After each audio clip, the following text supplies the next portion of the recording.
I think you are correct. I think it's V8. I'm 99.9% sure. All right, cool, fair play. Apparently, you couldn't hear us, but now you can. So I'm going to try that again.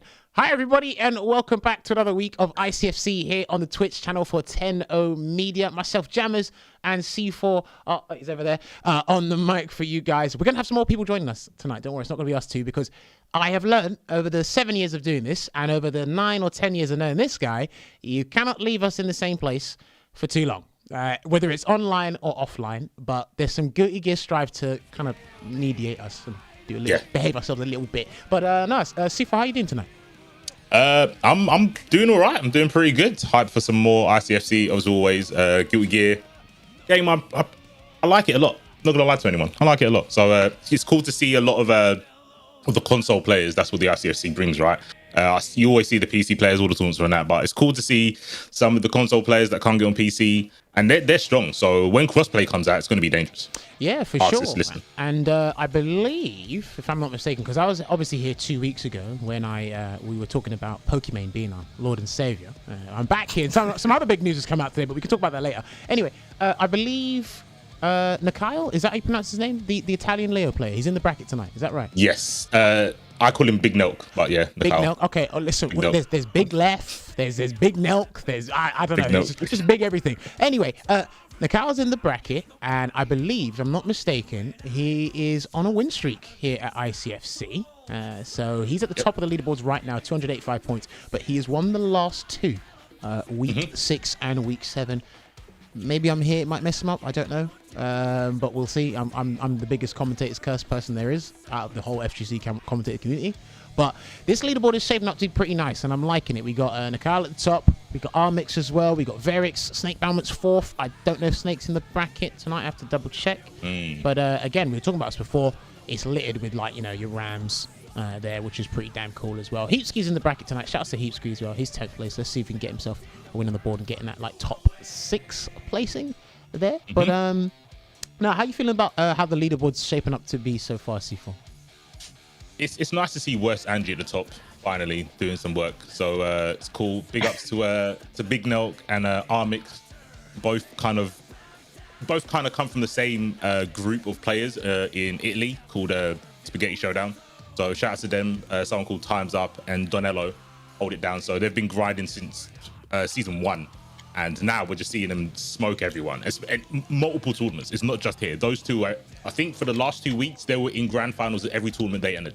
Yeah. They're like literally dominating. So shout out to them. Verix missed a couple of weeks. Kurokich missed a couple of weeks. Snake missed a couple of weeks. Heapski missed a couple of weeks. I know he said today that it's like, damn, guess I've got to win the tournament, right? Because I need to get top 8. So let's see. I mean, he got finals in season 1. Yeah, he definitely got to the finals of season 1. So he should be able to do it again. Obviously, the players from season 1 to season 2 have kind of mixed a little bit. There's players like Ambi, Faisal Dante that aren't here. I mean, and Retro. All the souls apparently just went to greener pastures, maybe. I don't know. But they might come back. But for now, Heapski is free from all the soul pressure. So it's his time to shine, probably get some points. We've got people. Fez has been doing really well. One of the main players, and Bella. G4S Bella. Yep, they've been doing well. So it's not going to be that easy. And like you said, Snake, I'm not sure if he's in the tournament, but he has been the greatest gatekeeper for a lot of players in ICFC. The Axel stuff, right? That's how it works. Hey, listen, man, you can't have a tournament without 1 or 2 gatekeepers to try and ruin somebody else's day. And like C4 said, the leaderboard has been shaken up like dramatically since season 1, and it's good to see that new blood coming in and the guys that have been consistent and sticking by this game, because it's been up and down for quite a number of the players. I know there's been a couple of events, obviously Red Bull Kumite, there's been Arc Revo tournaments that happen as well, which you are going to be on the one this weekend, is that right? Spoiler alert. Hopefully. I don't know. Was I not supposed to reveal that? I don't know. Me and him talked. You ruined my tweet. Wow. I was going to be a big tweet like, oh my gosh, Mum, I'm on Arc Revo. Happy to announce, guys, that we're going to be talking about our sponsors, Astro headset. Let the people know we got these headsets on our ears right now, and you can still pick them up and have them there as your go-to gaming headset, just like the rest of us here on the ICFC. Do not forget as well, these are the bounties that are up for grabs. C4's one, thank God it's done before I came here. And we do have the numbers that are correct for these. We are updating them as they are changing by the minute or by the second in-game. But we do have Toff's bounty, which is win a round off of an air throw or an air throw combo 6 times. And of course, we have Ringe's bounty. Shouts to Ringe performing and doing that work over at Red Bull Kumite Vegas for Strive over the past weekend. It's called I Want Some of That Purple Stuff. Do a purple beat. What? Was there a purple beat? Yeah, purple beat. It's known as other things. Purple, grey. Just not a true combo. Grey beat. Oh, wait. Yeah, grey beat. Is it purple? Am I colorblind? It's kind of purple in this game. It's kind of purple. It's hard to tell, but we'll go with purple. I mean, it helps with the title, right? And that's Ringe is all about the bars. So yeah, that purple stuff.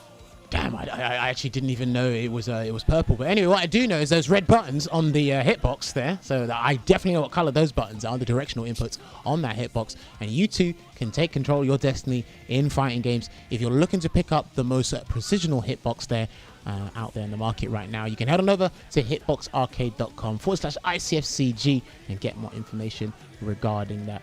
To be honest, I still need to. I am considering picking one up just to mess around with it, but something you mess around with, it turns into something that you're going to be your go-to. And I did that with an arcade stick from Pad, so I have a feeling I'm going to make that transition sometime real soon. Well, listen, the moment I use hitbox, it could be peak for certain men out there. Just saying. Anyway, this is the match arena for tonight as well. It is at $60 at the moment. Let's see if we can get over $150, maybe peak $200 tonight if possible. And again, there's some codes you can claim as well. I'm pretty sure when we have our third commentator join us, James Chen, tonight, he'll be able to read out your names, just like some fancy shout thing he's been doing for quite some time as well. So do not forget, you can claim the code and donate a free 50 cents there, or you can do a direct contribution and just feed the players. Upgrade them from Uber Eats to fine dining. I know what that's like, and I want these guys to be eating. Me and him are eating. We're all right. Like we're okay. I want you guys at home to support the players, because they give you guys some gourmet games each and every week, and we want to make sure they're eating or having some, or maybe they can buy an Astro headset or a hitbox with that money you donate to them. Maybe. Well, maybe. So probably do. Let me see who is in the bracket. Obviously, we're going to be looking at the highlights of ICFC Asia later tonight near the finals, because I believe it was a Giovanna player that won earlier today, beating Daru in the finals. I think that's what it was. I'd have to double check, but we'll find out. But yeah, I'm seeing Armix, Snakebelmont, heapski, Verix. I am seeing Acnologio. I am seeing Kurokich in the bracket. Yeah, so we've got Warrior by Sand. We've got Yammini. Yeah, we've got Bella as well.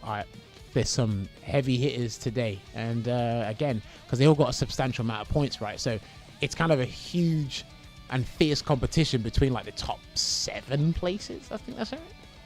Yeah, I think so.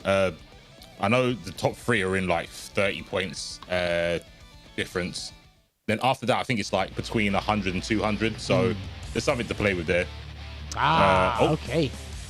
First match today. Oh, this is interesting. We're going to have a Jacko versus a Kai right off the bat. So has the verdict really changed much regarding Jacko since her release? Because obviously they've announced Happy Chaos. He's going to be coming at the end of the month, a couple of days earlier for the season pass holders. But I mean, is she still as annoying as ever, C4? I've been playing someone, well, you know, Sean E, the Venom player. Yeah, very annoying, very annoying. But you've got to get started, and that's slightly the problem, right? She's got some very different tools and how they work, right? Her getting hit gets rid of the minions. That's something that's been a standard. But I think how you set them up are also very, very different. They don't make the houses like they did back in the day. They've moved out. They've grown up. So yeah, they're playing a little bit different now. I think it's more of a like personal control, not kind of like autopilot sort of thing. Like the minions are still there to help you, but it's like you have to be more cognizant as to what's happening to you, what's happening to them, the gauge at the bottom as well, which fills up pretty rapidly as well. But right now, Kikitan is not giving ecalebrum any room to breathe and lose that first round. And I feel as well, do you know what's annoying? You can't do Tiger Knee, the kick. How she kicks the servants, you can't Tiger Knee that move. She goes right up, rising in the sky. That annoyed me. Oh, you can definitely Tiger Knee it. No, but it doesn't like stay close to the ground. It's like she'll kick, but she goes upwards. She doesn't go on the ground, like land back on the ground again. Oh yeah, she kind of like floats and stuff. Yeah, that's what annoyed me. Yeah. So you can't like use it to stop your air momentum. Yeah. Yeah, I know what you mean now. Yeah. Oh, nice shield. Looking good. Gets the PRC as well. Applying that pressure. 2 minions out. Still got third minion to work with, though. But you got to be careful. They're gone. Okay, over there. Stun zipper. Takes off. Swinging. Nice ID over the stun edge. Defensive throw. Ooh, can we get a that might be dead. Yeah, that's... Oh, okay. That could have been dead. Super. Maybe he wasn't ready. Maybe they've got the C4 curse where they can't do supers on player one side. Well, sometimes it happens. Yeah. Listen, all our lives we've been practicing facing the right, never facing the left. You know? Mm-hmm. That's a punish. Yep, clean punish. 2K into the sweep. Summons a minion. Gonna get the dust. Oh, okay. Immediate burst. Yep, didn't want none of that damage. Foudre arc in. Minion cancel. Nice 6p. Low, yeah, making the sweep safe, going for the 6 HS. And then look at that pressure being applied. 2 minions are too far away, though, so I want to see if Ecalebrum can build enough meter to even, like, charge them up, but he's probably not going to get the chance now, C4. Yeah, it's not going to like it. Taking the corner. Pretty good damage, considering it's Kyle right here. Good throw. Probably a stun edge. Oh, OTG with the 2K. Stun edge again. Nice sweep. I would have done it as well. Oh! Grab whiff. I don't think they were in block stun. I don't know why that whiff. Maybe it's just out of range. But no, I want to say that was intentional, but I don't know if that was a safe jump. Yeah, it's hard to tell, especially with Kai, because with Kai you don't normally need a safe jump because his DP is like the slowest in the game. You don't really have to worry about a 7-frame reversal because he doesn't have one. Yeah. Oh, and there it is. 236K taking it out there. First game going to Ecalebrum. So interesting so far, like a little bit back and forth there. He was able to utilize the minions pretty well, but then Kickerton was able to kind of like nullify them even better. But again, just a couple of, like you said, defensive throws, just catching him out. And they do like just under 100 damage. I think it's like 94, 95 damage. Yeah, Jacko's throw. Something like that. Yeah, about 80. And it's hard knockdown as well. Yeah. 2 frames, why not go for it? It's really consistent. Most people get like some sort of either a safe jump or a safe meaty when you get a throw. So most characters do. Or you can opt to go for the OTD damage as well. Off some of the throws. For sure. And so, I think probably the elephant in the room would be when he done the vapor thrust after one of the throws. I don't think he needed to do that. But again, I couldn't tell if Jacko was doing a safe jump or you just throwing the minions. I just throw the minions anywhere anyway. But I mean, to be fair, as a Leo player and someone with a reversal, I must put this out there. When you've got 50 tension, the urge to do reversal RC is really high. It's a temptation that most people can't get over. Yeah. Oh, nice frame trap. That was a really good frame trap. Obviously, an immediate burst there from Kickerton, but that was a good frame trap. Yeah, I think it's a 1-frame gap, 2D into soccer kick. Nice. Yeah, something like a 1-frame gap. Yeah, really tight. Can't really do much about it other than vapor thrust. But it might whiff on her. Oh, this isn't whiffing. Oh, is this a purple beat combo? That was a purple beat, wasn't it? Oh, I can't see. Oh no, that's a red. That's a good combo. Okay. Yeah. Well done. Okay, backdash. Damn, that throw looked like it's gonna connect, but that backdash came a little bit later than usual. That might have been delayed backdash. Saved him some trouble there. Got 50% tension. Can you kill? Oh. No, not quite. Gonna set him up. Clap. Oh no, soccer kick whiffed. How minus is the kick 236K? I imagine that's safe but not punishable. Yeah, I think it's safe but not punishable. Okay. Well, hold on. That's a tautology. It's safe. Yeah, but I mean, there's moves that are safe. And it's like, you can't be punished. Your opponent can take the turn back. And then there's moves that are like, sorry, I meant unsafe. But you still punish it. Oh, someone said minus 12. Is it that minus? So it's super punishable then? Yeah, I didn't think it was that. But no, it's because of, it might be because of minion stuff. Okay. A lot of the moves change due to like minion cancels. Yeah, because obviously the frame data will be like completely manual now. Yeah. Yeah, I know like 2D into minion cancel, that's safe to 7-frame reversals. 6p and immediate burst to get rid of it. A 6p Another again. One. Give it a chop. Nice tech. Round of applause. Oh. Very strong tech. Do you know what? Oh, air throw. Win a round of an air throw. Okay, that's not part of the bounty. I'm going to talk about something in a minute. Oh, I'm watching great dances on Kyle right now. Ooh. Dash up and do the overdrive. Oh, okay, he spent the ball on the RC. Okay. I would have done the command grab overdrive. God, he's dead! Yo, these buttons are so ignorant. 5 HS, 6 HS. I love it. From Revelator 2 till now, it still works. They buffed that. You know that? That stupid Eddie Spinneroonie kick. They buffed it. It's so obnoxious now. It's so obnoxious. I personally, I think it's one of the most ignorant buttons ever since she's come into Guilty Gear, like as a whole. Just run around and just press it. It does it all for you. Mad active, well spaced, hard to punish, or just hard to deal with in general. It's special cancelable anyway. But yeah, one thing I noticed before, I actually didn't know it happened in this game. So a minion was out, and Elkane went to a throw. They both teched, and the minion disappeared. Does the minion disappear off a throw break? I didn't know that. Yep. Goes off a throw break, and if you throw as Jacko, you lose him. That's pretty cool, because obviously another game I play, you can get orbs around your character. When you throw break, they disappear. And I was like, oh, okay. I didn't know that's a thing now. So like, I like that. I'm trying to think of a character that didn't happen with. He's eating away at his brain at the moment. He'll think about it soon. But, I'll text Theory. He'll know. He's probably got a video in it somewhere. But yeah, no, honestly, shout outs to ecalebrum for winning that one there. He's going to be actually going up against Nelkhael next. Probably have him on stream. So that's going to be Jacko versus Leo. Oh, good old times. Good times. Good old times. Man, we've got three digits. Mr. F and BR1. Short names, straight to the point, no messing about. May versus Pot. Damn, they're 3 letters as well. This is... Oh, that's Mr. Franciha, I think it is. Yeah. If I pronounced that right, Franciha. But we'll say Mr. F. I like that. Sounds like a Dr. Jekyll and Mr. Hyde name. Mr. F. Let's see. Right BR1. now. Are you familiar with BR1 at all? Or is this BR1's first time entering ICFC? It's not their first time. I've seen them a couple of times. There's quite a few Mays. I don't know if they've done as good as the other Mays, like Bella and Feza. But any ICFC can be someone's moment. Yes, that is very true. That is very true. All right, PRC gets back through. Ooh, didn't get a cross up, but it's going to get Dolphin pressure. That's what all Mays want eventually. Get the party started. Nice run up 3K. All right. Not looking too good for Mr. F. Oh, slide head. Use the armor. Ooh. Do you know what? I kind of respect that early burst against the guard break. Do you want to deal with it early? It's shaky, but... Yeah. Ooh, yeah. That move, I can't swear, but it's something withable. Unreasonable. Unreasonable, Let's just say it's unreasonable. That's the nicest way. Oh, okay, guard break again, getting that mix up. PRC, nice. I'll take that trade any day of the week.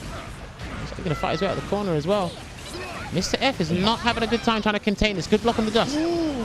Yeah, that's crucial. Don't get pot busted. That was sick. Nah, that was clean. That was actually clean. Adaptation. Oh, but no kill. The optimals, please. No. Oh my gosh. Do you know, after the PRC throw bait in the corner, it got mad scrambly. But I think Mr. F, if there's any opening I would take from that last round, it's when I get 50%, I will literally just do anything, RC, and then bait that throw and then get 50% can hit damage off with throw. Yep. You can definitely see the tendency right on the throw, which makes sense to a degree. Probably not pot, because he can just pot bust for your normal throw. Locking the dust again, giving the root flare shot to the chest. Moving away, slide head again, using the armor very well, but there's no damage on slide head. There's a lot of damage on 6H where he gets burst. Ooh, okay. PR1's out, gonna try and get the corner position in. Mr. Dolphin takes the corner reversal into PRC. I'm not even sure what he... Did he do it? He might have done super PRC. I think he done super PRC. Yeah, that. But we didn't see it. Yeah, he did it so quick. I mean, that's the reason I say that is because he avoided close S, and close S is mad active. He wouldn't have, if he backdashed, he would have got hit. He must have done super PRC. All I can say is my pea brain self is it said reversal, and whatever he did must have had a fair bit of startup to it. Yeah. In vulnerability as well as a bit of startup, because like again, we didn't see anything. That was just straight to me, to the naked eye, straight PRC grab done. But it said reversal, so I'm like, you can't reversal an RC, and reversal won't come up if you do an RC and wake up. It won't come up. Yeah, so neither on backdash. So he must have done super. He must have done super. Yeah, that was super quick. Yeah, whatever it was big brain. It was big. It was damn well big brain. I've landed it. It's not easy to do as a reversal and wake up. So shout out to Mr. F, utilizing all the tools in the game, having a really clean wake up and getting the punish. Super sick. Oh, the tasty Steve into heat knuckle. There we go. I love how he said the tasty Steve into heat knuckle. Mr. Dolphin gets the punish. PRC again. Oh, nice. Do you know what? I like keeping the blocks down in the air. Just kind of just stay locked on him. Glued him like white on rice. Good air throw there. Yeah. Oh my god. Impact double. Bro, straight to the butchers. That was mad neat. Oh, tasty Steve win. Woo! Not dead yet. FD saving you. Just about though. You're running out of meter though, BR1. Oh, good break. Wow. Oh, 3K. Oh, yeah, that's not. Oh no. I thought you were going to go for a full combo there, but he didn't. C4, what's he doing? Oh no. I don't know. Maybe he thought if I was going to backdash, but I'm pretty sure if you do closest, there's nothing anyone can do about it. It was a purple beat? Was it a purple beat? Just production. Oh, yeah. Oh, well, okay. Get them on the mic. They might have to. Oh, yo, damage coming through. Clean 50% and your big boy not dead yet. No. And are you going to do this magic again? No? Dolphin, I like that. Do you know what? I think that's one of the sickest things I've seen after a war splat. Because that was completely covered. He had 50%, and if anything, and again, he still had the ability to come down with a button, which he did with the jump key. So shout out to BR1 for that gameplay. That was great. Very good. And now with 100 tension, wow, F-Bar is mega fisting his way to victory. Now they've both got 100 tension. Oh my, did you see him punching animals? Oh, here comes the killer. Where I'll do another one. I'll run him in the face, do another one. Oh my gosh, the run up 3K again. And the IAD jump K, do you see that? Yeah. Dude. Normal throw, Mr. R, block punish. No, it's okay, Mr. F, you got this. Do you know what? The pace these guys are playing at, and they're disregarding their health is fantastic. Garuda impact. Oh, try to carve a pot buster, I think. Oh. That's unfortunate. Isn't the soda tackle like mad punishable? Kind of, because you can cancel. It's special cancelable. Oh, okay. But even then, if it's special cancelable, like any move you would have went into would have left a fat gap, wouldn't it? Yeah, it is pretty big. I mean, I'm a Leo player, so I've got a 7-frame reversal. To me, it's massive. It's that. I literally see the shoulder barge and go, well, there's nothing you can do. You can do hammer full break. Okay. But apparently, you can only make it like 10 frames. Anything faster than 10 frames, you still hit them. Okay. Interesting. There's kind of a mind game. You either go, well, I'm going to be unsafe, but I can go into something with armor. Yeah. Okay. Yeah. Classic big body or classic tactics with those frame trap armor move stuff. But you know what? That was actually a pretty good for our second game on the stream so far. That was pretty damn good. One thing I noticed as well is obviously we know Garuda impact causes a guard break. Is the chip damage? I assume the game's considering it chip damage. Is that universal across the board? Because again, there was in the recent update, there's a lot more moves that cause that guard break scenario. So, and I'm seeing like a probably like a 2%, 5% of your health chunk away. I've seen it with Gold Lewis and the Behemoth.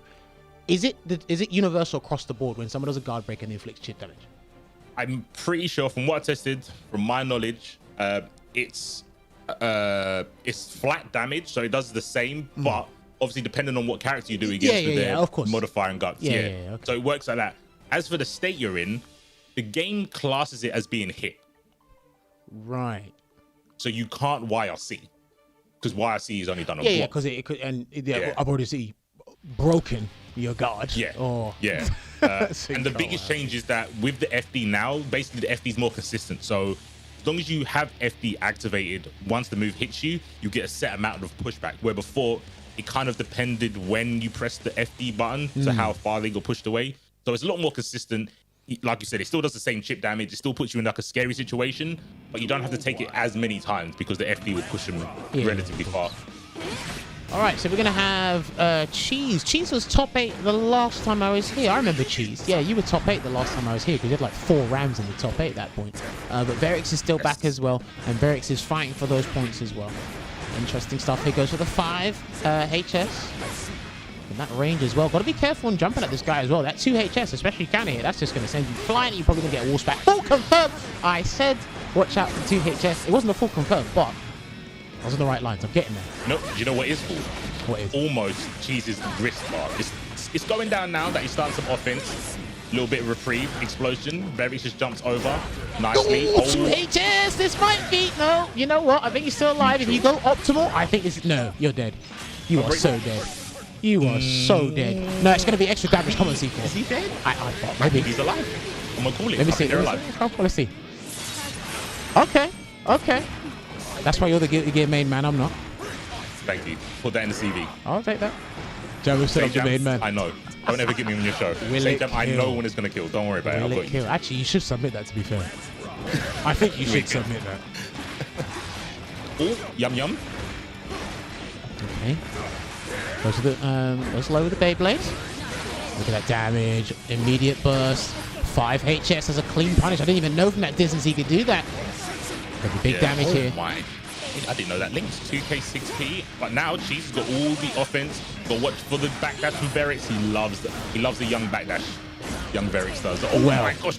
I don't know what he tried there, but I can probably tell you it wasn't a backdash. Yeah, I think you're right.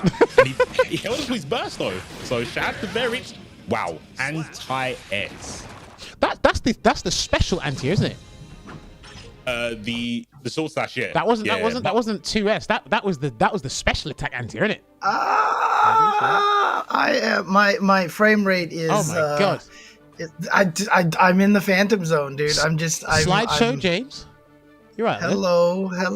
I've been here, but I cannot. It's you know what, the our camera system here is not working great here. Couldn't quite catch you, James. I couldn't see your face move. I didn't know you were there. Sorry. Don't worry, James. Man. James always gets at me when I have no sound. So now it's my turn. Oh yeah, this is vengeance. This is Look, sweet vengeance. I'm gonna blame technology. Okay, this is not my fault here. I promise. maybe we should just get a picture of me, just like get a screenshot of me and just leave it as a picture there. Commentary in memory of James Chen. Week 8. Oh man. Right now though, she's just trying to get a picture of Verix put in a milk carton. Well, right, listen, they've done that in the Tekken community. So they lost someone. They put him on the front of a milk. Yeah, they literally put him on the front of a milk carton and said we lost him. Dude, this is Verix. Yeah, Verix right there, just challenging the dash cancel. And screen carry is nuts. I swear, this guy, to me, he just looks like he can be mad ignorant with both his heavy slash buttons, and then just, like, regardless, he can take you to the other end of the screen for free. Well, not for free, but almost near free. Oh, God. Bro. Yeah, that especially the standing slash combo, right? The slash. Yeah. He just has, it has so much forward momentum so that anytime it hits, yeah, it's basically... Yes, I'm blaming the beasts right now. Mankind could not get the camera working, so they decided to blame the beasts. Do you know what? He got the pickup anyway. I thought he could have got a little bit more damage there, Cheese, but I think he's going to commit to the air attack that Ramlethal had. Yeah. So, okay, Verix trying to fight the way out of the corner. The life deficit, though, is not in Verix's favor. Cheese going to work. I love that he's going for the high swords. He's definitely taking advantage that Verix is showing a little bit too much respect on defense. And show you should, right? It's Ramlethal. You need to show some respect. Let's see how this round pans out. Goes for a 2 HS, hoping for a counter hit or some sort of conversion there. Because again, I think one clean hit for Verix here, he can win the game. Well, a clean counter hit, I'd say. But now, especially here, so if you just get one good hit, Ramlethal's gonna melt. Not a lot of guts on this character. Here we go, the mix up, yep, and the slowdown, letting him get that link. He can still build enough meter, but he's got to be careful of Blood Rage. Alright, he's going to get 50% in a minute. If he just walks forward, if he walks forward a little bit, he would have got Blood Rage. There you go. Oh, sorry, 50%, but he got it out there. Regardless, and that was a... What did he... He did standing kick, and then BRC afterwards. And I'm like, how did he, was that off of a jump? Did he jump cancel that into BRC? Okay. Kind of like a jump install that you can do. Pretty much anyone who's got a jump cancelable 5k, if you get the timing like spot on, you can get the BRC on the ground. A lot of people do jump and then BRC drift, so you get like a high-low. But yeah, there's a time where you can stay on the ground and get a BRC. It's really good because it's better than PRC, because with PRC you don't give your opponent the slowdown, but BRC you do. Yeah, but then it looked, well, obviously in that scenario there as well. Good observation there from James as well. It makes it super ambiguous because I haven't really left the floor, but the after image of the BRC is there, right? So, okay. Yeah, it's really grimy. And the slowdown gives you links that you wouldn't normally do. So you can do stuff like, I think you can do 2K into close S because of the BRC and stuff like that. And you can do like dust into stuff as well while James is dancing. Welcome to my TED Talks. I mean, I think we could actually set up James's next 50 thumbnails for YouTube. Clickbait. With some of these statics he's given us. I think this is great. He's given us some amazing statics today. Shout out to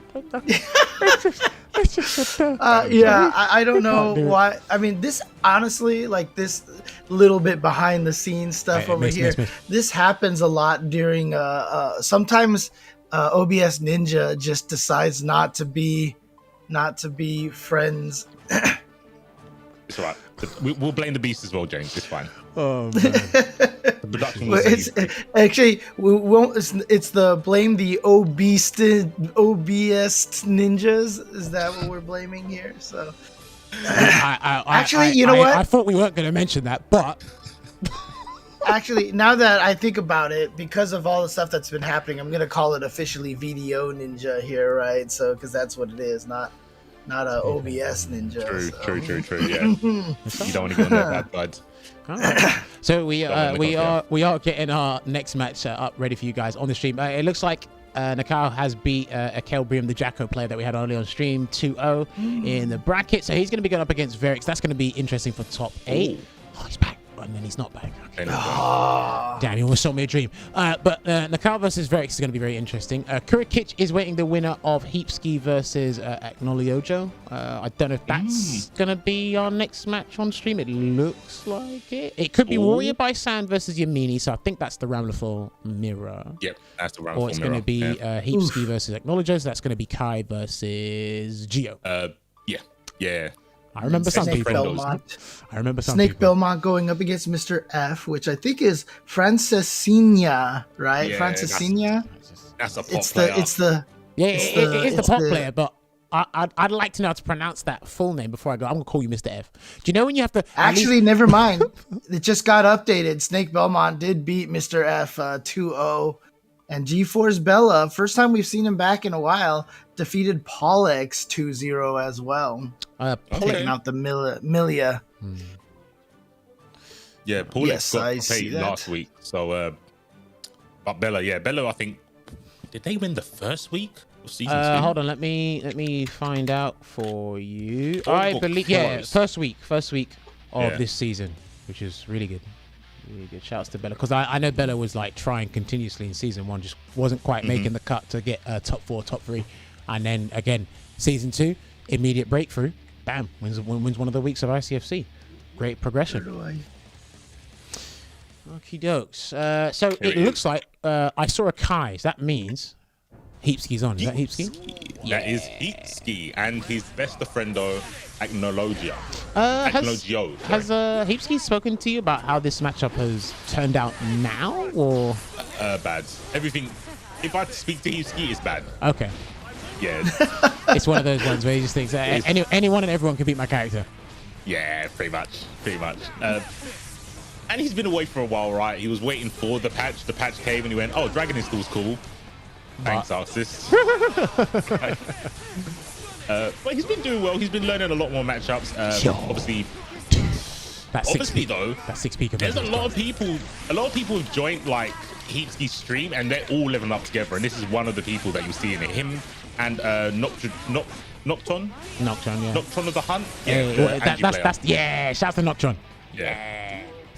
But yeah, Agno's really, really strong. But this is the thing, when you become like a follower of a streamer, they know all your tricks. Do you know? Okay, I swear to God, do you know we should talk about that afterwards? I swear, part of the reason why I stopped streaming. we'll talk about afterwards. All you're talking about is why you stopped streaming. Don't worry. I mean, come on. Everybody wants to see some more Jammer streams. They really don't. That's true. Oh, I've never seen that before. Neither have I. That's why Acnologio doesn't stream. I like it. all this heapsy stuff. I see it. Oh, I knew it was gonna punish that. That's 5k. Oh, even that could punish it. Yo, that was clean. I didn't even know that could punish it. Oh no, this is good block. Oh, staggered with the close S. I see that pressure. Street Fighter pressure. Yeah. Just walk him up. Be +3 or is it +4? It's +3 or +4 close S. I remember that much. Just walk up and just do it. Yeah, I think it's 3. It's kind of crazy. He might be. Hey, 6p through the stun edge. I like it. Stream watch. This is actually stream sniping in tournament.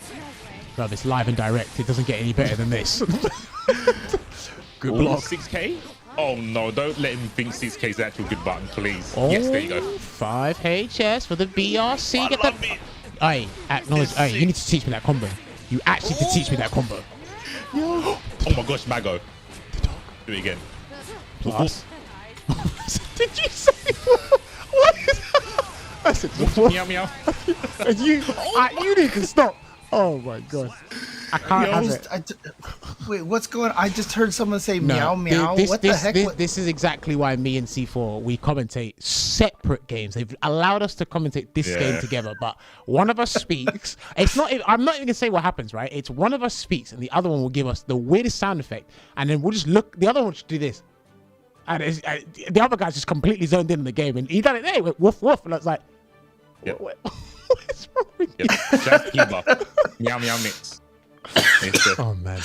I mean, that's what I'm gonna have to do, right? I have to go with the meow meow over here because I've got the cat on my lap right now, which I would love to show you on camera, but it would be like 7 frames per minute, you know. 7 frames per minute, more like 5. There we go. Have we got him? Okay, have we got him? Look, there we go. Yeah. Hi. Meow meow. Meow meow. All right. Anyway, back to the match. Oh, that's brilliant. We got James with us, guys. We got 3 people. Yes. All right. Okay, I can focus here now. Been stuck in the phantom zone for a little bit here. Doesn't feel nice down there, does it, James? Huh? Yeah. Doesn't feel nice, does it? No, it is not. Good. It is not. Keep that up. You might get Although back the in nice there. thing about it is when you're in the phantom zone, you don't age, right? So I mean that explains my youthful appearance despite being old as dirt. Give me an invite. Oh my gosh. Give me an invite too. Oh, he whiffed the throw again. Oh my gosh. He seems got to be careful with some of these throws. The Mago right under the fireball. It does everything. Oh my gosh. Drill from downtown. Just raw drill. Now the quarter pressure backdash from heapski. Oh, unfortunate there. Defensive throws. Listen, do you know what, man? As frustrating as they are, they're some of the most powerful momentum changes in games. Like, to be honest with you, like defensive throws, especially when they're by accident. I think that's one of the big reasons I really like Guilty Gear because it shows who's a meter and who's a vegan. Vegan setups get thrown just like that and you get blown up for it. There you go. Throw again. I'd throw him one more time if I had the opportunity. Walks out. Oh, the 6P. 6P catching the dashing 5K. And now you see Acnologio backing off a little bit. Heapski, of course, in danger of being sent to loser's bracket right away. Well-timed gold burst there. He needs that. BRC, go slow. Good blocks there from Acno, being absolutely fantastic on defense.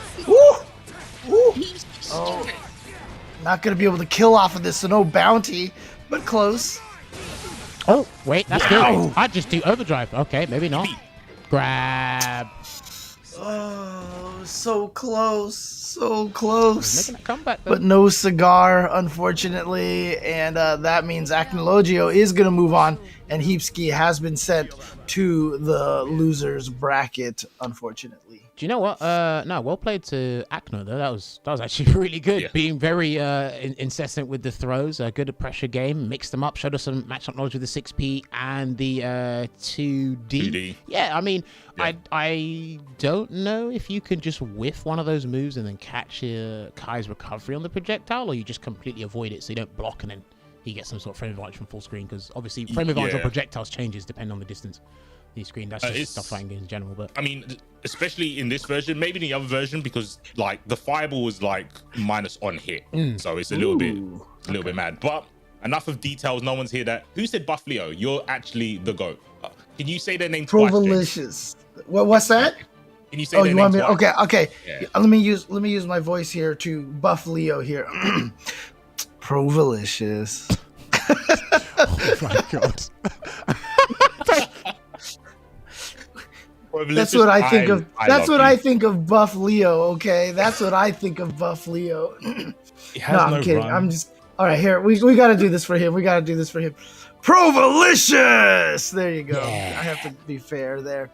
With the fact. But yeah, you guys can definitely get the codes in here, as you can see. Z Park Jow Quizard. And then every time I see this name, I want to say Temple of Doom, but I don't think that's what that is. It's a Temple of Darkness. And then Hassium 269 Gork, Mama of Sar the Bazaar. Every week. Shout out to Mama of Sar the Bazaar. Can't do this without James, baby. Snakebelmont. The Voltan and King Aggie. Shouts to King Agnes on the TO team. Of course. But yeah, no, sorry. You know what? Going back to what we were saying before, C4, how when you have viewers watching your stream and they're learning with you. Thing is how you said they know you think. The problem is, it's like, right, good content is you, when you're playing fight games, good content is you explaining your thought process, what you're doing. The problem is, you always have someone that's like, yeah, now I know what this guy's thinking in this situation, so I'll just counter him. And you're like, how does he know? It's like, because he heard you, dude. And I remember they asked you them mad sort of questions like, hey, so is that plus in this situation? They go, no, you can make it meaty. And then it's like, oh, okay, I'm taking notes. You can't see me taking notes, but you know what it reminds me of a lot? And I always draw the parallel between the two scenes, but it reminds me of poker. Once the top players started showing up on TV a lot, and speaking of, okay, there we go. But once you had the top players showing up on TV a lot, especially with the whole cams, and now you know what they had. What is happening here? Oh my God, Warrior by Sand, calm down a little bit. Was that, trying to make this poker analogy. C4, was that a puzzle? That was Fuzzy Wuzzies, mate. I don't know what he did. I've not seen that route before. I didn't even right. Is he dead? Dash up grab, maybe? Oh, okay, it was blocked. Because you couldn't have had that chance. Good way I see them. But trying to finish my little story here, a lot of the top players actually were studied. They were downloaded because people could see their thought process. And it's going to be similar with a lot of these top fighting game players streaming themselves all the time. I mean, to get used to their tendencies. Like, no doubt, it can make you a better player when you teach someone how to beat your tactics and you find another counter, and then that's when the real mind game happens. Like we're seeing between these two guys right here. Now, these are the same damn character, for Christ's sake. But it's like sometimes you need like one or two rabbits up your sleeve, man, to be able to pull out those magic tricks here and there. Ooh, damn! That was kind of sick. Why are these Ram players putting out some like Roman cancel tech I haven't seen before? They never heard of saving for nationals. They were like, no, we show it every day, all day. As soon as we learn it. They're pulling some. I guess I think I'm allowed to say this because of our T-shirt here. They're pulling some Ram shit out of the hat right now instead of a rabbit. The cannon hit! Oh no, that big damage there. Oh, for Warrior by Sand, can you get a sneaky grab or something? No, he's gonna put it in the corner, and he got. Whoa. That was the move with no swords. Yeah, he had no swords at the time. Oh, Jesus. Okay. Yeah. Just a little flip attack. Yeah, but I want to know how big the hitbox is when because he didn't have the swords when he hit him there. So that was weird. Oh. Or hurtbox, apparently. Well, probably it was that. It was the hurtbox. Oh. At least 6p. Find out in the next episode. Oh, it was 5K.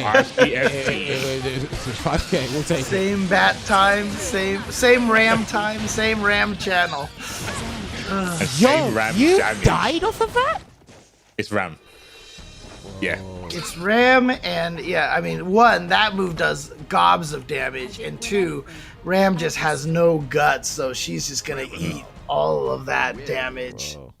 And you had me wiping my forehead. I was just like, yeah, let me wait for the name. Yo, what? Gotta do the thumbnails, right? There you go. Production. Someone's gonna give you anything.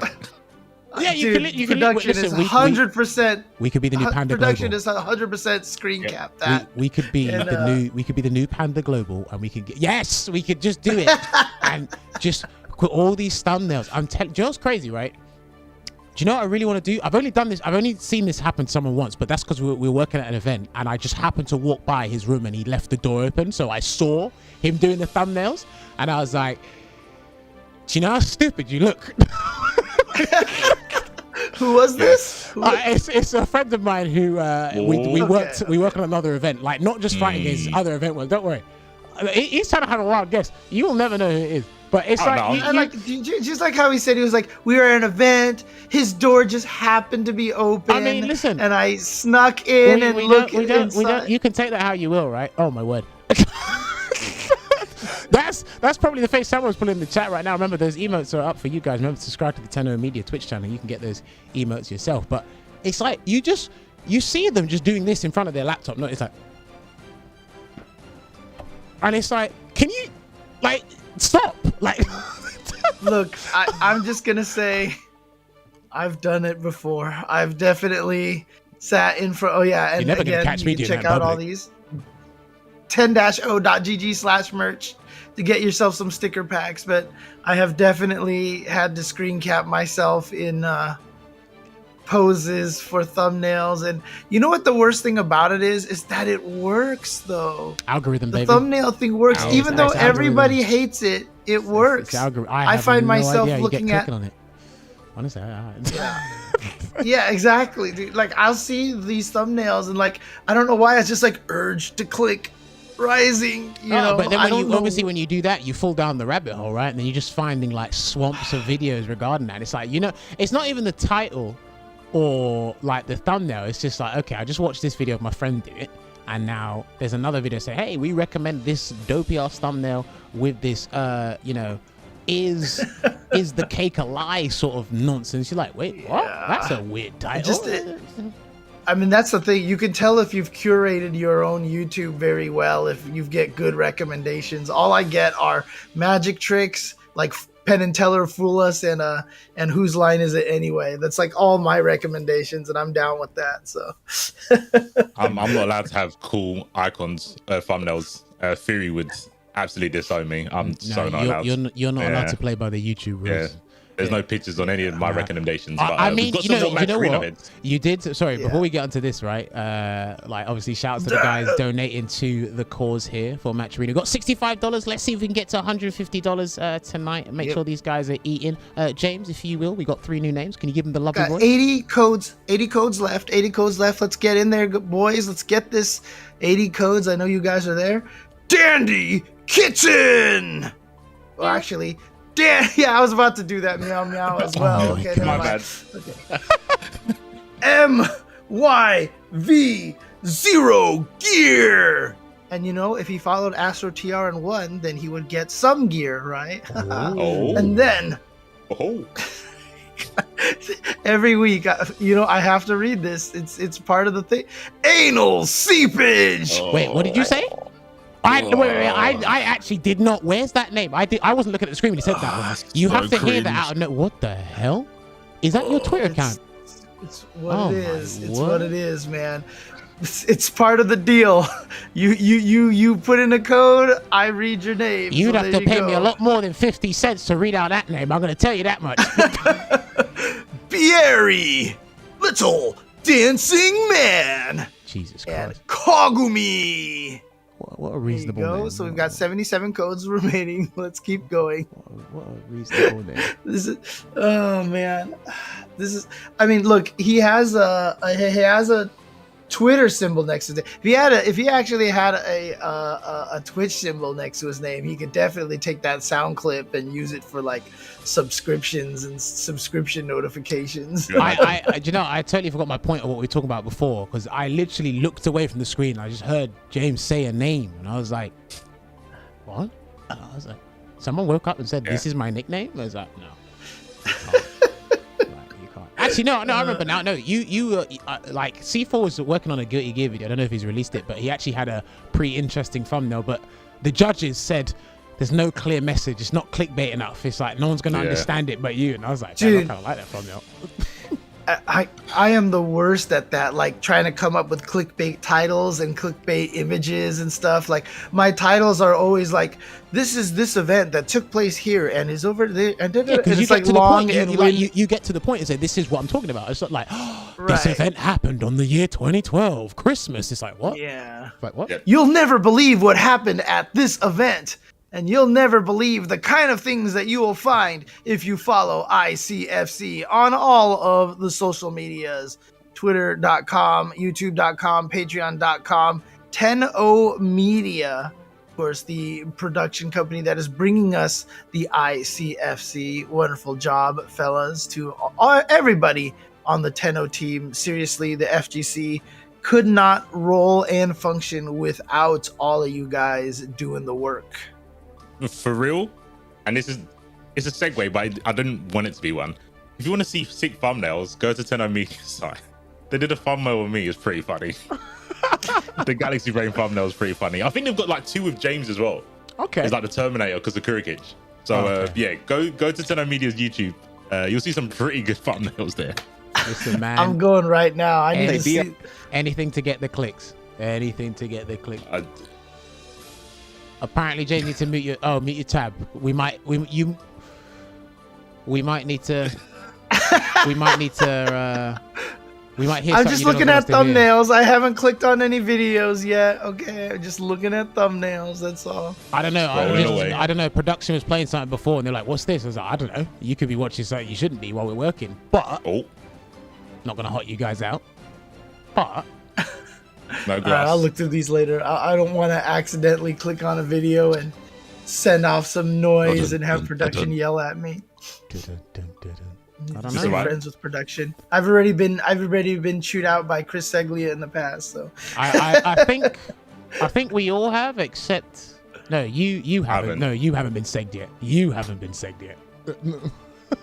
I'm a good boy, apparently. It's terrifying. Now.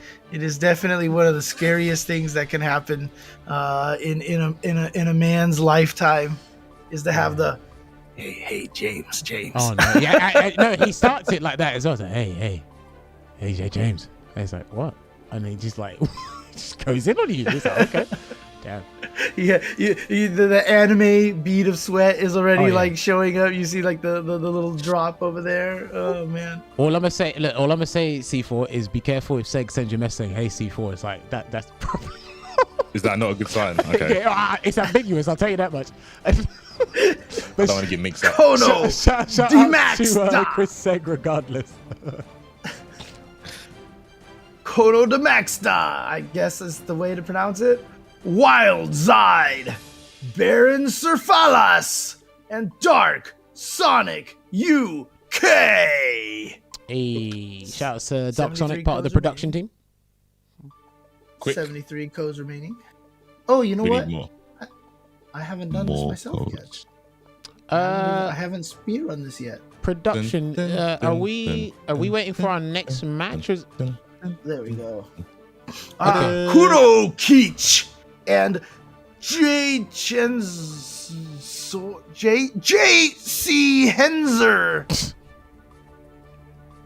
Did you say MC Hammer? What did you say? MC Hammer. Every time you see me, the Chenzo is just so hype. Dope on the floor and a magic on the mic. Now, why would I ever stop doing this with others making records that just don't hit? All right, James. Look, I was a man born in the 80s, okay? So look, I definitely know my MC Hammer, okay? Oh, great. To get up to speed, jammers. Slacking. I know, slacking. Man. I'm sorry. James has got knowledge and years on me. So if I say certain names, he's gonna come up with the buzz. Too legit to quit. Anyways, stretch goal for Maturino. Oh no. MCing. If we get through the whole thing, I'll do the whole you can't touch this. Is that the way it is? That should be its own stream. You might have to do the dance as well, James. I don't. You need a big donation for that. Listen, somebody out there might pay.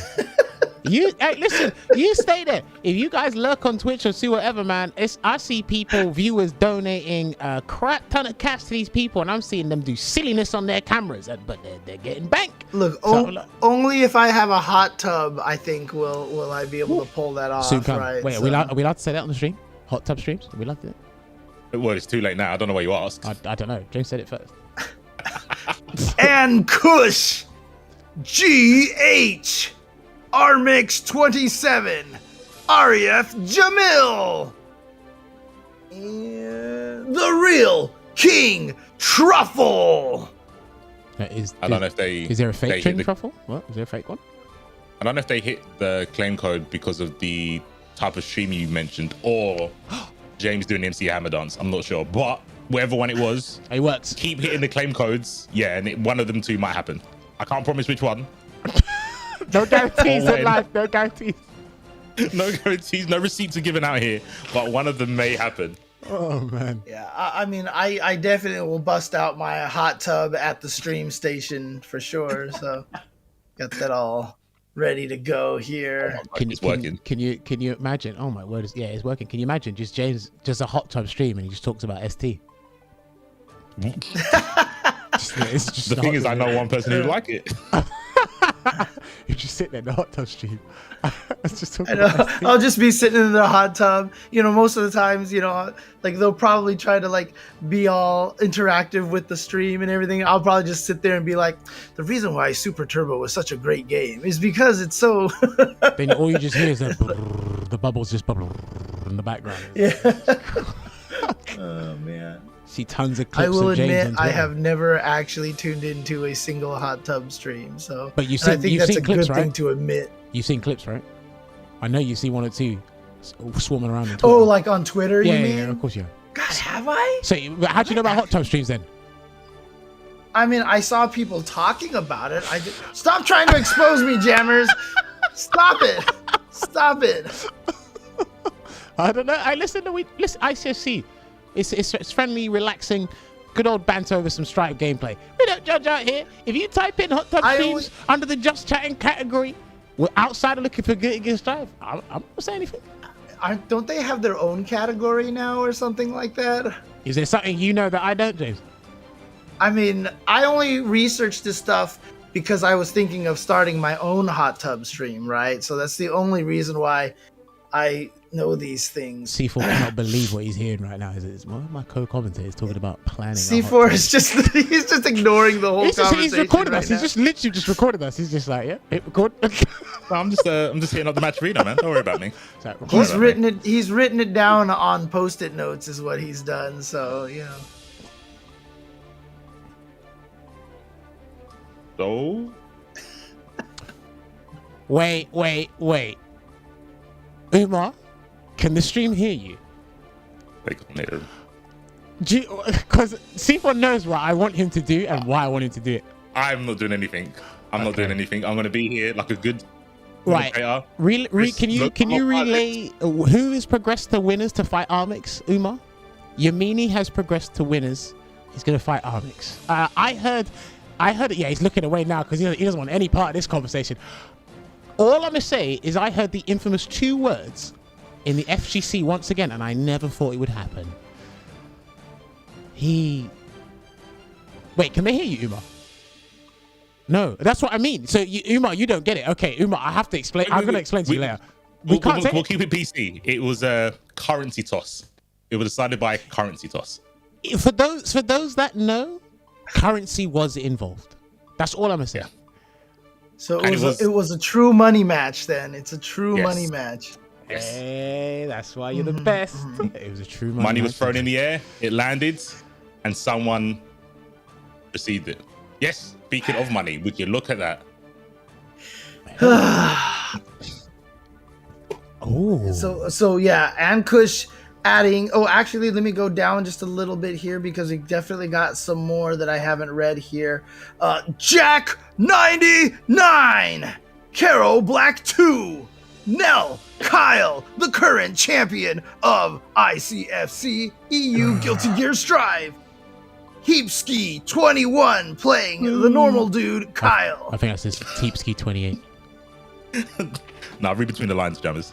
Oh, okay. James is right. And Kush with the direct contribution. Fumaken. What? James Chen Mom. Wow. Oh my god. Okay. I didn't know it went That is that deep. definitely not actually my mom. No, that was an account made 5 minutes ago. Anyway. And then C4IQ with the comment of James Tubb stream explaining lack of trip guard when. Oh yeah. Damn, that's the sexiest sounding stream I've ever heard in my life. Top quality content right there. Hot tub stream explaining the lack of trip guard. How about that? Wow. Oh man. What's the name at the top there? C4IQ as well with the claim code and Z Mighty Chiba. And see, if I did a hot tub stream, I might have to change my name to Z Mighty Cheeks, right? I mean, that's the way it works. Where is Chris? Save me. Damn. Is this what happens when Tank's absent? We just go all nuts. Someone actually went and created an account on Twitch.tv called James Chen Mom.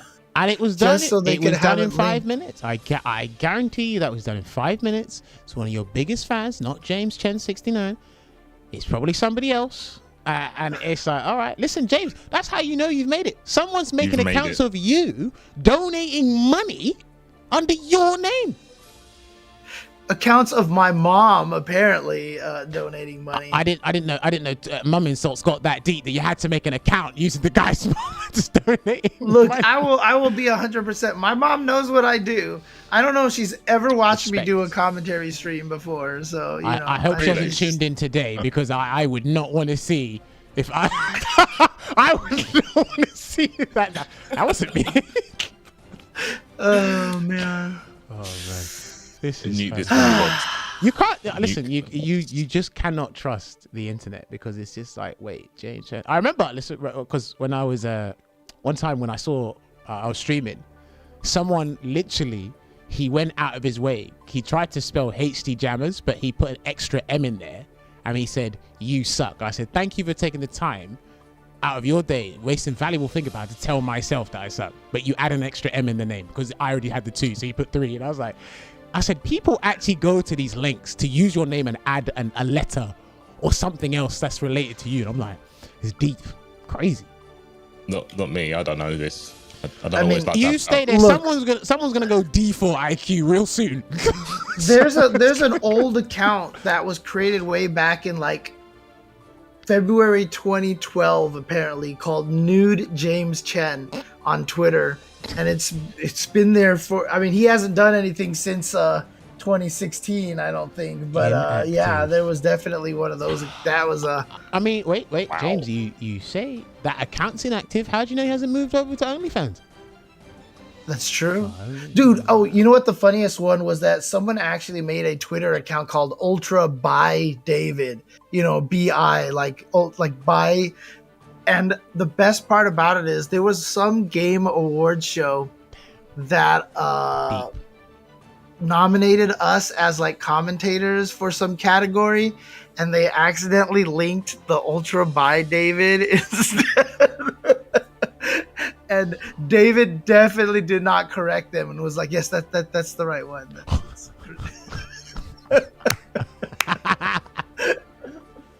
Oh man, dude, that's fantastic. Don't worry, guys. We are waiting to get our next game up on stream. We do have a top 16 decided. If you want to head on over to smash.gg. I think if one of these two put the link in the chat, you can check the bracket how it's going out right now. Apparently, we do have a match coming momentarily for you guys right now, so you can. We're gonna disappear. Our ugly faces are gonna disappear for 2 seconds. Yeah, it should be Kurokich and Acnologio. These are all the matches to make it into top 8 now. So here we go. Let's go. Have these two? I'm pretty sure these two have faced each other before. In an ICFC, I think so. Maybe off stream. I don't think they've ever played on stream. So I know Kurokich played Sasori. I don't know if he's played Acno. And yeah, this is because wow. No, the nice reads. That was a the clean reads. So basically, my boy here is trying to get revenge for your boy. Maybe. Revenge. Sweet revenge. You did it again, man? Reed. Here we go. Chip damage is a threat. Yeah. Dude, Wow. he Perfect. did not get a chance to play. Immediately got put in the corner, and then straight up, it was just downhill from there. Nice. Yeah, by the way, are you and heapski, you know, are you guys cool again, you know, for the Eno usage and everything? Or it's on shaky grounds. He owes me a pint. Oh, You no. dead, cuz? Oh, no. He owed me a life bar because Kurokich completely stole both of those two. That was a pretty fast game for ironically, this guy was from a contemplating Geo. whether or not he's still friends with heapski. And in that time, it's just like, Kurokich, I'm going to decide for you. Yeah, literally. Nobody is friends with Kurokich right now because he's just tearing through everybody. I think everybody's just terrified of him. Oh, man. And that's crazy. And I dropped my mouse just because of that, too. I mean, why would you not be scared of this guy? Hurry up, James, because by the time you pick it up, the game might be finished again. I know, who knows, man? Who knows? Let's see.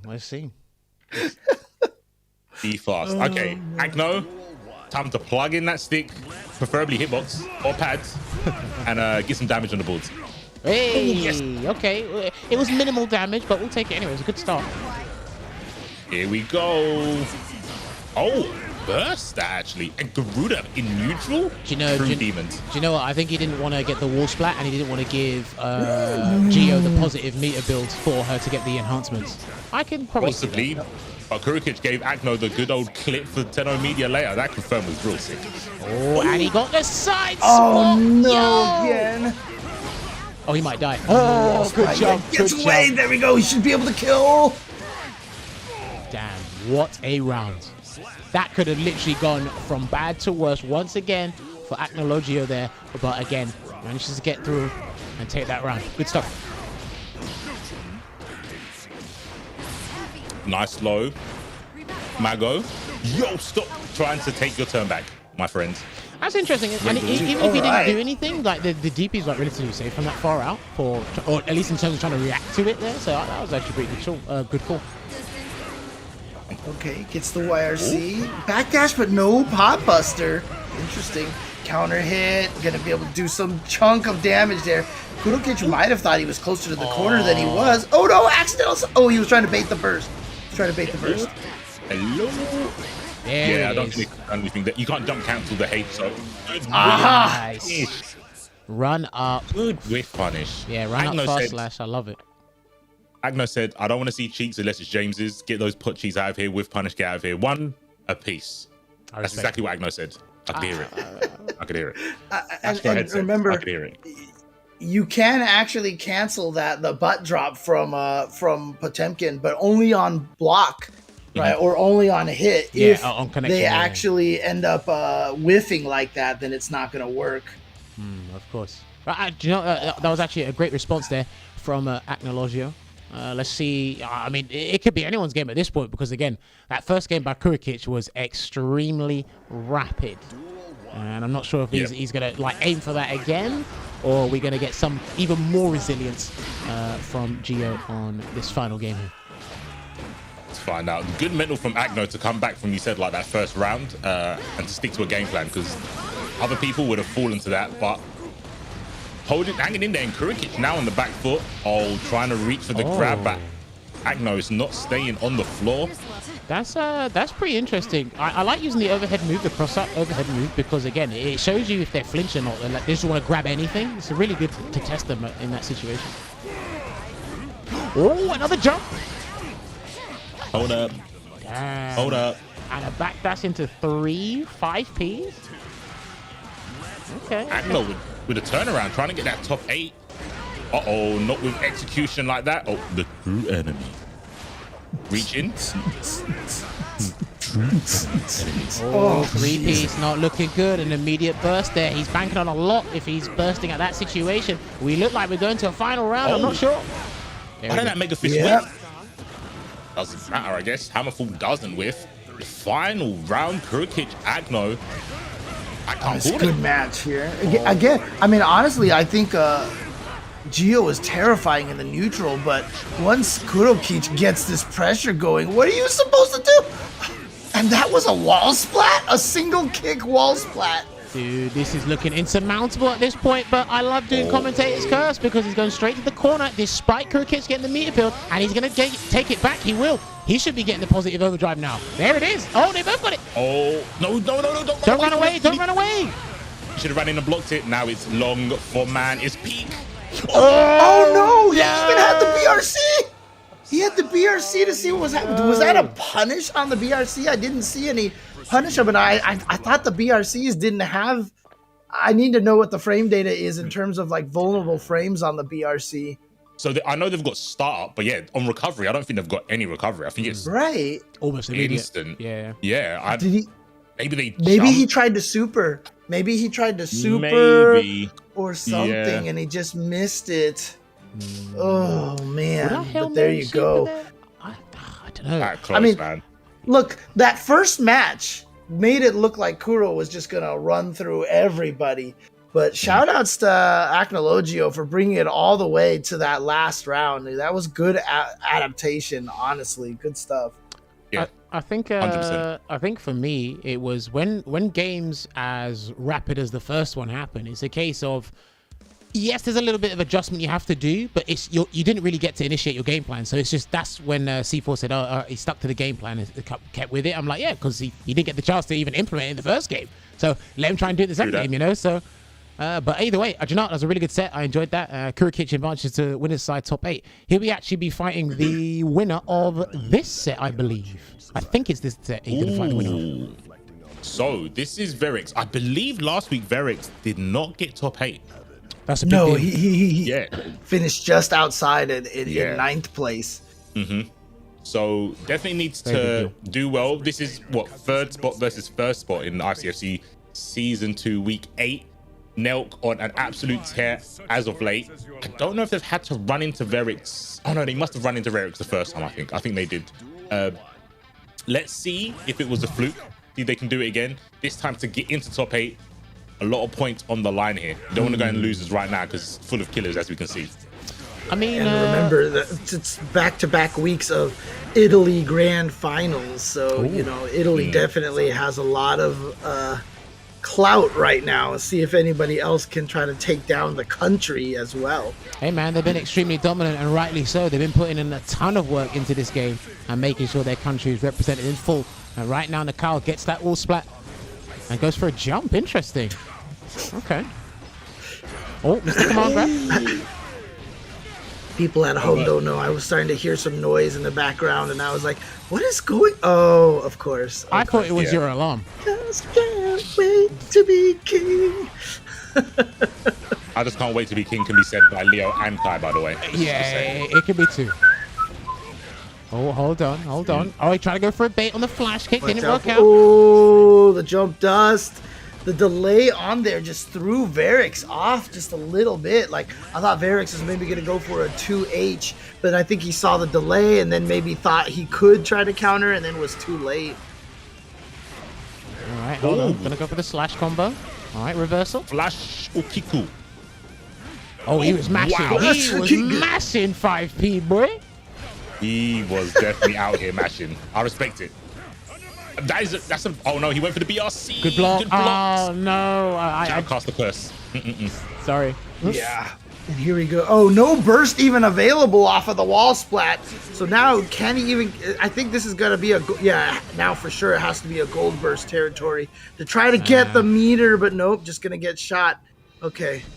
And there you go. So it's dying with the burst available. Never really had a chance to use it, unfortunately. Yeah, that one hit straight into wall break it's a really awkward situation for the someone holding burst, right? Because you don't get a chance. After that, you're like, they're pretty much ready for me to just do a random goal burst, right? Being Nago, you don't have the luxury of doing stuff like Maze do, where they just run up to you and goal burst. He doesn't have that luxury, so because he doesn't have a run. He's only got the special set, and it's just like even then, it's like you kind of have to wait for your opponent to come to you. And Leo isn't a doesn't have a run. So he doesn't even have a dash. I mean, you know, we hear somebody always talking about how, you know, unfortunate Leo is because he doesn't have a run. But, I mean, you could be Nago and have neither, right? Or I could be Nago and have a full screen clone that's safe on block. But full screen clone that's safe on block, or I can have a full screen uppercut that can take you half a screen to 60%. Yeah, let me just go into clone and be safe, but, you know. So what you're saying then is your character can be good despite not having a run because they have really broken things like back turn mix-ups, right? I wouldn't go that far, James. I'm trying here, okay? Don't worry. Oh, the back dash into the grab, and he's going to RC it. Okay, misses his pickup though from the 5S. L neutral. Oh, okay. Was that 2K or was that 5K?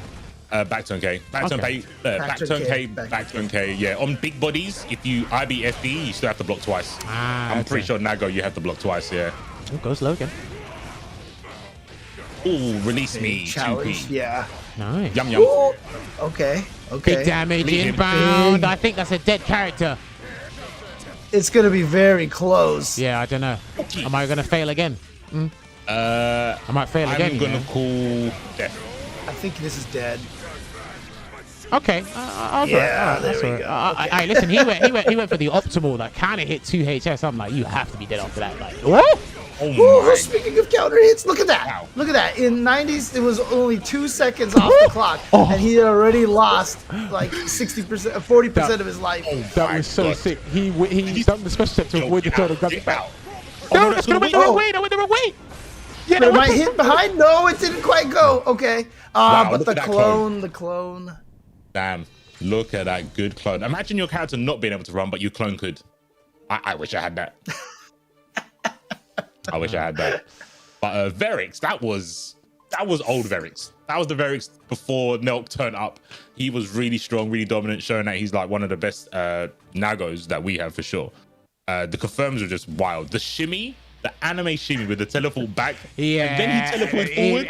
And he made the grab whiff as well. I was like, dude, that was statements. Sick. Actual statements. Statements were made indeed. All right, well, Verix here sitting on 4,370 points. Dang. Coming up here. I think you like Strife. trying to send Nelkhael to losers bracket where Nelkhael hasn't been in since in the last 2 weeks. I think the only time he was sent to losers bracket was in the grand finals of the first week. Yo, you're actually right. Yeah, because Armix reset the bracket on him. Yeah. He's actually trying to put him into territory that he's never been before. That's actually crazy. Damn, foreign territory, yeah? Yep. No, we haven't. People have been pretty consistent. Ooh, counter hit. Ow. Okay. All right, Verix trying to do the Nago things here. The delay on that. He was expecting it just to go for the 5H and nothing else. Oh, he missed the back turn part, but he got the kick and then... smart. Oh my goodness. Not quite for the wall splat. Got the hit. Oh no, but didn't finish the combo. Just chip it away. Oh, you have to spend so much meter on that, but gotta watch out for the burst. Yo. But I think that was chip death.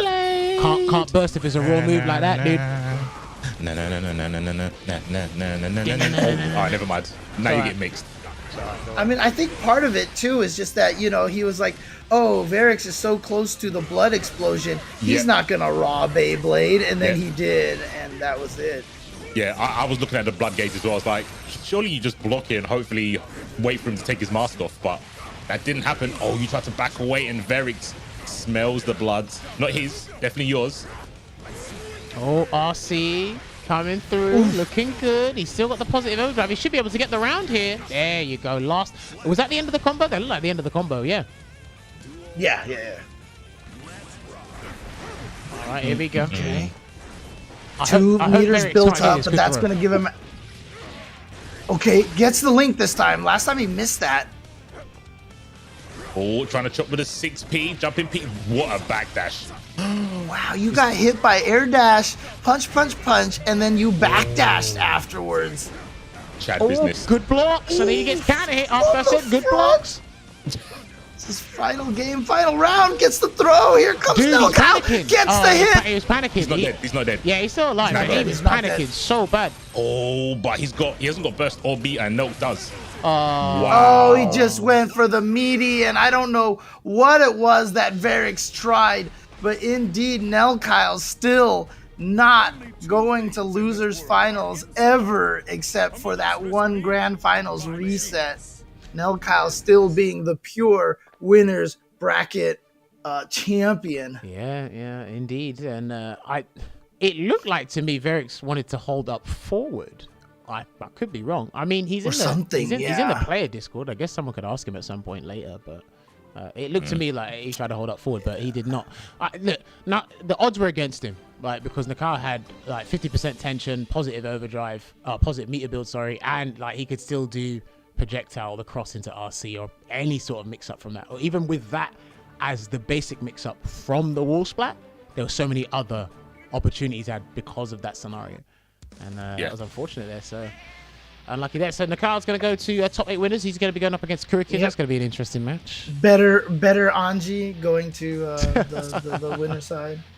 Wasn't it better without James earlier when we said it was worse, Anji? Oh yeah. Now, worse Anji's doing work. We just need Noctron back, man. We need a better Leo. Noctron, come back. We miss you. Yeah, but we need that Anji hype in the tournament. Mm-hmm. Wow, Bella is doing some pretty good work against Snake. Yeah, already, but it's back to full screen now, so. Yeah. He won the very first ICFC this year. Yeah. This season, which is why he's been placed so high for so long. But I swear this is the first time since that week, isn't it? Or it might be. It's hard to tell. There's so many mazes. Oh my gosh. Wait, Snake. Boo, he dropped the bomb off. Boo. Okay, he was in week 3 and 4. So okay. He was in week 3 and 4. But then after that, he hasn't been. And then week 6. Okay, so he's been playing. Okay, gotcha. And right now, he's going up against a pretty formidable player in Snake. Doesn't have bomber combos, but does have max range, max damage 2 S1s. I'll give him that. He is also the previous season's champion. Has he gotten his PS5 yet? Jammers, you're the one that's responsible for that, right? Yeah. I'm delivery. I may have dropped it at McDonald's, maybe. I don't know. No comment. You dropped it, huh? So I can't take it by, was it punching you in the face? Isn't that what I was supposed to do? maybe if you give me back slideshow, James, we can talk. But. Okay. Sounds good. I'll do slideshow, James, just that for would be the game if he didn't burst and he didn't. Respect. Yep, you can't just sneak right past there. Not anymore. But Snake has no burst here. And he's cornered by May. He's bricking it. He's got. No, he's just mashing. Yeah, I'm not. Listen, I'd be like Snake. I'd mash as well. If I had no burst, I'm mashing. No, I'm not bricking it. You mad? I'm not firming that. 2S2H over the rinsing. Gets out of the corner, which is not too bad for May. Now it's time for the anchor. I love the delay on the up dolphin. Oh, get mixed. Yes, sir. Yeah, there we go with the RC. Oh my word. Why so much damage? Why does May do so much damage? I mean, look, she's hitting you over the head with an anchor, okay? So I guess that makes sense, but still. The way she needs it. Oh, good PRC. They both done it. Gotta get out there. The dolphin is dead. Yeah, you're dead. You're dead. Wow. That was godlike. Dude, literally. That was godlike. That dolphin hit all I saw was... What a confirm OTG kill. See, where was the bounty for the OTG kill? Where were those when we had that bounty, right? Now we have these bounties currently. Basically, they're gonna happen all next week. So yep, not gonna see any of them. But that was sick. Having the wherewithal to charge the dolphin in the PRC was sick. Yeah, you know, full credit as well, because good observation when Snake used his burst and you said, well, look, we know Bello as a player, how aggressive he and May can be as a player. It's like, look, Snake's going to have to tank that. And unfortunately, he didn't tank it well enough. He mashed a couple of times here and there, and yeah. They fucked up. That's literally went from my head when he burst. Oh my god, And 60 on the 5K. It was at that point that Nathan knew. He fucked up. Yep. Absolutely did. But now Bella's going to have to... Oh, has he done it again? He's gonna have to fight his way out of the corner, but did it almost instantaneously. Hold on. He's in a good position right now. The meatiest of explosions after the Ren send. Wow, it's never not Axel's turn. It's never not his turn. I like it. Screen control, man. Fair gaming. Screen pollution. Pollution is definitely not control. Screen pollution. I like it. We'll take He's just putting stuff out there. Look at this, bro. Obnoxious stuff. Yeah, get him, mate. Great gaming. Fair gaming. Oh, backdash in the corner. And look at that. Bomb loop, bomb combos, right? So there you go. Nah, Try to definitely... No, James. You should have done it raw. That's how you punish throws. Man said that's how you never good enough for you, is it, C4? It's just never good enough. Look, man, he's the Strive critic. He's the Strive analyst. English character, man. I want to see him prosper. I want to see him do well. Oh, I want to see you not try and backdash. That's not the answer. Down that backdash, yeah. That was beautiful, smart stuff. Yeah, good change up there from Snake as well, especially from the first game. Again, used his burst early, but this time round, I think there's a little bit more space to work with than in the previous game to make sure he can get his moves and his neutral game on point. Yeah. Well, I mean, C4 calls it screen pollution. I'll call it screen control. But screen pollution. That's a Marvel 2. That's Marvel 2 terminology right there. Oh, is it? Yeah. Tell me they said that about Spiral. They said that about Spiral, right? Yeah, Spiral, like Doctor Doom jumping up in the air and shooting finger lasers and stuff. Yeah, just throwing everything out. But man, sometimes that's what we got to do out here. We got to pollute the screen and make sure we affect the environment in game. That's right, controlling the environment, dude. Global warming, making the environment toxic by screen pollution. That's it, mate. Oh, I wanted mate to stop Axel's carbon footprint. Get in there. Yeah. I don't know. I think it was a well-timed burst from Snake, but. Oh no! Combos. Is he gonna have another Nathan moment? Oh no! I think that was blocked. Yeah, that looked blocked. Punish accordingly. Oh yeah! Oh, look at that!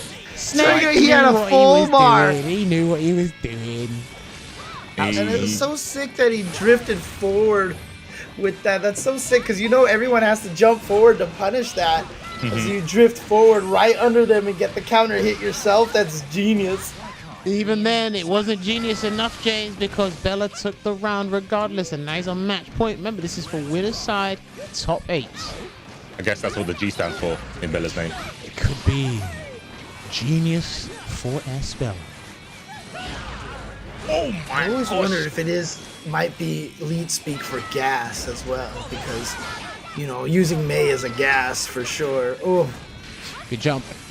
Fantastic jump. Oh, he's off in the corner. Never mind. It's May. Oh, get mixed. Every time. Yeah, he's been hit by that combo all the time. Oh, you're deleted. Well, it would have been. Oh, he got the burst. He just got the burst. Oh, no. Oh, no. Oh, can Snake do the comeback? Can he do this comeback? He's going to get a hit here. You're panicking. And you got the last hit. RC. 3K RC.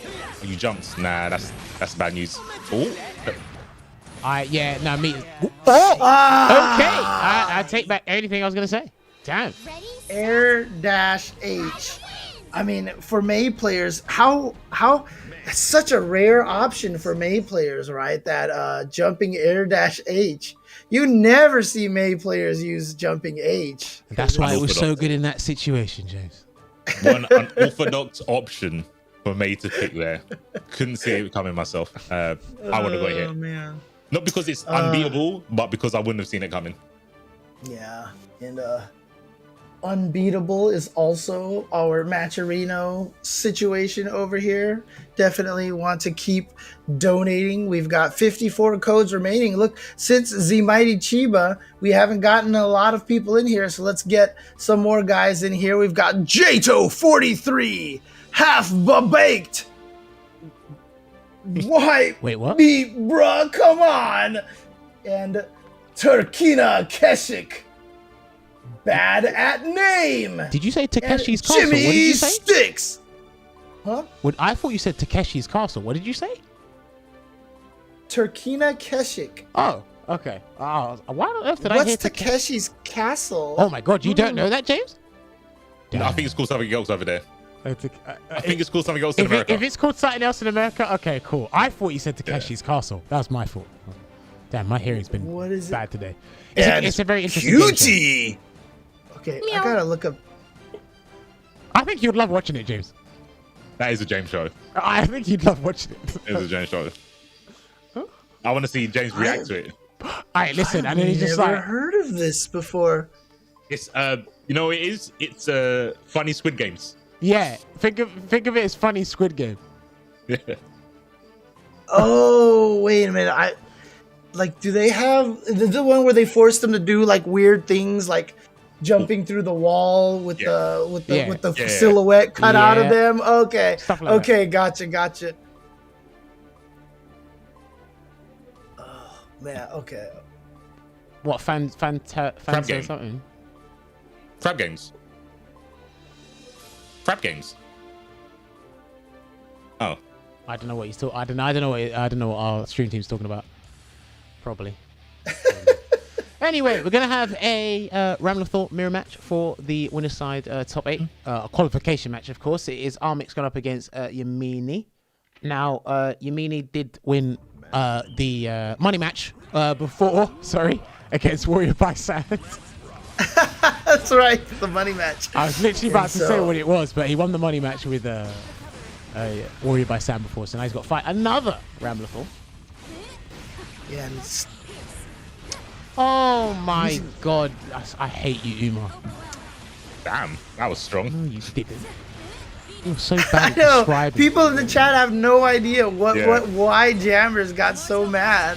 They just were like sitting here. We're like, look, it's Armix versus Yammini. I hate you, Umar. I was like, whoa. You guys can't hear Umar, but Umar is very bad at describing things, and it was for something very simple. You know what who Oaks is bad at doing stuff? Ram taking damage. Ram is bad at taking damage. Chris, please save me. I just don't like Umar. Oh, not now. Wait, say that again. What do you say? What a good trade counter hit! Almost didn't get it confirmed. I didn't quite catch what production said, but right now, someone's looking like they're going to catch a sword.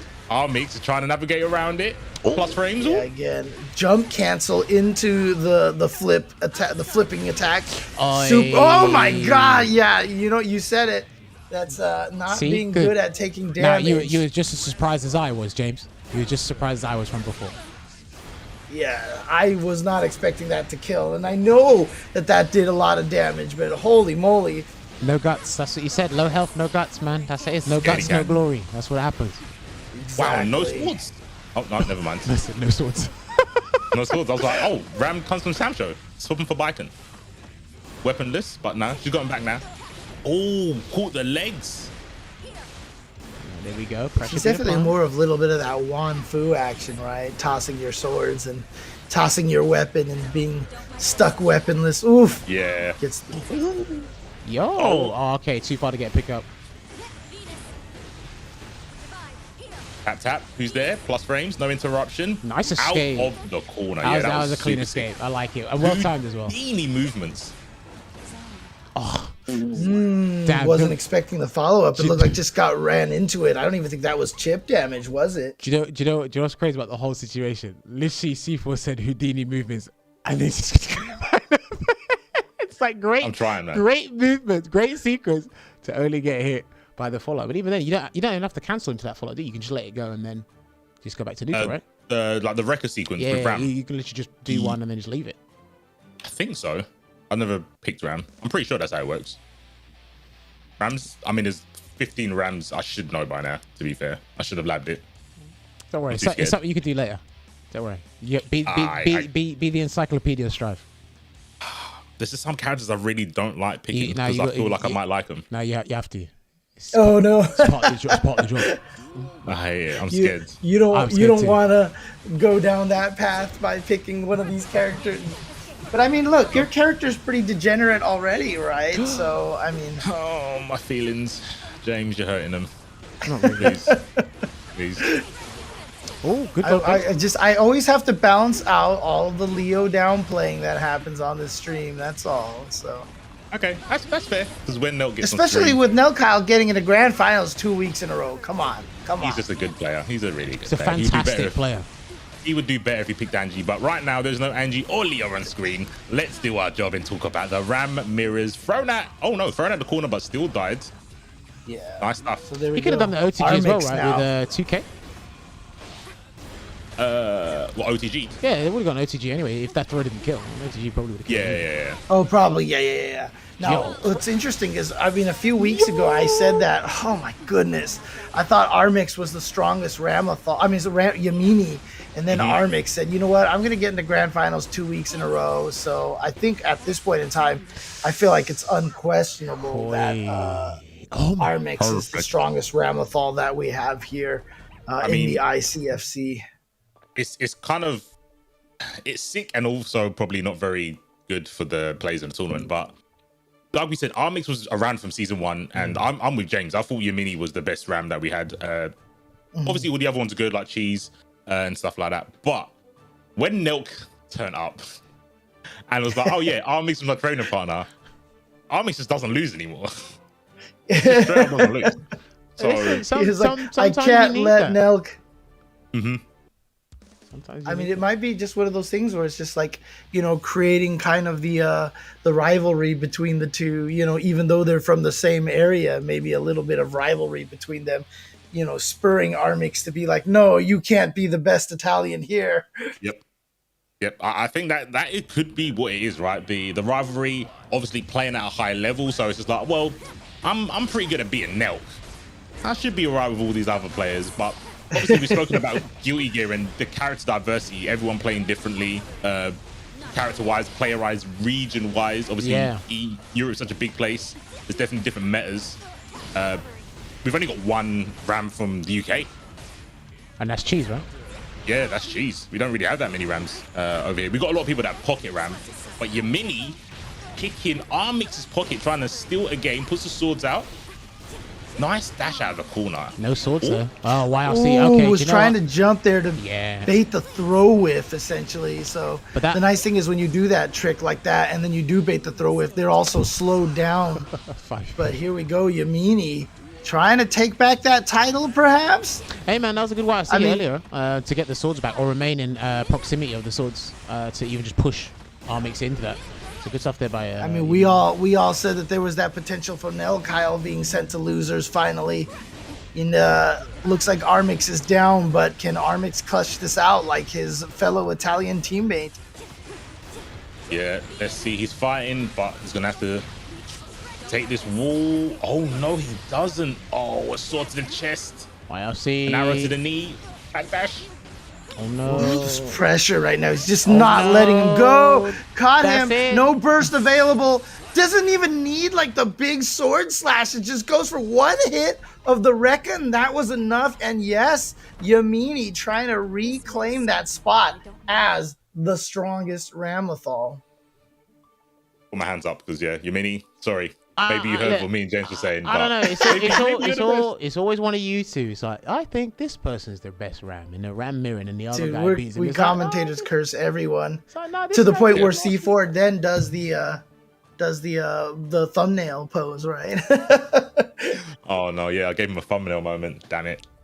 Good stuff. And we also have been given some more money to the pot here, thanks to the contributions of Eos Dahlia, Echo Monitor, and Papa Lico. Or is it Papa Lyco? Actually, now that I think about it. Let me know, Papa Lico, in the chat. Let me know if it's Lico or Lyco. I will, or even Papa Lee KO or something. So damn, hit him with the cosmic brain name. It could be KO. Okay. And yes, it is first to 3 for top 8. So we have the 4 players on the winner's side. It's Nelkhael, Kurokich, Yammini, and G4's Bella. I mean, can't ask for a stronger crew. But to be fair, every single one of those matches went 2-1. Every single one. They did. So it was very close. Looking at the brackets here, that is correct. If we're looking at the matches to qualify for losers top 8, this is fantastic, right? So we got Armix versus Cheese, so another Ramlethal mirror. We've got Snake versus Heapski, an all UK affair. We got Verix going up against Lordrak, and then we're gonna have Acnologio going up against Francis C. Oh, that's coming on. Mr. F's on here now. Cool. Wait, didn't these guys play right early today? Did they? Would Jeopardy? No, Kurokich did. It was Kurokich versus yes. Acnologio. So I see that. Why do I hear Ollie in the back? The voice in your head. The voice in my head. Okay, let's see if Mr. F learned anything from the match. Maybe they didn't see it. Hopefully they did. Should be in stream chat, getting a download on all the players. See if they can implement some of the stuff that Kurokich did. Oh my gosh. You don't need to see anything because Acno is in your mind, rent-free. Good damage as well. Maybe a dash-up grab, maybe? Oh, try a dash-up button. Overhead, looking good. Very persistent, that move against Potemkin, because he is a big boy. Gets flicked. Yep. Okay. No. Oh dear. Big damage. What's it going to be for the guess? Barrier blocked. Yes. Throw that. Was he close enough, though? Because the PRC was a good choice anyway. Because he's already sticking out a butt. I don't think Gio was close enough to get that grab. Possibly, yeah. I mean, I'm a risk taker. I would have went for a pro. I'm a Leo player, but you're probably right. Probably wasn't close enough.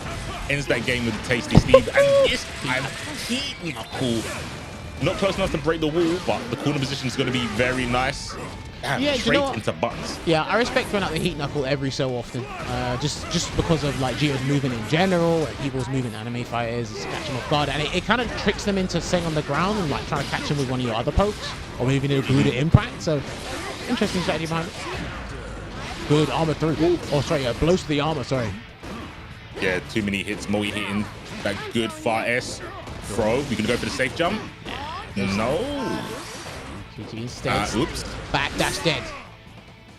The classico pop backdash. No pop buster needed. Straight into the strike. Wasn't ready to, basically, it's not like an OS, but you have to be prepared for your first normal to miss. A lot of normals recover before the backdash recovers. Okay. But you have to be aware of it to put the next button to kind of punish, basically, because the info on backdashes are between 4 to 6, but the recovery is like 20 odd. Yeah, is that after the invincibility is done? Yeah. Okay. Yeah, that's after the invincibility is done. So you've got like 20 frames, then the start of the next move. You've definitely got opportunities, but if you're doing a Gatling, you're normally not ready for it because you're like, oh, my first normal whiff, I need to go into a faster button. I need to go into a P or a K to stop them fighting back. It's something that everyone's going to have to get used to. It will happen later down the line. This game is still relatively old. Relatively new, yeah. I think that's not going to be something that's going to be at the forefront of people's minds practicing at the moment. I think they kind of do it on instinct in game if they're ready, like C4 was alluding to before. But it is 1-0 to Mr. F right now. Gets the pop buster. One more will do the trick. Oh, man. Oh, no. Wow. The perfect as well. Oh, dear. Congratulations, you made it to 10 Media's Twitter account. Let's go. Highlight reels. I see. I don't know. I would not want to lose to 2 Potemkins in one day, one tournament. Yeah, that can't be good for the resume. Get him, Acno. Don't get grabbed those. That is commentary. It's fine. PRC. Mega Fist. Oh, force the burst. That's going to be it. You force the burst. I don't know. I don't see you coming back from this. Oh, there's a chance. There's definitely a chance. Not when you're whipping big startup and recovery buttons like that. That's real risky. I get the idea of doing dash S. It's a really good button. You can hit confirm it easily, and it stops Pot doing arbor moves because they're all single hitting. But I know Pot's a slow body, but he's got some nimble attacks. Mega Fist is a very quick attack. The thing is for me is, look what we were talking about before, right? So we saw like the heat knuckles just coming out because Acno was just taking the aerial approach, and it's like, right, heat knuckle caught you like twice. Okay, cool. I'll do less aerial movement and do on the ground. And what happened on the ground? Just getting caught out, and it's all right. Now it's my turn to jump. And then when you try and do dash up far S, dash up 2S, it's just like, right, I'll just click with the Mega Fist. So I actually think that was some good mind games just by throwing out these moves, even mixed in with some of the arm moves, which just get blown up by the Fart S in the neutral. So I actually think that was actually a good strategy Mr. F had there, if that was intentional, because it looked clean to me. I agree. I think it's also pretty hard for Agno going from Kurokich to any other pot. Even, you don't have to put Kurokich there, just going from one pot to another, because they're going to have different tendencies, right? The backdash patterns, their Mega Fist patterns. Mega Fists are something you have to look for. Normally, it's only fireball characters because they don't want to be predictable with the fireballs, because Mega Fist is a good punish. Yeah. When you're a character without fireball, you're like, damn, I have to go forward. I have to go into a grappler. I don't really want to do that, to be honest. So you could see that Acno was using like dash pokes to try and pin them down first. But if the pot's just jumping around and doing Mega Fist, it's really hard to pin someone like that down. I mean, for me, it's like playing a character as, aggressive and as hostile as Geo can be. It's like, look, you're kind of signing your own death warrant at times, depending on the player you're going up against in Potemkin, right? And it's just like, well, look, if this doesn't work out, he's going to hit you. The burst is still stored there. Depending on the tension gauge that's available, could ruin your day. And again, one pop buster could change it. All right, against Kurokich, we saw Acno hold up a couple of times. Against Mr. F, we saw the pop buster. I said, what I say? One more will do the trick. And he said, he sat there, and it's like, look, at the end of the day, it is a guess. It is a guess. So. Yeah, and yeah, it's a lot to do with players, right? Like you said, against Kurokich, only got hit by one. Was like, the game plan is childish Gambino. We hold up and that's it, right? We avoid that. But with Mr. F, he didn't hold up. He wasn't on that Ferris wheel, unfortunately. But Agno still played really well. But we have Lordrak. We've not had Lordrak on stream today against Verix. No. So it was how'd you pronounce his name? Diaphone, right? Yes. That was the Eno in Grand Finals. Of Red Bull Kumite. Shout out to the Red Bull Kumite. Good gameplay. It's actually fantastic. How did Uriel Legion come fourth, or did he not make it out of his pool? I can't remember who came fourth. I don't think they made it out. Did they make it out? Why do I think he came fourth? Oh no, I'm bugging. I think they made it out as Skill didn't make it out. Okay. Yeah. No, some good gameplay overall, and I thought even watching the state of Eno right now, even through Diaphone's gameplay, just looking in a pretty solid place. Obviously, the grand final with the surprise pick by Gold Lewis, that looked like a terrible matchup for Eno, but I could be wrong. That could be just like Gobo's phenomenal skill. Yeah, Gobo's had like a lot of practice, obviously fighting Daru, who's one of the strongest Enos, right? Hold on, we've had a purple beat combo. Change that number. Change that number to 9. Oh, was that okay? Purple stuff. Yeah, we had a purple beat combo. So change that number, please. Anyone in the production room. Getting that drank for Runge. Ronje. Oh, 2S, so he doesn't have to block the note. Very clever. RC, mixed time, goes low. OTG damage. Oh, hold my Yeezys. Check the size. 5k links into the slash. Gonna end that round there. I don't know if we got anyone in production. Can we get that number changed for the purple grey beat combo, please? I didn't see that number changed on the doc. It hasn't changed yet. And they say I can't see anyone. And apparently they say I don't do my job. Okay. Oh well. Damn. Just saying. You know they're not there because they would have muted you for that one. I've got video evidence of live and direct. Receipts have been kept. We can play this game. It's easy. All right. Anyway, so they're going into game 2 right now. Lordrak. So Lordrak didn't have a very good time today. He lost 2-1 his first game. Then he beat Warrior by Stand 2-1, and then he beat Rolo 2-0. So he's been fighting his way through losers bracket. So there is momentum on his side. I don't think he'd want to lose here. Probably not. Yeah, trying to get to top 8 obviously is most players' goal. Then obviously some of them who are at the top echelon want to get first place. But Lordrak, I mean, beating Warrior by Stand is no small feat. So yeah, for sure. It said 2-1 here as well. So yeah. See, I'm looking at this now, and obviously judging by Eno's unique mobility, how she's designed anyway. If he can be careful by doing, well, he's dead now. I think it's all about being careful with your approach against Nago for me, because again, if you try and do the hover dash, you might get hit by a 2S. If you try to do stroke the big tree, I'm not sure if that goes under his 5 HS. I could be mistaken. Probably does. It probably does. But it's risky. Yeah, that's what I mean. It's like you don't want to make the wrong choice because of these long range. You're dead. Bruh. Speaking of making choices, I don't think Lordrak got to make a choice. Oh no, that's it. Oh my. Yeah. Oh my. Oh, that's violent. No free will, mate. That was determinism. They didn't have a choice. They didn't have a choice. They didn't get to play the game. That's what Berix wants to do. Sorry. Especially with Yuki. The ambulance is calling. Sorry.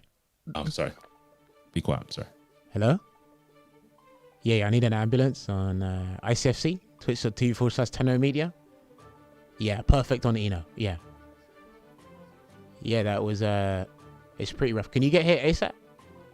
The bill? Send it to Uma. Send the bill to Uma. Okay. No, see you in a bit. Thank you. No. Jammers are paid. Sorry, the ambulance called because they caught wind of that perfect, and I was like, somebody needs a defib unit or something. But it's crazy. I'm not paying for it, but that was rough. Is overall that a rough matchup for Eno, or is that doable? I really despise Eno. I'll put it out there first. So listen, disclaimer. I want the worst for that character. I hate that character with a passion. Hate it. But I will say, I think it's really hard to navigate through Nago at the best of times. I can't imagine trying to do it without a dash. Like, Eno 6'6", obviously puts an airborne. Yeah. So it's very hard to control. It's not like a character with a extreme dash like, what's her name? Geo. Geo's got like a very extreme dash, right? So it's hard to space yourself. With Eno, it's near on impossible to continually space yourself. You can space yourself in the air, but on the ground it's very hard, and that's where Nago's strong. So not to be an Eno apologist, I will say I think it is quite difficult for her. Notes are really hard to use because on reaction, and Nago can just go far S or 2H. 2HS, far S, far HS. Yeah. I mean, all right, do you know what? That too. But then let me ask you this, right? Is she struggling against the big bodies? Because again, if going off of what I saw Gobo do to Diaphone in the finals, that looks rough. And then obviously there's Potemkin. Sometimes that can be rough, depending on who you're fighting as a player. So I'm like, has Eno had a problem in Strive against the big bodies? Or I think Pots don't like Eno, and I think Enos think they do well into Pot. But I think with Gold Lewis, I remember the conversation with, well, I don't remember the conversation. I wasn't there. I'm talking absolute nonsense. I was also Moon Runes on Twitter, and the translation said that Daru was saying, yeah, when I fought against Gobo, I had a harder time against his Gold Lewis than his Zao. Boy. Yeah. How about that for a oh my, look at this. You cannot escape from crossing fates. All UKFA, man. That's it. This is are they still in the chat? Is it Fight Hub? I don't know. Oh wait, are these guys going to Revit this weekend? I think they are. Okay. Heapski asked me today, oh my god, she's going to the hospital. Oh my god. No bombers. Oh no, wait, no, hey, listen, the paramedics, they went back in the car. They said, oh, break time, cool, relax. Let's finish this Vinto. This Tesco meal deal. Oh man. Hey, listen, that's expensive now. Shout out to Tesco meal deal. You are reaching, Mr. Fantastic. Oh my gosh, yeah, you deserve all of this, Heapski. Let's be real. Oi, wait, change that number now. Bounty 1, change the number. Come on. Airthrow, Airthrow. Where is my stream team? You ain't changed the purple grey beat number, and you ain't changed the Airthrow number. Lord Jesus, what are you jumping for? No, you change it. I'm commentating, you change it. Draw. Oh my gosh. So, the secret dark art, which was taught to Heapski, I was there, I was live in the flesh. They said, oh yeah, you know how you beat Axles with Kai? You just screw draw. Just screw draw. It'll be fine. Change Bounty 3 as well. We had one earlier while you guys are slacking off. Hey, my caramba. Oh, yeah, the risk gauge on Snake. The risk gauge on Snake. Okay. Good break. Oh. Texas. Why did he go Clap him. 2S after the throw? He random. He keep guessing. That's it, he random. Oh. If he had a little bit, if he had a little bit more health, I would have been singing his praise. I definitely would have eulogized him there. I feel like we shouldn't look to that. Let's talk about the match. So in that situation, I think the option of doing stun edge PRC might have punished that. Probably. Instead of Sacred Edge. Maybe. Anyway, what we can... Wait, what? Thanks for the people that hit the big claim code. TikTok. Big TikTok. Thank you very much for the contribution of 50 cents. Thank you very much. Can you get your friends and family to hit the match arena as well, please? Thank you. We need to get all of them. Otherwise, we can't leave. We'll be tied lock and key if we if we don't meet our quota. $150, guys. Come on, let's get these guys fine dining. Come on. Brenton Gecki. Driver's license photo. I miss old Axel, man. Oh, there we go. Stun dipper. I know you appreciate stuff like this, right? You know Axel's 2H? Yeah. On hit, you can punish with stun dipper. On hit. Damn. Okay. Yeah. I mean, it's like you'll have moves like that in. Or I think there should be moves like that in fighting games, though. Like 1 or 2. Not like in abundance. It's like, look, that button's probably utilized in various different areas really well. So if it's poorly spaced or used at the wrong time, and it should be punchable hit. Oh. Damn, he pressed Poorly 2K. spaced. Oh, you got baited. You got baited. Damn, he flinched, cuz. No. Bro. He flinched. He bit. Big guessing. Big guessing. Big G's. Big G's. Right, let's see. Okay, here we go. Right, heapski. Game heapski. Trying to navigate around the site. Gets it. Yeah, put your... Oh, damn. I was going to say in joke. You know Axel's boots, they look like Fury Fighters. You are such a waste. You only said it because he's not watching this. Yeah. 100%. Oh, my God. I just came back and all I hear is you are such a waste. Yes, Jammer's talking to me as standard. This the normal lingo. Oh, no. That was a good PRC. Good block. Oh, man. Oh, blocking the jump attack and then challenging with the 2K afterwards. Got to make sure those block strings are tight. Wow, just running into far S. Okay, heapski might be a little bit eager to get in, which I don't blame him. It is Axel. That's the whole name of the game. Yeah, but how does Kai get in safely though? You're not going to throw a projectile. It's meant to be food drug, but he's kind of abandoned that shit. Maybe because he knows Snake knows. Mate, and now he knows, you know, nobody knows. Listen, if it stopped working after 2 or 3 times, I'd abandon that strategy and think of completely something crazy as well. Myself gets to slide in. Yeah, but still down. Man tried to do the JoJo. Oh, this is a turnaround. This is Phoenix Wright turnaround mode. Hold on. Turnabout. Objection. You listen. I don't think he can do it. He can't jump one more time. He can't jump one more time. This is it. First, too far away, but no punish. Damn, run and block, man. Hey, listen, this resilience on defense until I said that. Chip's a huge factor. He's still got a little bit of tension to work with for the FD. Yo, if you can do this, heapski, you don't have to buy me that pint. I promise. I'll buy you the pint. Make this comeback. That might be it. That might be it. Here you go. That might be it. Dun, dun, Hey, listen, whoever's got 10 on Twitter media account, you need to clip that entire comeback sequence. I wanted to say, I need to start a petition because I think turnabout mode music is probably the hypest comeback music.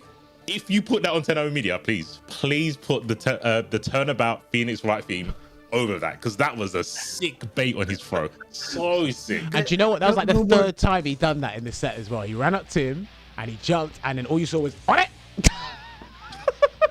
None of that. No more Guile comeback music. Now it's the turnabout music. Yep. I'm gonna try and start a revolution. Turnabout. It could turnabout work. over Guile. It could work. I need more time. I'm with it, dude. It's the most hype music, dude. It's so good. Talk to him, James, please. It's definitely the most hype music to have in any comeback situation. I'm convinced. I'm glad James is too. That means it's right. And the craziest thing is, like, I only just recently played Phoenix Wright for like the first time, so I get the hype now. Oh, that's sick. Do you know what I'm worried about in this final game? I'm kind of worried if Snake is going to be disciplined on defense, or is he still going to be reaching at times, especially in this clutch defensive scenario? He's Reed Richards, man. He's going to be reaching. He's going to be reaching all the time. That's how he plays, right? And we've seen him win a lot because of his aggression, right? Because he likes to overextend. He likes to kind of play mind games with his opponent. It's going to be hard to do against heapski, but he's done it offline, so I'm sure he can do it here. Oh, do these two play each other a lot? Wait, did he burst that? He bursted that. Yeah. Nah, if that was any other Gui gear, that would have worked. Oh yeah, because the burst takes full priority now, doesn't it? C4. Yeah, it used to do that. Rider Lightning normally would have beaten that, but not in this iteration of the game, unfortunately. But yeah, these two are normally the finals in an offline bi-weekly we have in the UK. Yeah. They're normally in the finals, so they play a fair bit, and they play online as well. Good training partner. Gotcha. Nice. He anti-air. He won't allow it. He is the king. Lyra clap, stun dip, a whiff punish. He runs away. Oh, this is going to be big damage. Gets right over the command throw. Dead. And no. Then, okay. No, he didn't have the meter. He didn't have the meter. Yeah, he didn't. Just run forward and stun dipper. Wow, that actually worked against him after the wall splat there. Shouts to long range characters. That's right. This is loser side. This is still first to 2. Yep. So yeah, this is final game, final round here. And heapski not in the best situation against an Axel. Back to the wall, full screen, runs up to H whiffs. Good defensive throw, and he puts him in the corner. This is good stuff. Safe jump. Important. There's that amazing move that he has, that 6K. I think he needs to go back to abusing Fudra's like C4 wanted him to do at the start. Run up Fudra. Yeah. That is the key. Doesn't have the shock state, unfortunately, right now, so it's not going to be... Oh, finally got him with it! Because he got the bomber combos. Oh, he doesn't even go for it. Tries to find an opportunity. Oh! Okay, we're going to turnabout mode here. No, it's not going to happen this time! Oh, man. Snakebelmont definitely going to advance forward, and unfortunately, heapski is not going to make top 8. Dream's dead. Yeah, he definitely needed to. I think there's one more week, right? But I think he needs to get like 128 points. I think that's who is in 8th place. I think that's a May. I don't know if it's Fezza or Bella. No, Bella's further up there. I'm pretty sure. Is it Bella? It might be Fezza then. It might be Fezza. To get into top 8, yeah, you need to break about 180, and I think heapski was on like 60 odd. So. Yeah, he definitely needs to get like 100 points. He basically needed to win today, but it's unfortunate. But even then, like he made the comeback once, but that was a different part of the screen, right? That was near a Snakebelmont in the corner, so that was easier to work with. That being trapped in the corner and then trying to chase Axel, my personal opinion, you're not going to be making the comeback without running into something. And unfortunately, he had no health to kind of endure that last bit there. But no, good back and forth between some of the best stride players we have in the UK. I'd like to say. Yeah, so, it's good stuff. It's good stuff. And gonna be moving on, I guess, to the next one here. It looks like it's gonna be Armix versus Cheese. Or are they playing on it? Or are we gonna have this on stream, right? Yeah, okay. Yeah, here we go. Another Ram mirror. I mean, it's par for the course here in ICFC EU for the Ramlethal mirrors. Let's see. Armix was sent down here by Yammini, who did defeat Warrior by Sand via money match. And now Armix trying to get back into the thick of things by getting into the top 8 on loser side with Ramlethal. Maybe try to get a run back against Yammini to prove that he is still the strongest Ramlethal player. I'm trying to think, did these two play the last time I was here? So week 6? Or did they play? Because we had like 4 or 5 like Ramlethal mirrors in that top 8 that day, and I know Cheese is involved in like at least one of them. So I can't remember if it was these two. There we go. Applying that pressure. Gets the combo, and you not quite. It's gonna get Oki from the situation. What's it gonna be? No. Oh, okay. Yeah. I was about to say it might be a fuzzy, but. Yeah, if you crouch in the middle of that, you get hit, and so it's really tricky. Yeah, you gotta be just crouching a little too early. You definitely gotta be careful with moves like that where you're able to change your guard state, because again, like going from high to immediate low, and they're still airborne doing that move because that's a single hit move, right? So, I say a single hit move. It's a 3 hitting move. It's only 1 input, so not like a wrecker. Okay, just going for those 2 hits. Not gonna go for any sword tosses or anything like that. And here we go. Corner pressure now for Cheese. Gets the hit, and here we go. Oh, felt like he could have did more than that. There was no burst to bait out. Sometimes the players don't think about that though. They literally, like, because it's a highly common scenario that people burst, sometimes they forget to be observant about the burst, so they don't go for the optimal string or whatnot. But regardless, she's been making it work, and it's final round in this game 1 here. Again, Armix has been in the grand final several times, and he could be making his way out here. Ooh, look at this. All right, here we go. I like that burst. That was a good burst timing there. Try to keep the momentum going. Yep, towards the corner. Needs to get the swords back. Gets the swords, and here we go. I really like Cheese's use of. He's so good at the Rekka's pressure in the corner. Frame trapped him last round. Here we go. Sword dashes out of there. Side switch. This is huge. Caramba, baby. This is going to be big damage, and he's going to go for the overdrive. Get the hard knockdown here, but he's got to be careful of Cheese's reversal. Throw.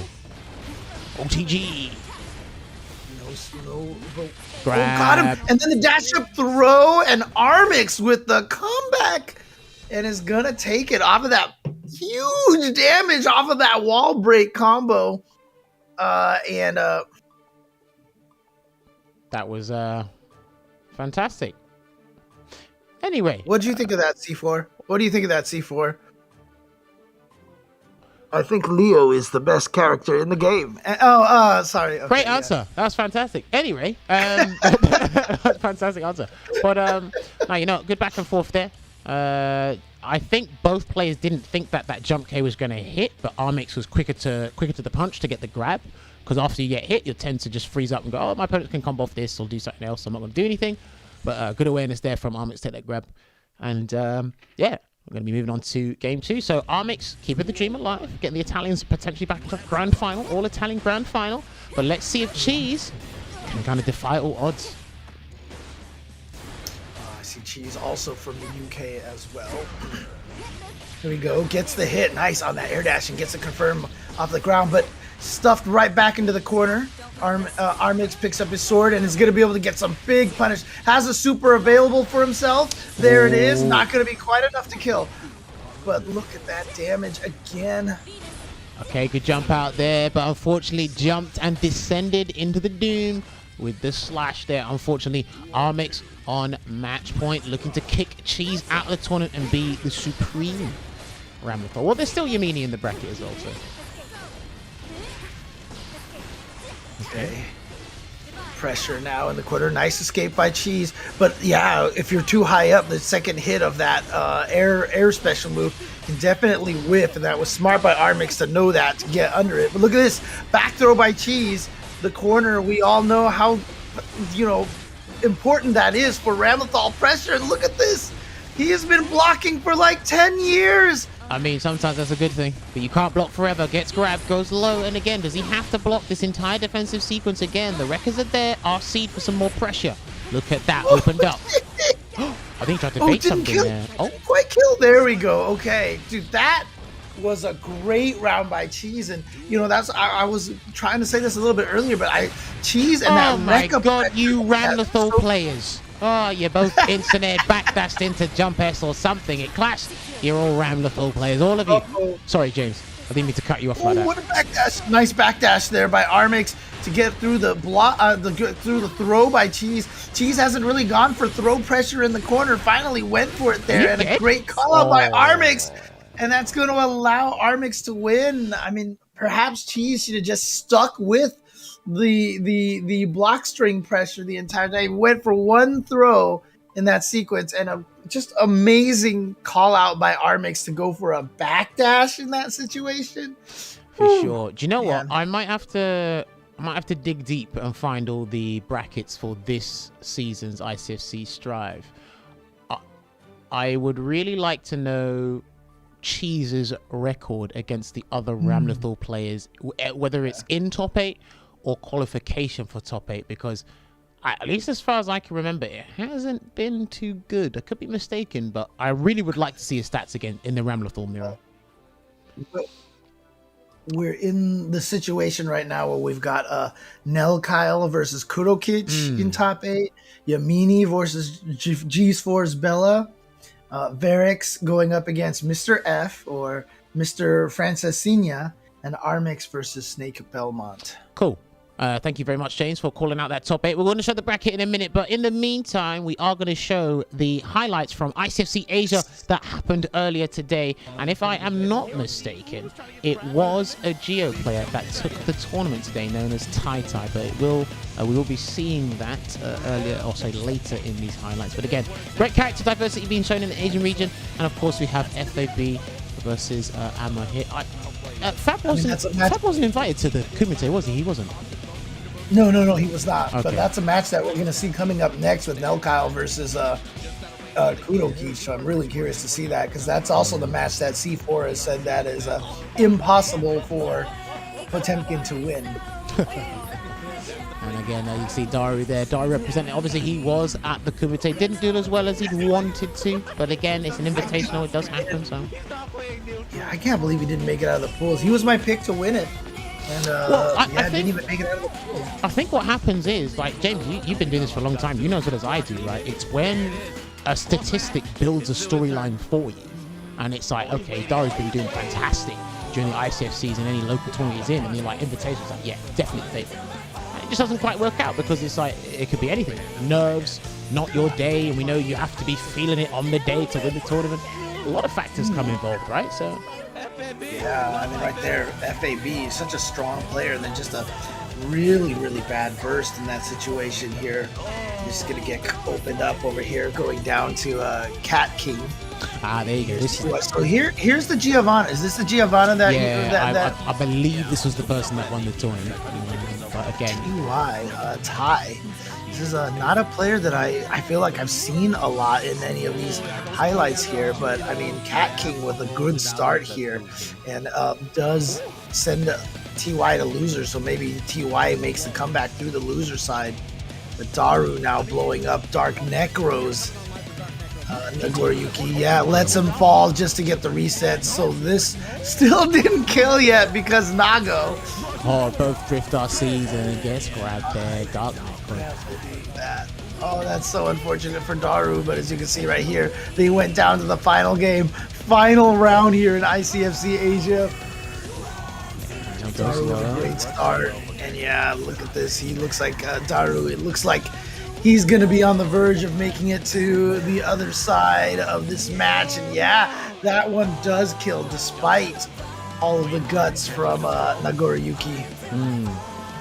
Oh, nice. There you go. And again, as well, it's like I imagine Daru's at the top of the ICFC Asia leaderboards because he's been pretty consistent for both seasons, and again, rightly so because he got invited up to the Red Bull Kumite. But even then, I do like it in regions like Asia where, again, they're solid regions and they're highly respected for their fighting game prowess. And then you get guys like Cat King coming through, doing some damage, making it to winners finals as well. Even with Ty, the Geo player that I haven't heard of myself, lack of knowledge. He's been doing well. So a lot of people have said that, you know, one of the big differences is that Eno is a little bit easier to fight offline because you can react to things a little bit better. However, Diaphone did amazing. I mean, second place with that Eno. So, you know. I mean, surprise pick by Gobo's Gold Loose, which was fantastic gameplay by him. Because I think everyone prepared for the Zato instead, but there you go, pressure being applied as well. I don't know how much, I don't know how Geo's matchup spread is it, if it's changed dramatically across the board, or only just slightly, depending on the characters fighting. But again, it's as aggressive as ever. You mentioned that, you know, not expecting the Gold Lewis pick. Diaphone actually tweeted out a conversation that he had with Jan, where Jan's like, you should play Kid Viper and get practice against Gold Lewis. And Diaphone said, nah, I think Gobo's just going to play Zato. Well, oops. That's your own fault, mate. Grand yeah, final. But here it is. So this is Ty. Look at this. He's one game away. He's one round away from the reset here. Did he get the reset 3-0 over Daru? Ooh. There you go. Look at that. Fantastic stuff. And there you go. Gonna get the 2 HS. Look at this, up 2-1. So a very dominant match here versus Eno. If he does indeed win this, he'll have gone 6-1 against Daru in grand finals, and that's exactly what's going to happen here. Giovanna, I mean, look, a lot of people, I think she's really strong. I've definitely heard the opinion that she's not very strong, and I've also, haven't seen much of her doing damage in tournaments. But here you go, Ty coming in here and winning this 6-1, including a reset over Daru. I think what tends to happen, it was similar to Armika and SF5, right? At the start, they're like just brilliant because it's like we're still learning the game, we're still understanding their movement, and again, the high damage output will always stay there, but we're still trying to understand the game, how they fit within the system, just understand neutral in general. As time goes on, it's like you're not necessarily like Gio isn't necessarily weaker. It's you all have a better understanding of her movement and the system, so it's harder for her to get in. And then again, you see how linear it is. A dash that covers half screen. The jump that's only limited to regular jump, super jump, or IAD. There's no like external variable factor there that's like or wow factor. Do you know what I mean? So again, I think every so often a Geo like Ty will come out and say, no, the character's still pretty solid. It's again with some bracket luck as well as me keeping on point with the matchups and making sure that I understand how things are working. I think still winning the tournament's pretty viable. You like James said, you saw it there with Ty. Yeah, what do you think about that, C4? Be very patient there. 100% agree. Jammers said it. He doesn't lie. Jammers doesn't lie. Jammers doesn't lie, huh? So Jammers is the truth. Everything he says is true. To my knowledge, yes. Do you know he had nice, to think about nice caveat there. He had to think about that. Anyway, while he thinks about trying to tell me the truth, this is how our top 8 bracket is looking right now. Again, shout out to all the players that are in the top 8 and made it here. We're going to have Nelkhael going up against Kurokich. I believe this is a run back. I'm not sure if they faced last week or the week before last. But this is going to be an interesting matchup. Leo versus Potemkin. Yammini versus Bella. May versus Ramlethal. And if we drop down into the losers bracket, it's Verix going up against Mr. F. And of course, Armix going up against Snakebelmont there. Not for Ramlethals this time round, but we still. I want to point out one thing though. Talk to me. Once again, Armix and Nelkhael, obviously both from Italy. But outside of that, there is not a single repeated country here. It's Nelkhael and Armix from Italy. Well, I mean, James, we would have had a UK, but they had to fight each other, you know? Yeah. Just saying. But 6 other countries represented here. So 7 countries out of the top 8 players. That's really sick. Nicely done to ICFC EU. I love seeing the talent spread around the entire continent like that. For sure. All right, and of course, do not forget, guys, these bounties are still happening, so we still have an opportunity to close out these bounties and not let any one of the Americans do the bounties on Tasty Steve's stream later on tonight. That is where ICFC Week 8 for the North America region will be happening. But of course, there's Toff's bounty with the Why You Jumping. We still got we got to do 8 more air throws. Is that right? I think I'm reading that right. We've got to do 8 more air throws. No. It says 6 times. It says 6 times, but the number up there says 8. So definitely someone in the back can't count.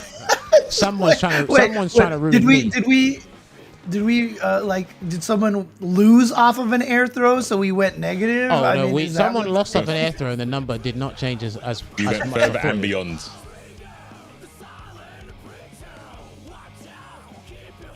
Yep. So, okay. Yeah, so we've got a couple more to do. We'll just say that. Yeah. We've got a couple more. We've got an abacus in the background. Recently, I've been surrounded by people that cannot do maths. Anyway, there's still Ringer's bounty as well with the I want that purple stuff. Do a purple beat combo 15 times. The number still hasn't changed on that document, funnily enough. Oh, it's changed as I opened my mouth. Wonderful. But also, big shout outs to Astro, our headset sponsor for the ICFC. If you want to follow Astro and find out more about their products, please follow Astro at AstroTR. And again, there is a chance to win some of their products as well. Now, C4 did take his break, and I'm pretty sure he went to lab something on his lovely hitbox. And if you guys want to buy yourself a hitbox, or even change that peripheral to get more precision and understand what the color red looks like, because we can see it there, you can head on over to hitboxgg/myface. Oh, okay. And you're posing with your cross-up controller as well. Also, okay. I see. Produced by the Hitbox team. Yeah. Exactly. I see. What was it? Hitbox .com/ICFCG? Damn, I've already forgotten the last part. There you go. Okay. You know. See, Jammers isn't lying. I told you. And also, I can't lie to you guys. 39 codes remaining. It's a good start. But we need to get through the rest of these. We have New Bros, Not That One Guy, Onslaught 262, Michelangelo Police. That's an interesting one. Okay. Domagoj, Ivanchi. Oh God, he's damn, been your here before. mouth gave up once again. You started. Oh my God, Ivancic. Big TikTok. Did you say big TikTok? Okay. Yeah. Elwins. Yammini. These funny names, isn't it? Rudy Otaku. Magnum. Smooth Grass. And Marco York. Vincent Morelli. So we've got 36 codes left, guys. Let's get through there. I see 300 of you in the chat. We can get through these. Shout out to over 300 viewers in the chat. And it's always James reading out those funny names, isn't it? It's always James. Always and everywhere. But I'm glad I'm here for this. Names. I wouldn't want to be anywhere else. The matchup. Yes, Nelk. This is why it's Big Nelk. He does the good stuff. Big Nelk. Bias commentary. Big Nelk. I see. Big Nelk. So Nelk thinks this is a. Oh, sorry, go on, James. No, go ahead. I was about to say, if anyone doesn't remember, if you go back a couple of weeks, watch the archives, Nelk hates this matchup. He thinks it's bad for Leo. I say it's very, very good for Leo. Told him some stuff. He ignored me and won anyway last time. So it'd be interesting to see what he does this time. Well, hopefully he doesn't commit to a flash kick in RC here. What? Wow. Huh? Why not? Why would he not do that? Wait, does that count as a lie? Does that count as a lie, C4? No. It's that in your heart you believed that so much, so it's not a lie. Mm-hmm. Okay. That was your belief. That wasn't a fact or a statement. It wasn't a statement. It was. I hope he doesn't do this, and he did, but he had no reason not to. I hope Kurokich teaches him a lesson. Oh, wow! He spends all of his meter. Wild. He's done it again. Oh, PRC tricks. Hold on. After this round, explain to me what he did. After this round. Okay, good. Oh, backdash. Okay, right. Explain to me what he did. That's the second time we've seen that. He did wake up Heavenly Potemkin Buster, which has invincibility on startup. Yeah. Now, the meter doesn't drain until he finishes posing, and he jumps up. So, you can actually still PRC the Heavenly Potemkin Buster startup. We see that a lot with Apology Man did that a lot with Faust as well at Red Bull, where he brings out the little flower and it takes a while before it actually starts and drains the meter. So you can use the invincibility and then PRC it to sneak through moves. And these are moves that are making them airborne, right? No, they're just invincible on startup. Cool. Because obviously Potemkin went airborne there as well, so. But that's Heavenly Blockbuster, so. All right, cool. Thank you for that. But he's still on the ground at the start. So you just basically activate the invincibility. You get the invincibility without draining the meter. So you can then... He done it after you called it, but I thought he was going to do 2 Garuda impacts. I actually thought he was going to do 2 Garudas, then try it, but... He probably to be fair, that jump dust would have beat both of them, right? It would have beat another Garuda as well as the Pop Buster, so... Nicely done. Nelk's a big fan of jump dust. I'm still on the fence. I don't know, but Nelk makes it look insanely strong because it basically stops you getting thrown. You get a punish if someone goes for like a low meaty or a mid meaty. The jump normally avoids it. Then you counter hit them. JD is actually, this is from Rev as well. It's cancelable on whiff into specials. The issue is, it's like, it seems really good. It's minus on hit, and all of these specials are unsafe at point blank range. So you do something unsafe into something unsafe. It's part of the game, but it's just one of those things, right? Because it's unsafe and people don't think you're gonna use it. Yeah. That's what makes it good to use, right? Yeah. Dive kick, flash kick is an actual 50-50 because it's like, well, you could punish this dive kick, but I could flash kick you in response. So it's a grimy 50-50. Of course. Good block. Yeah, cool, because he didn't block the overhead last time, so he's got the defensive sequences down until I cursed him once again. I love doing this. Oh, overhead. Just with the overhead this time. No fancy Heavenly Pop Buster PRCs this time. And Nelkhael looked really strong here. Comes the barrier. Nelkhael looked like trying to help prove C4's case. Oh my god! That hit him from there. What? Yeah, it was a punish on the backdash. Okay. Yeah, you gotta be careful. Ooh. Oh, he tried to flash. What? He didn't want that. That's He wanted not- Potbuster. He wanted Potbuster, Yeah. 100%. I've tried to lab that, like the fast PRC, just to see how hard it is. Sometimes you accidentally get Mega Fist. Why is it always? Why is it Potemkin players have got some of the hardest stuff to do? Bruh, Always, dude. Always. And It's you know, legit it doesn't. hard, It, man. like visually, it doesn't look that deep. But when you see and talk about execution wise, it's like, dude, that's harder than jumping through like 5 flaming hoops.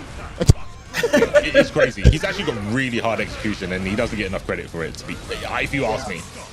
Honestly, I think Potemkin might be one of the hardest execution characters in this game because you have to carry every single special move that he has. There is a legitimate situation for carrying every single special move that he has. And honestly, Potbuster's range is really bad compared to old Potemkins, but I think it's because they know about Kara Potbuster. Yeah. And it's just a factor of his game. Do you know what, James? I wouldn't be surprised if he's in the argument for one of the hardest executional characters of all time in fighting games. I wouldn't be surprised. To play him at high level.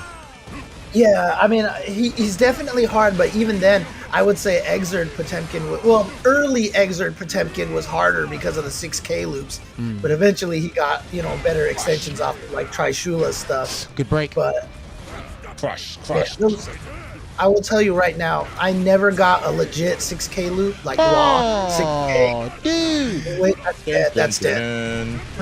Oh, that's not dead. He's all right, but the side switch, of course.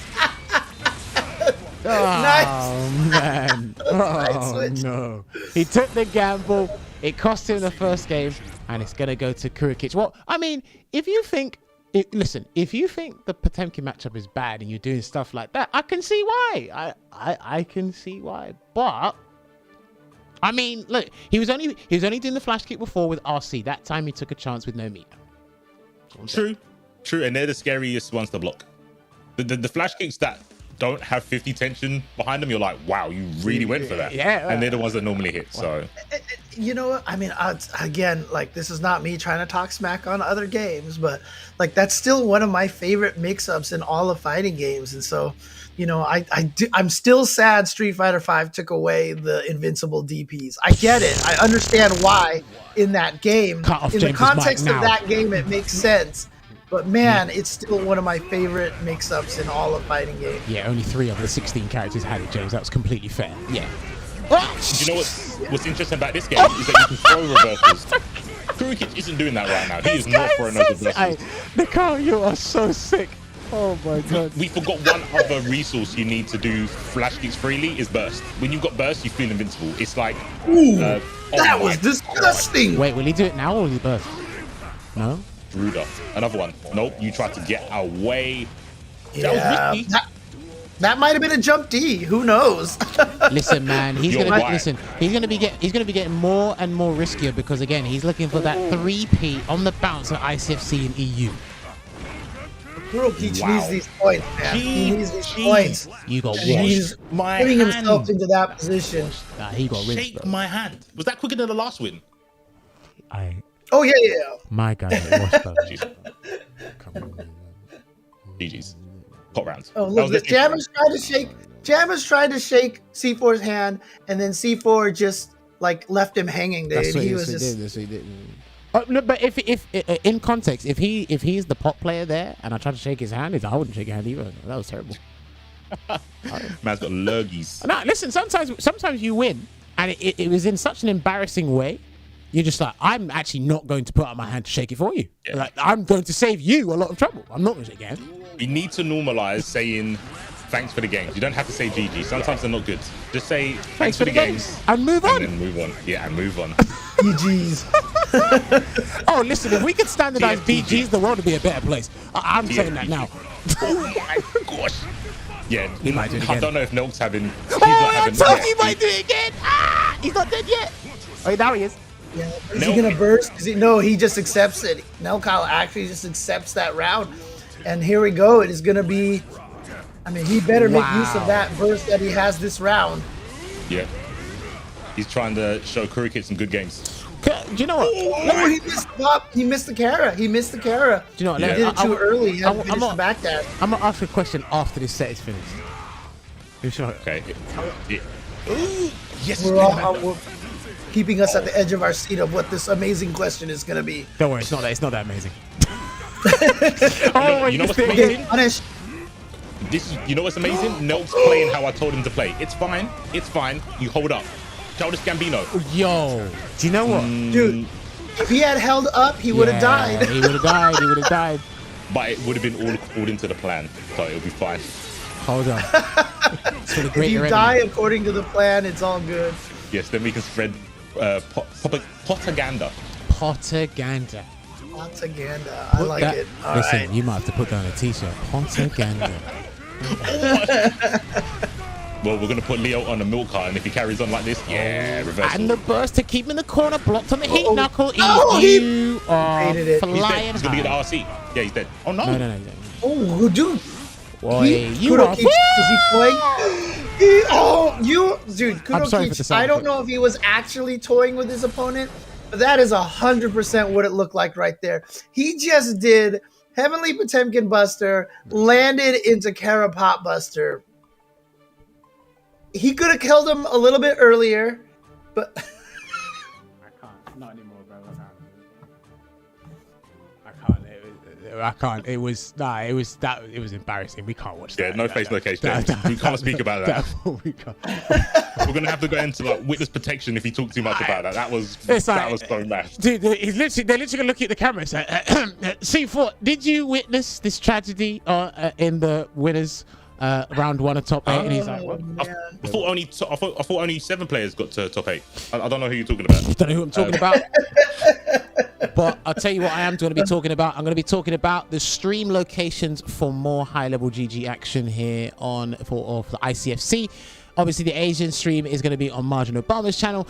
The EU stream, where I think we just witnessed a murder. We witnessed something. And you can find it here, twitch.tv/Tenno Media. And of course, later, hopefully they can live up to the hype and maybe complete these bounties as well. You can head on over to Tasty Steve's channel, which is twitch.tv/Tasty Steve. There is still, I think, 1 or 2 more weeks of the regular season, and it is free to enter these tournaments. It is a season, and there is a leaderboard. So accumulate some points and win some prizes there as well for ICFC GG Strive. Again, just as a reminder, this is the first time Nelkhael's been in loser's bracket before grand finals. Oh, James, you're gonna hate this. James, go look at the bracket. Go look at the bracket right now. You got to fight Army. Nah. Does he? No. Armix. Oh no. Oh man. Oh, right. no. Do you know what? Sorry. Before we talk about that, my question was, because Nelkhael hates the Potemkin matchup, does he hate it because of Kurokich, or does he hate it in general? I think he hates it in general. Okay. I think only think that because I know pretty much every other Leo I've spoken to says they don't like the matchup. So I don't think it's a Kurokich thing. I think in general, Leos think it's a bad matchup. I just don't see it. Except for you. Except for me. Yeah. That's why it's commentating. They gotta read that. They gotta read that Leo Bible, man. They gotta find out how to. I think he needs to do it the good old-fashioned way and just stand in the middle of the high street and just sell the dictionary. He just needs to put it up there and convince people and shout on the road and say, listen, I'm going to take you to the Holy Grail.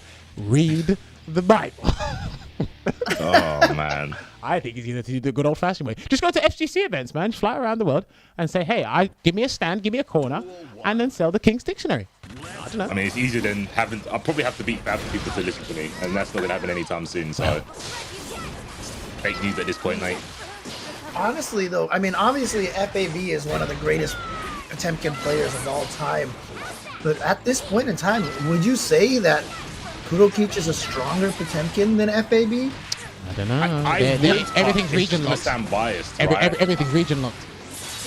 I think from what I've seen, the Fab in Strive is nowhere near as good as the Fab in Rev. Yeah. It's not quite the same. Yeah. But I mean, Fab obviously still extremely strong. Yeah. Oh, burst there. Okay. I thought he was in a... Oh, I guess he didn't want to deal with the pressure early, but he's going to have to deal with it anyway, and the swords are there to collect. Man said click and collect, like eBay. Well, okay. Open the locker, just like you're going to open up May. Pepsi can? Oh, listen, That wasn't a Pepsi can, but that was a good old-fashioned can opener. Oh my days. Shout out to Yipes' can opener series. Man, I'm eating some Pringles right now, dudes. Shout out to Yipes and can opener series. Okay, can he get the corner carry? He will. Take him all the way there. Extension with the red Roman cancel. Press the button there, Bella. Explosion. Wow. Killer whale. Willy. All right, killer whales, baby. They save you in any situation. You're not a dying breed yet. You got to block that. Pin him down. Charge. I'd break. Ooh, double 5K. No one's there. Knock. Oh, dude. He was taking up. He's been actually using that button to close out rounds a fair bit today, and he's been doing it on stream a number of times. Is that? Yeah, I mean, is that the Bella button? One of the interesting things. Sorry, I didn't mean to interrupt you there. No, I was just doing some research here. Week 3, he got 5th place. Mm-hmm. Week 4, he got 7th place, and then in week 6, 17th place. So since week 4, the past 4 weeks, we haven't been seeing as much of G4's Bella at this point. But look at this, coming in here really strong here in week number 8. So really impressed by this. I think C4 is really impressed by your research and analysis there, with the way he's looking up at his ceiling. Don't worry, I've been in this house. He's ceiling. I'm not looking at ceiling. I'm looking at James. You're definitely looking at the ceiling with James's face on it as a poster. I know what you're doing. Probably, yeah. Can you not give away my decor, please? Sorry. It's meant to be classified information. I mean, James Chen's mum's watching, so that's right. That's right. Yeah. She should know. She has the right to know. I mean, if James Chen's mom is watching right now, I need her to type in the chat some secret information that only we would know, so I know it's actually her. Oh, you are tempting fate. Damn, you definitely The internet's a wild place. Oh, yeah, dude, it is a wild place. Trust me, I've seen some wild stuff happen. So, and I'm pretty sure you guys have all done it as well. And the anti-air. Upskirts. I mean, look, if it actually is my mom watching, I mean, I'll be very surprised, but also I would be very pleasantly surprised. That's good. I'll put out there just for James, this is not his best work. Don't judge him on this one. We've brought him down. We've lowered the tone. Jammers. So yeah, don't definitely drag him down to the depths of hell. No, dang. At first I was like kind of like yo, but then he was like, oh, it's our fault. So I was like, okay, all right. YRC to break the pressure. Definitely our fault. How did that whiff? I have no idea, but he might lose the round because of that whiff, to be honest with you. Yeah, he might lose the round because of that. Oh no.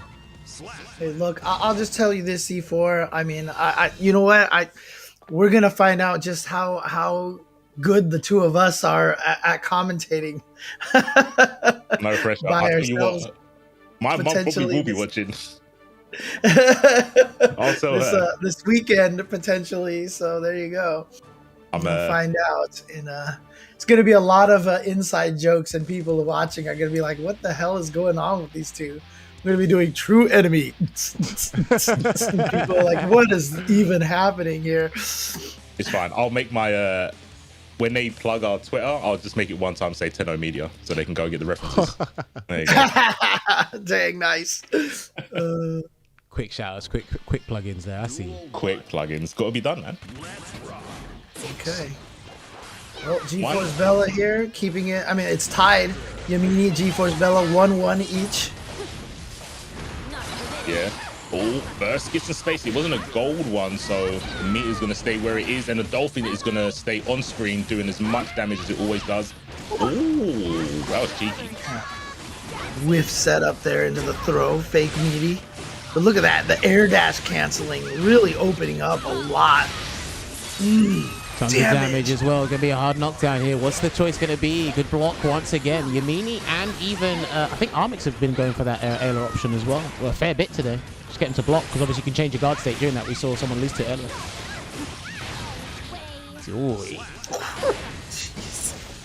Oh, man. And again, May, you know, despite being a smaller stature character, she's actually one of the characters with some of the highest guts in the game. So being able to take that, do that damage, nice. I'm telling you, the iceberg is that May is the weapon and Ank's the character. That's the only way that makes sense. All the way to articulated there. Let's see if he can still keep this up though. YRC to break the momentum. Oh, that was there was a purple beat. Yeah, that was a purple beat. Did we get that number change, production? I think that counts. It as long said as we see it one time. A combo is 2 hits or more. You know how it goes. Old school. Let's get that Someone number even changed. made a whole combo video based off of 2 hits. It was crazy, dude. What's up? That's interesting. Have you never seen that before, C4? No. Oh, That dude, sounds riveting. I need to send it to you. It's 22 minutes and 45 seconds long, but it is. Damn. This match was significantly faster, I can tell you that much. But hopefully they updated it and put Nago in there, by the way. Maybe. Nago's got some good 2-hit combos. I haven't. It's an old combo video. It was made a long time ago. Oops. I haven't seen that number change on Bounty 3. It should be 8 now instead of 9. I don't know what my team in the back is doing. What are they doing? Here you go. I just put it into our Discord over there so you can check it out. Yeah, I'll give it a watch on later. SonicHurricane.com. Created and edited by some scrubby combo video maker from a long time ago. I don't know if that's an indirect. Yeah, I had a feeling. I said I don't know if he's indirectly cussing himself. Like that's where it sounded like it was leading towards. Self-promotion, I respect it. But G4S Bella, sponsored by G4S Bella, is a round down. Let's see if they can do it for the sponsor. Sponsors. Okay. Gets that throw set up again. This time does go with the meaty 2H. Nice goal. Look at that pressure. Oh my god. That was so nice. Oh, is that a punish? Oh, that's a counter. No, that's a counter. Yeah. Okay. Thank you. Didn't think it'd be that far, but. Nice and wow. 2S challenging the flip attack. Dude, both of these players are just going at it right now. They are not. Dude, these guys are swinging. Do you know what's crazy? It's when you're confident a string's gonna end, or there's just a huge gap for you to press mediums. Because look, if you're pressing lights, you're mashing. If you're like confident in mediums as your defensive choice, it's like, dude, like you're thinking about something else. Oh, that was some sick 6P, and I like it because Bella's like been the only player we've seen really go for the punishes on the flip. You got to treat it like a food rock sort of thing, right? You have that interrupt it, otherwise they just take the turn back. Yeah, so it's something so it's hard to deal with probably on block or connection, but you deal with it before it actually connects. Is that right? Mm-hmm. Yeah. So Nash somersault. Yeah. Literally. Oh, speak of the devil, that was something you couldn't really deal with before it blocked. Dead. Gets the hit, should be able to finish this off, yeah. Unless Yammini wanted to burst right there, but that burst would have missed, and so that would have been a terrible burst. So yeah, now GeForce Bella with a chance to try to tie this up 2-2, but Yammini getting the corner. So I like that burst from GeForce Bella to try to get out of there, but right back into the corner. Dude, no lie. Bella is putting up one hell of a fight until that situation there, but can we get a turnaround here? Maybe. No burst, barely any tension to work with. It's only going to be useful for FD, but the 6P. Oh no. Wow, I don't know. Oh no. Objection. Not gonna happen. Objection. Not quite. Gotta watch out for Chip now. Yeah, just goes for the low option, and Yammini does eliminate GeForce Bella from the tournament. And there was one moment there, I don't know if you guys saw that, but that combo that he did into the super to break the wall was Rekka dash cancel into super. And that was really, really nicely done. And I know with the dash button, it makes it a little bit easier to do those kind of things, because I think you just do Rekka, then, you know, quarter circle forwards, plink the dash button into the super, but still really nicely done by Yammini. No, I think I think it's all about the principle, James. Even if there's easier ways to do certain things, it's still the principle as to going for that, because that might have been the most optimal thing to do in that scenario. I'm not sure if C4 was going to allude to that or mention something. I was going to say, yeah, I'd say it's even a little bit harder than James made out, because you have to put a gap between the dash and the super. Because if you do it, if you blink it, with a lot of characters, the plink's too short, so you don't get the dash momentum. Some characters, you have to like let the dash linger for a bit. So it's insanely hard to do. It's insanely hard to do. So, and to do that on the fly, shout outs to to Armix. Sorry, Yammini. Well, Yeah, I mean, and I'm wondering. shouts to Armix as well. Go ahead. He kicked out our boy Snakebelmont 3-2. I would have loved to see that on stream because that would have been. Oh no! an Okay, yeah, interesting that's one. what set up the third week in a row matchup of Nelkhael and Armix. I believe we'll get that one on stream, and I do think we're actually going to get Varix and Mr. Francesina on stream as well. I'm hoping so. That would be a Nice. nice one to see. Yeah, it'll be. I think this is the first time Mr. F has been in top 8, if I'm not wrong. This season or just in general? In general, because they only ended from season 2. So yeah, this season. Okay, so yeah, I think that's safe to assume. Yeah, that's cool. 2 pots in top 8. You never thought you'd see the day, huh? Nope. I mean- Kurokich, watch out. In this game, I mean, to be fair, again, look, it's easy to try to downplay your character, and you know I can talk about the execution of Potemkin all I want. This character's good. He's in there. He's definitely got his strengths. I think he's one of those characters that are like really polarized, and what he does well, he's the best at doing. It's just when it comes to everything else. Oh, can he punish this? Oh, he did. Look That at was the a damage. clean. Oh my, he's dead. Oh my god. Yeah, because the whole time the blood is drained. Oh, if he had hit the wall, maybe. Yeah, But he if he hit didn't the quite wall. hit the wall. Yeah, so certain cutscene animations, the blood actually doesn't drain. It's Yeah. weird because it differs. So Zato's grab, it does drain. While he's doing the Sharknado thing, his life drains in that. But with Pot, it doesn't do that for some reason, which it should. 100% it should. Well, the heat knuckle it does it, but during the Potemkin Buster it definitely does, which is why that Potemkin Buster did like 90% Yeah. life.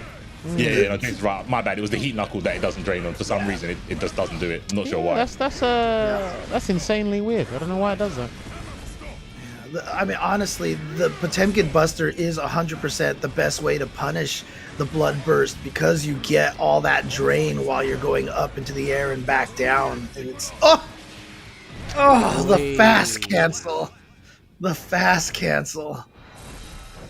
Mr. F definitely putting into that application of, you know, strongest Potemkin here in the EU, because I mean he's going up against Varix, and this is Varix is a former champion here of ICFC, always getting the top 3 and such. So, and honestly, I do think the Potemkin Nago matchup is rough for Potemkin because of the buttons that Nago has.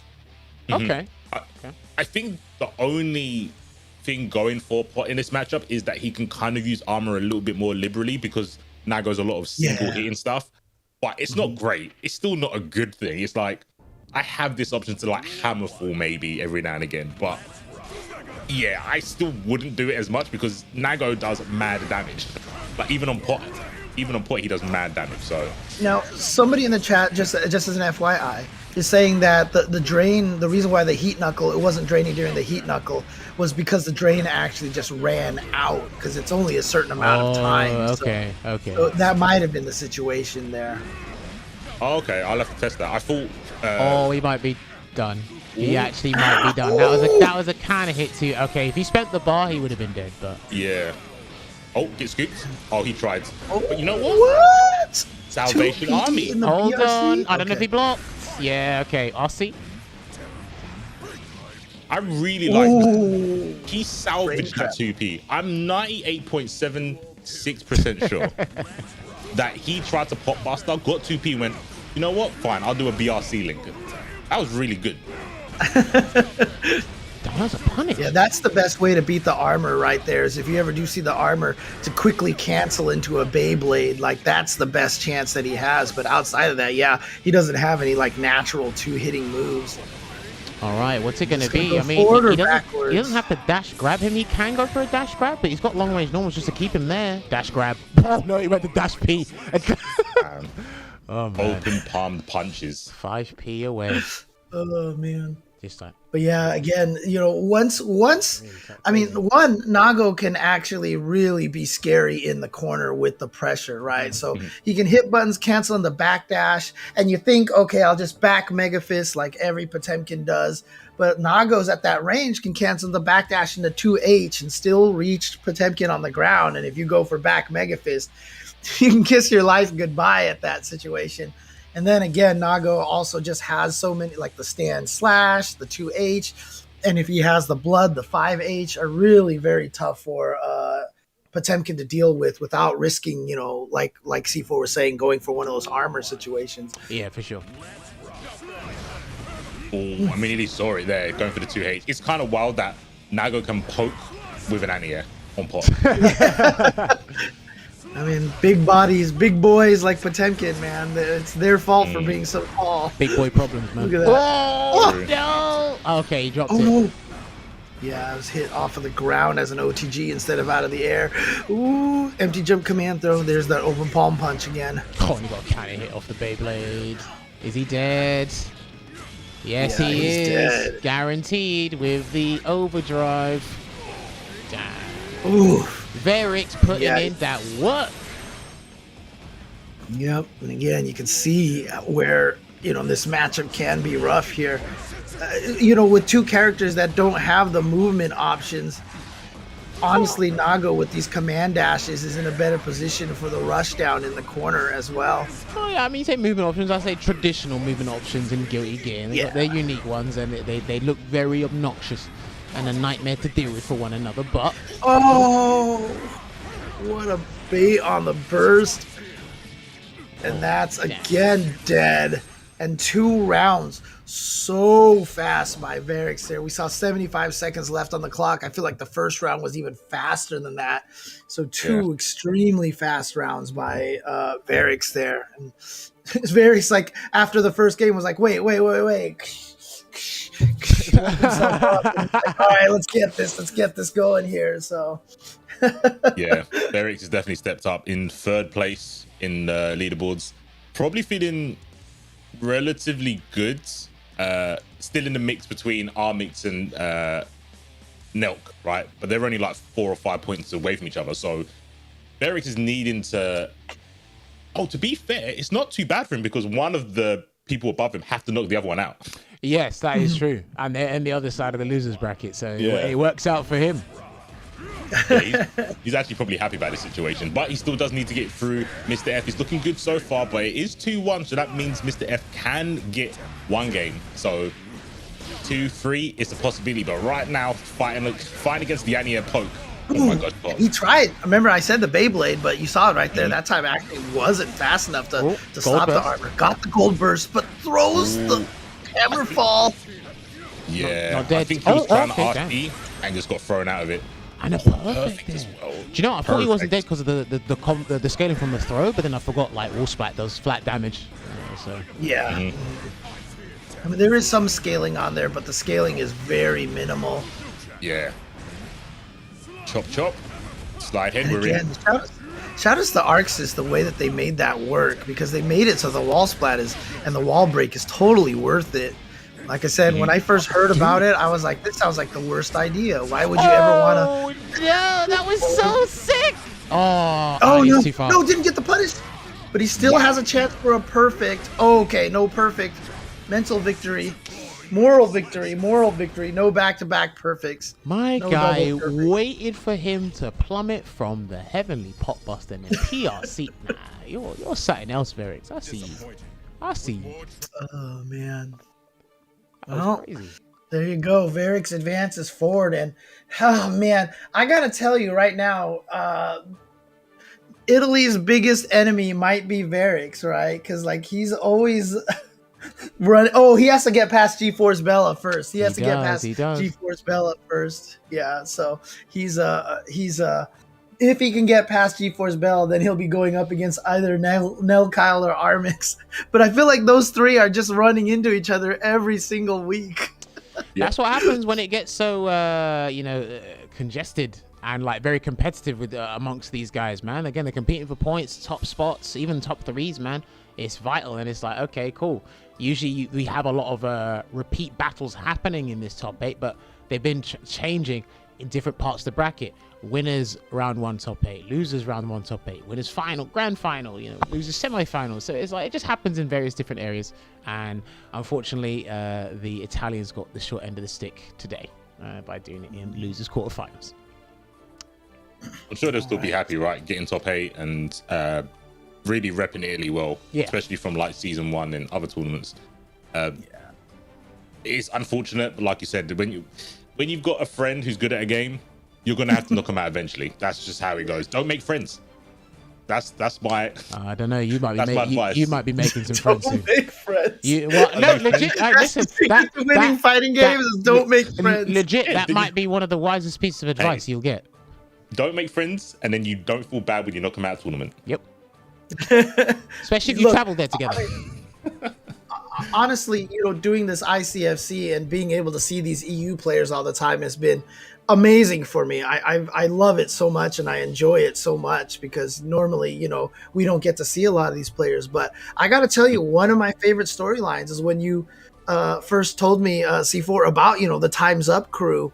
I mean, the Spaghetti crew, with Time's Up training, the Italy scene and everything like that. Yep. And, here we see Armix and Nelkhael doing great every week. And, you got to give people like Time's Up and the whole scene a lot of credit. 100%. We haven't got any sound. We haven't got any audio, but it's cool. Our voices shall fill the void for a minute. Should we do sound effects?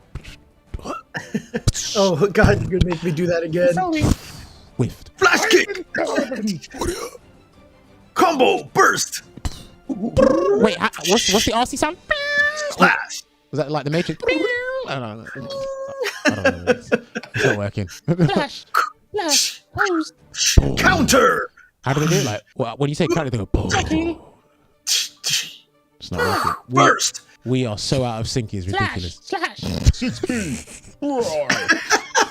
Dude, I would be so sad if a character actually ever yelled 6P in a fighting game. Counter poke. Don't give him my I'll tell you one thing James, about... if you give exercises, they should pay you for the voice acting. You can go 6P. 6P. Look, I'll tell you, like, I know, we all use numpad notation and it's great for universal, the international communication, and it's easy to write down.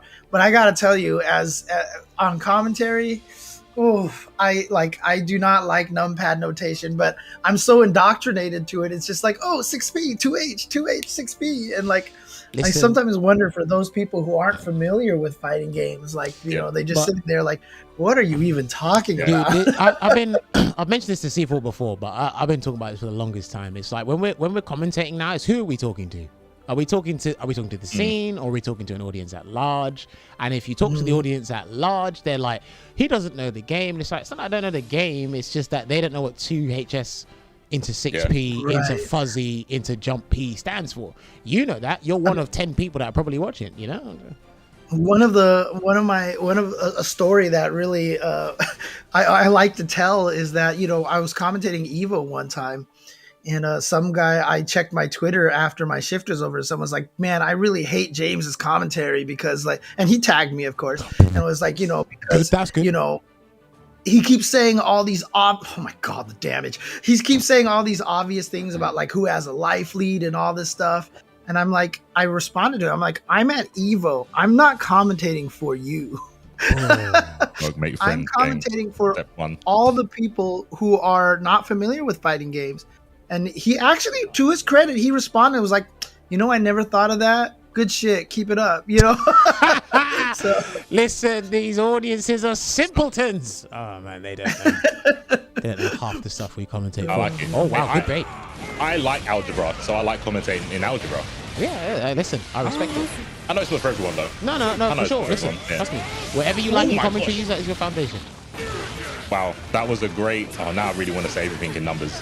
Well, I shouldn't be toxic. Careful. Great 214 663 63214 6. The real way if you want to annoy someone on commentary, James, is you say 236. Yeah. Oh, I'll do that. I'll do that. I'll do that. Yep. Have you heard anybody actually say that before? Someone has said that before. Someone has definitely said that. I've heard that. Yeah, I've heard someone say that. Risk gauge is high. Oh, what? 6. Man. He successfully blocked the double sword swing into RC, and you thought you were good, but then the dust came out of nowhere. That was really nice done. Nicely done. Never safe from Ram. I mean, we're going to see this, and I know you two have definitely said this on other games about two players that play each other. It looks weird to some players because it's like, why would you do that? And it's like, I'm doing it because I'm not fighting the character, I'm fighting the player at this point. Oh, yeah. So this is why I like watching these two play, because it is beyond like the matchup.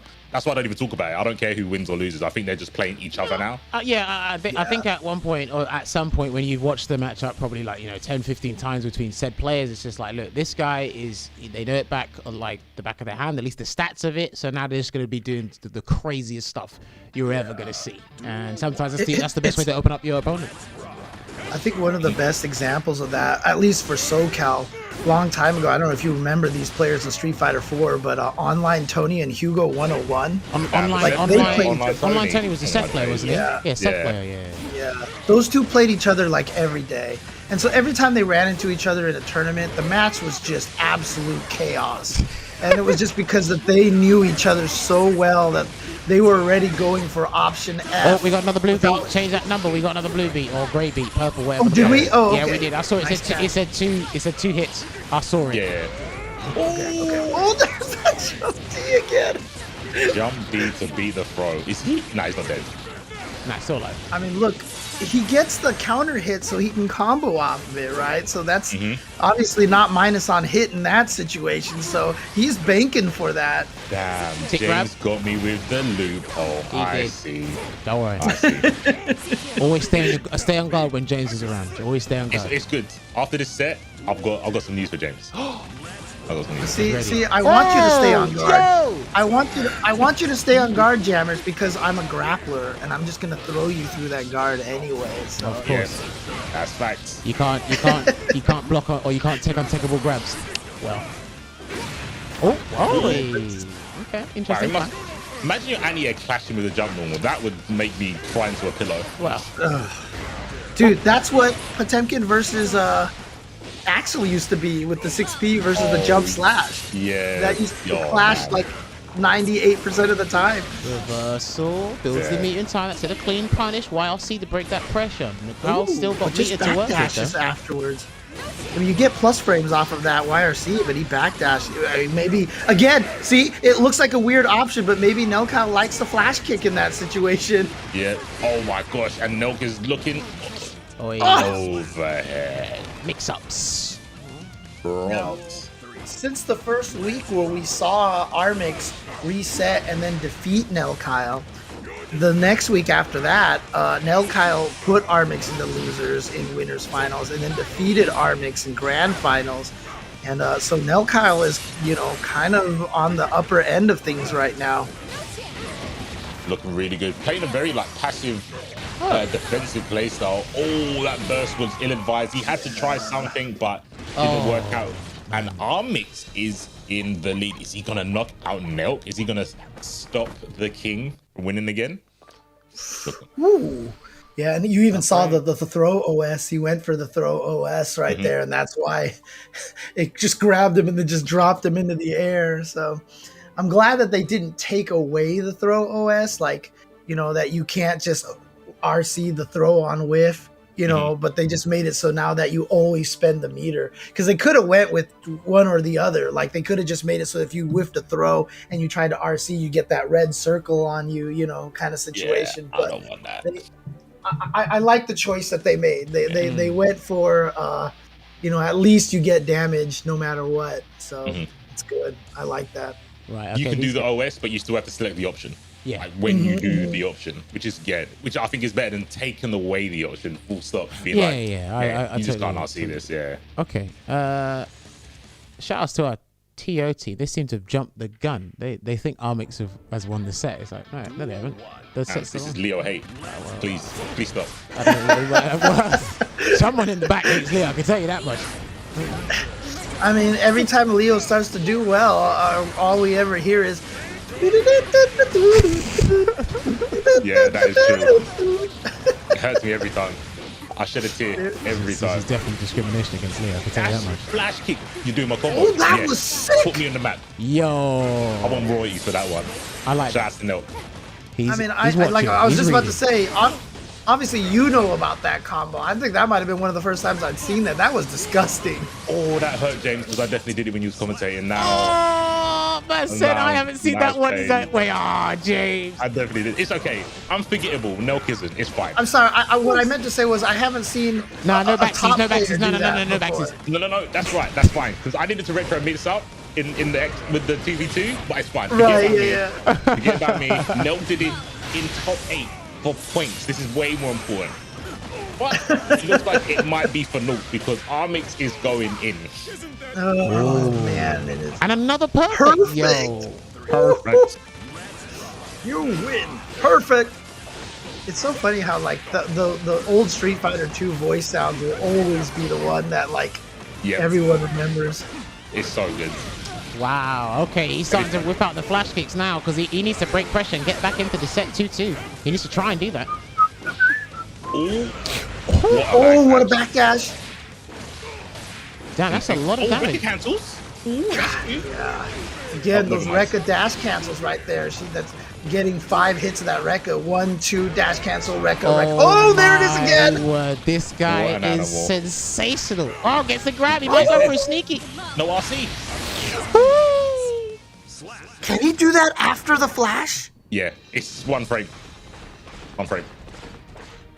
How is that Koki, dude? How is that Koki? Wait. So what the mistake that was made is that you don't give him the cutscene. You don't freeze the screen because then you're telling the Leo to do counter. Okay. All right. Thank you. Why are you hiding? It's always been like this. It's Koki. It's absolutely Koki. And it's Community Oki, huh? It belonged to both of them. Did you see how he didn't do anything? He could have just stopped. Yeah, no, he waited. He did wait. But no, listen, come on. 50%, life's on the line, potential match point, your Ramlethal player, and that overdrive is pretty damn good. Of course I'm going to do it. As a player that plays a character with a flash kick, I would have held that. I wouldn't have done it. I would have done wake up, cross up, Rekka. Yeah. But that just means we're tied here at 2-2. So we still don't know which of the Italian players are going to make it again. The first time in 3 weeks that they have not made it to grand finals. And, you know, you can't say enough about these two players, whoever wins or loses. 100%. Oh, no confirm with the 5K is fine though. That's going to wreck us. Dude, wow. I can't hear a dang thing you're saying. I was literally to myself. I don't worry about it. Do you know what was crazy? I actually couldn't hear a word C4 was saying as well. All I was saying is Nelk, Big Nelk is on a roll. That's sick. I was watching it, but I was like, what is C4 saying? I was saying, that's what I was saying. Let's go. Oh my God, what a turnaround here. Armix was about to let it slip through Nelkhael's fingers, but now the shoes on the other foot. Match point here. Nice. Jumps out of the corner, escapes the explosion. But now there's another explosion. Your health bar. Oh. Wow. He gets the sweep and trying to keep the pressure going here. Not the back turn mix up, but here we go. Gets going to use the RC to extend the combo. Armix down to just about 25% life. Can he make this comeback? Trying to stagger his pressure. 2D reaches, heavy boot in your face. Look out for the bar. YRC, of course. Wow. Oh, it wasn't a counter hit. Oh no, he punched the wrong way. No. But he still gets the hit. No, a bad burst. No, never mind. Objection to your throw. I'm going to jump dust again. I mean, I think you have a new section to add to your Bible, C4, about the merits of jump dust on wake up. Apparently so. Maybe I'm becoming a believer. I didn't believe it. I heard it. Someone told me that's what he was doing. I was like, why would you do that? Just backdash or just flash kick. Just do one or the other.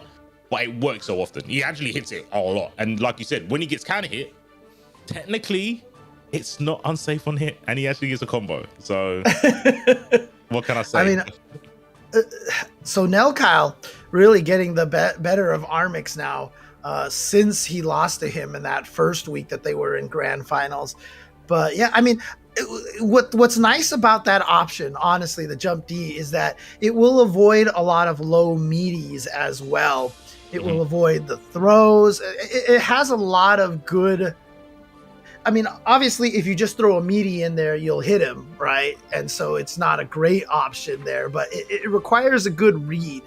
And there's definitely some merits to it. Like you said, though, obviously on block, you know, he puts himself into a guess for death kind of situation. Wow, even on hit, unless it's a counter hit. So yeah, that is true Koki. That's Koki for sure. That one's Koki. Oh man, indeed. All right, guys, do not forget the match arena is still up and running. We're at $98. Let's get over $100. I do want us to get over a peak $150 by the end of tonight. We do have 4 more matches to go, I believe, for the entire night. So get those coupon codes in, get those free donations in, please and thank you, or any direct contributions. That'd be fantastic there. But James, we've got a bunch more names out. You want to read them out? Yep, we've got Cinco Base, Moonshade, Awesome Alfie, 27, Mad Moon. I like how we have a Moonshade and a Mad Moon, and they both use the 4 as the A's in their name. It's kind of amusing to me. Hijack 122, Rektu, Duda, MYV, Arco Fartemia, Blaze 187 Ace. I know it's Arc of Artemia, but I think he does that on purpose. Yep. BK Scorpion and Glass Shards. Oh, and quick shout outs to Ringe with the raids. Sending over the Eddies. Missed that. All the Eddies in the chat. Shout outs to Ringe. Oh, yes, I see it. Yes, thank you, Ringe. Shout outs to Ringe. Great job at Red Bull this past weekend on the Guilty Gear commentary. Excellent job. Really love seeing you there. And I've just realized. Gorgeous hair. Gorgeous hair. Always. Sometimes Ringe's hair makes me so jealous. I have hair too, but like his hair's longer than mine. It's not Ringe's. I'll tell you why Ringe is so big brain, right? So he just done his own stream, rated us, and then some of these viewers are going to stick around to watch him later on Tasty Steve's stream, possibly for ICFC. I could be wrong. That's right. Cultivating his own clout. Ringe is big brain. I see you, Ringe. Actually cultivating his own clout. I see you, Ringe. Big brain. All right, we're at the winners final of tonight's week 8 for ICFC. Kurokich going up against Yammini. Another classic. Yep. Starting off with that good Tasty Steve and yeah. Oh no. Wait, they buffed that. Hello. Damn. And Potemkin's a big boy too, and that still whiffed. But Kurokich right now, just running through Yammini. This is definitely a matchup that we saw a lot during season 1. I would love to see the records against each other. I don't know if anybody has that stat on deck. And that's another one of these things I love about these weeklies. You play the same guys a lot, and it really teaches you it's so important. People don't realize how much that plays into even offline tournaments like CEO, et cetera, because, you know, these guys play each other all the time at these offline events. They start to learn each other's tricks and stuff, and you'll see it like every time Justin Wong commentates somebody, he'll be like, oh yeah, this person backdashes in this situation a lot. You know, they pick up these tells, you know, and it's so important to know. Yeah, that cerebral battle that they're having against each other this is super risky to do against anyone else, but against you, I think it's a good idea. And that, yeah, he does that every time, and I need to start copying that when he does that Mega Fist into the Hammerfall, and the Hammerfall whiffs, but he's still plus, and he's even though he doesn't even Hammerfall breaks it, it's like it gives him the right timing for a perfect meaty. It's such a neat sequence that he uses. Before, I used to see Kurokich with that Hammerfall all the time, and I was like, I always thought he missed the break, but then he'd always just go for the close S afterwards. And only after a while, I was like, this is a setup, man. There's someone should do a video. It might be already out there. Someone needs to do a video on it, like exotic frame kills, because frame kills are half of Oki. Like, yes, they are. When you whiff like crazy stuff, you're like, that's not a frame kill. You're definitely mistimed something there, and you don't mistime it, and they get hit. It's because of the dance. It's the DDR dance before they wake up. Do you know what it is as well? I'll say a counter argument to that as well is if someone's seen this up too long, like too many times, it becomes too telegraphed. Despite it being like the perfect frame kill to get like the right Oki. Because it happens in other fighting games. I see it happen in other fighting games. I do it in other fighting games. But it's like sometimes it can be a bit too telegraphed. But then again, I don't think people get enough credit for actually finding the right frame kill to get some of these setups to work like perfectly, right? So. Plus another thing too is if you are a command grab character, you know, you're just like, oh please get used to it as much as possible. Block on your wake up, please. Because that's what in Street Fighter V, G is one of the famous ones for having these frame kills where he whiffs the dash punch and it looks like he's totally vulnerable. Oh yeah, they're all accidental, James. Oh. Damn. Did you just slander all of the G players out there? I did. From a Mika player as well. That's crazy. Mika player? What's that? I played that pink-haired woman with a whip. What's that? You do now. Oh my gosh! Speaking of pink whip, Kurokich's pink pot whipped out the burst, completely whiffed. Now he's on like 20%. Yammini chasing him down, corner position. Yeah. Oh, no big deal. Flicker. You know, like Yammini's at 100%. That's just 2 pop busters. Dude, wow. There's one. Backwards. One. Yeah. And he YRC. Oh, he could have did it. He could have did another one. Yeah, he actually did block the YRC. Yeah. Or bogey flicks. Oh my gosh. Oh no! Air throw. Change it.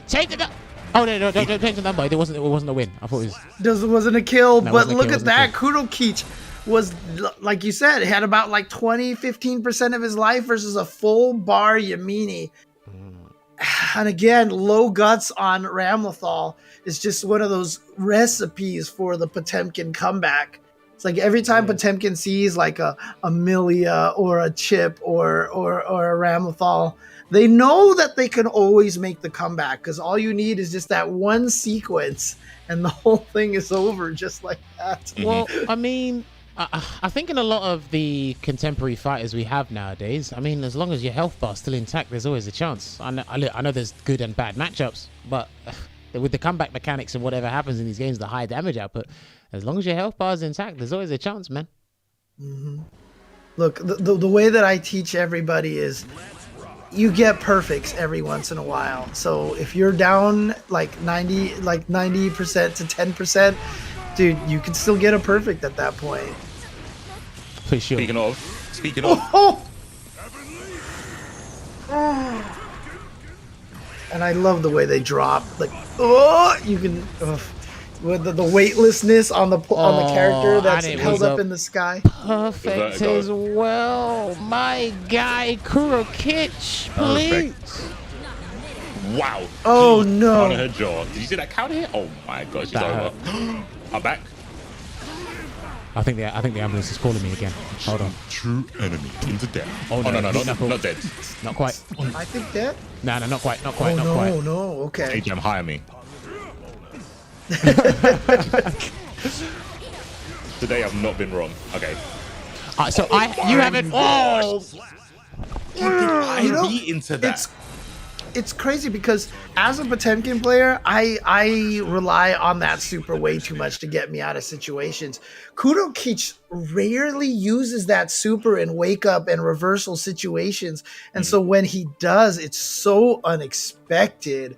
So that's the whole point of it, I suppose. Nicely done to Kurokich. Yeah, that's the whole point of it, I suppose. So, do you know what? Actually, I'm not going to say my point. I'm going to wait until grand final. I'll wait until grand final. Wait, no, you should hold on.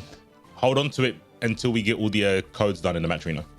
But you did say you had something for me, right? C4. I did say this. I'll make it real quick. So someone put out a video talking about trip guard, and they said they spoke to you, and they didn't say lack of trip guard.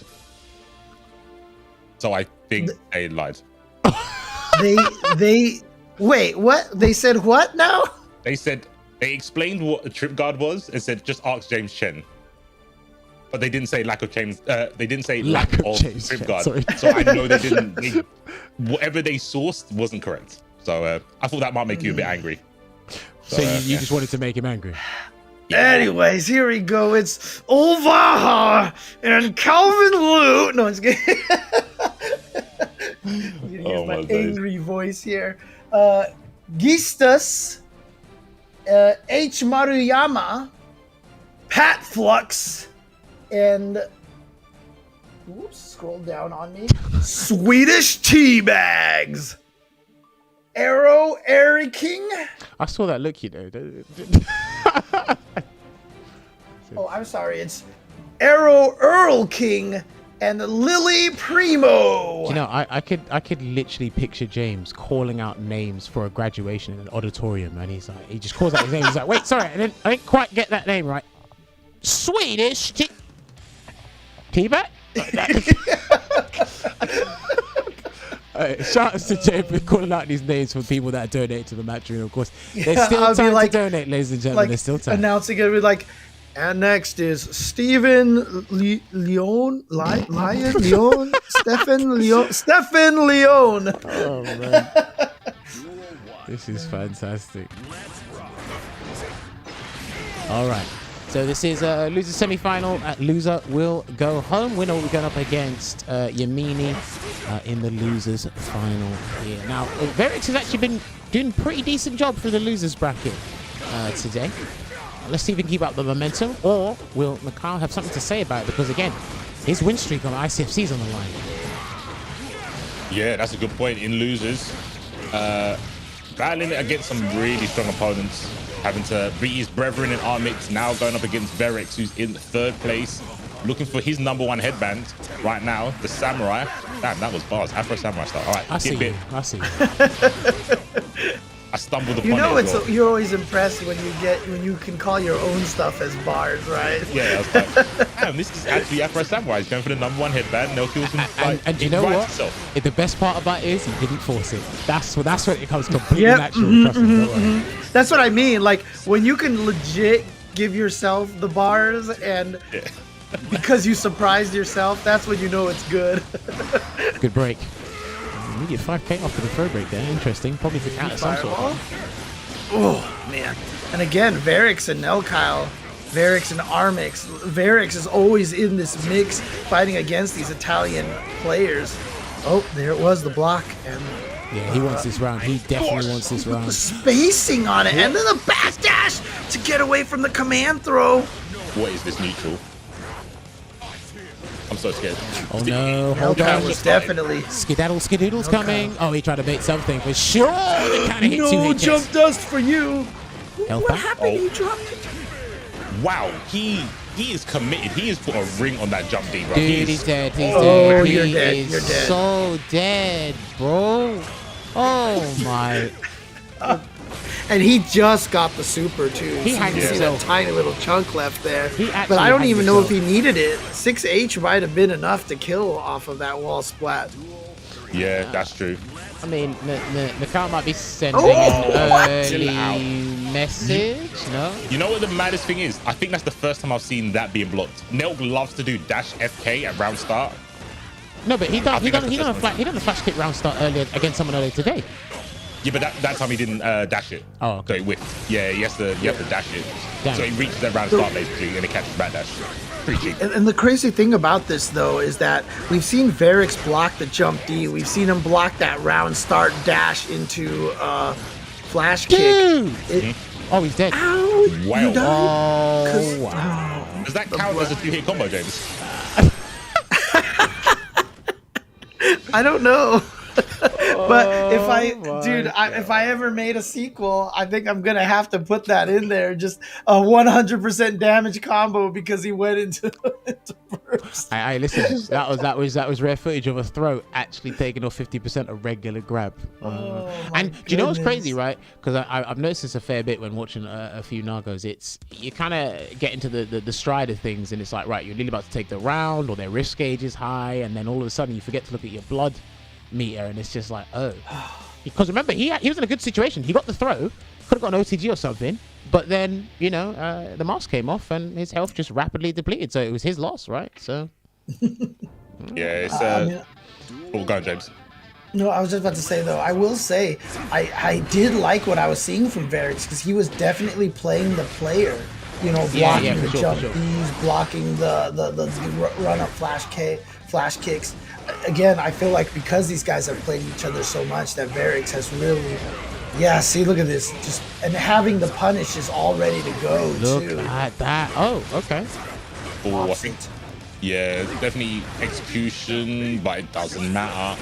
Let it rip. Beyblade to take the game. I want to call that chat real quick. Leo does not have a DP.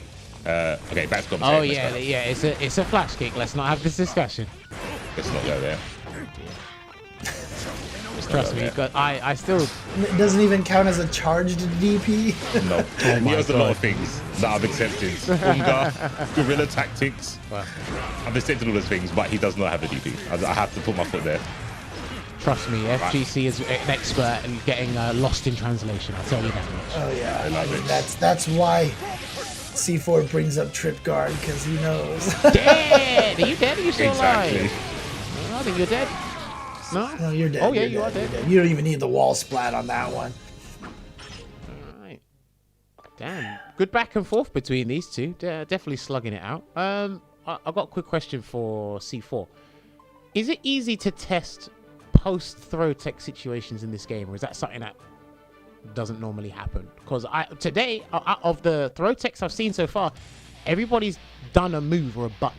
So I don't know if people lab post-throw tech situations by counter pressing a button so it beats all my other opponent's options, or they're trying to backdash and avoid certain things. Like, do they do that or not? There's not like a dedicated option for it. There's obviously, you know, how people are in training mode. They always find like a workaround. Yeah. There's not a very good workaround for making a dummy react as soon as you want after taking a throw. Okay. That is pretty rough. That is pretty rough. Okay. 260. I'm gonna correct the chat again, but I'll wait for after this match. C4 is just spending his whole time lecturing chat today. I see. No friends, James. This is what happens. Yeah, he doesn't have any friends. So he doesn't have many. Oh god, wow.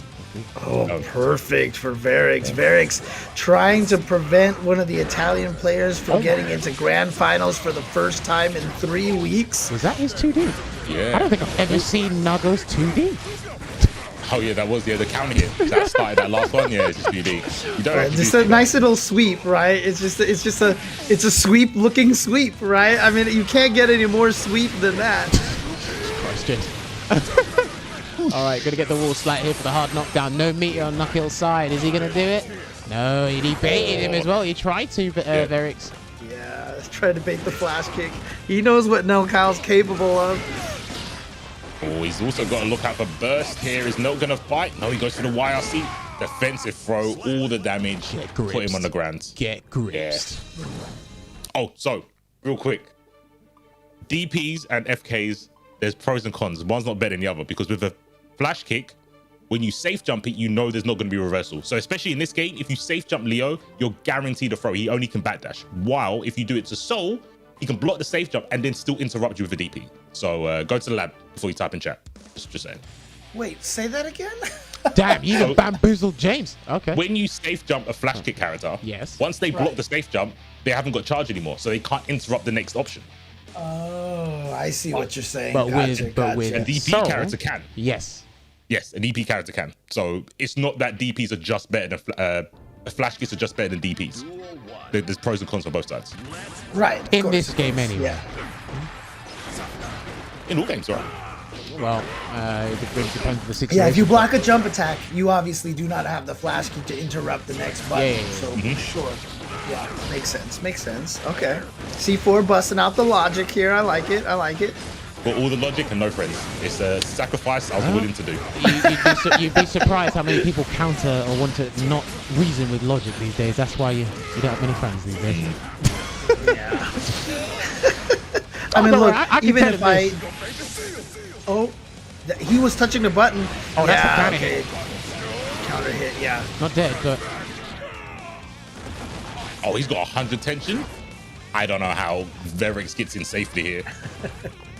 Oh my! Yeah, that's what I'm saying. Oh, boy, yo, he clashed in it. Nah, was that intentional? Yo. I don't. No, it was not. It definitely wasn't. Oh my God, he's got he touched the button again. He did it again. No fear from Verix, who is now at match point. I love it. The shoes on the other foot. Verix has been respecting Nelkhael's wake up for so long, but Nelkhael has not been respecting Verix's wake up. It's fantastic. This is brilliant. I can't believe he did 6p there. What did he think was going to happen? I don't know. And the fact that it clashed, dude. Nago's 6p is dumb. Like in the beta, it was like not very good, and they buffed it, and I think, overdid it because Verix is gonna take this with a perfect in the end to eliminate Nelkhael. So first week in 3 weeks that Nelkhael not only didn't make grand finals, but actually it would just be making grand finals because he won last week, but the week before he got second place. But that's crazy because like James was saying, Verix last week didn't even get top 8. And Angel with an Uzi, another Nago player, actually placed higher.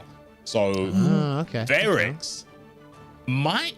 I mean, if they win it, they're definitely going to go ahead of Nelk. I say definitely, and I'm still trying to do the math in my head.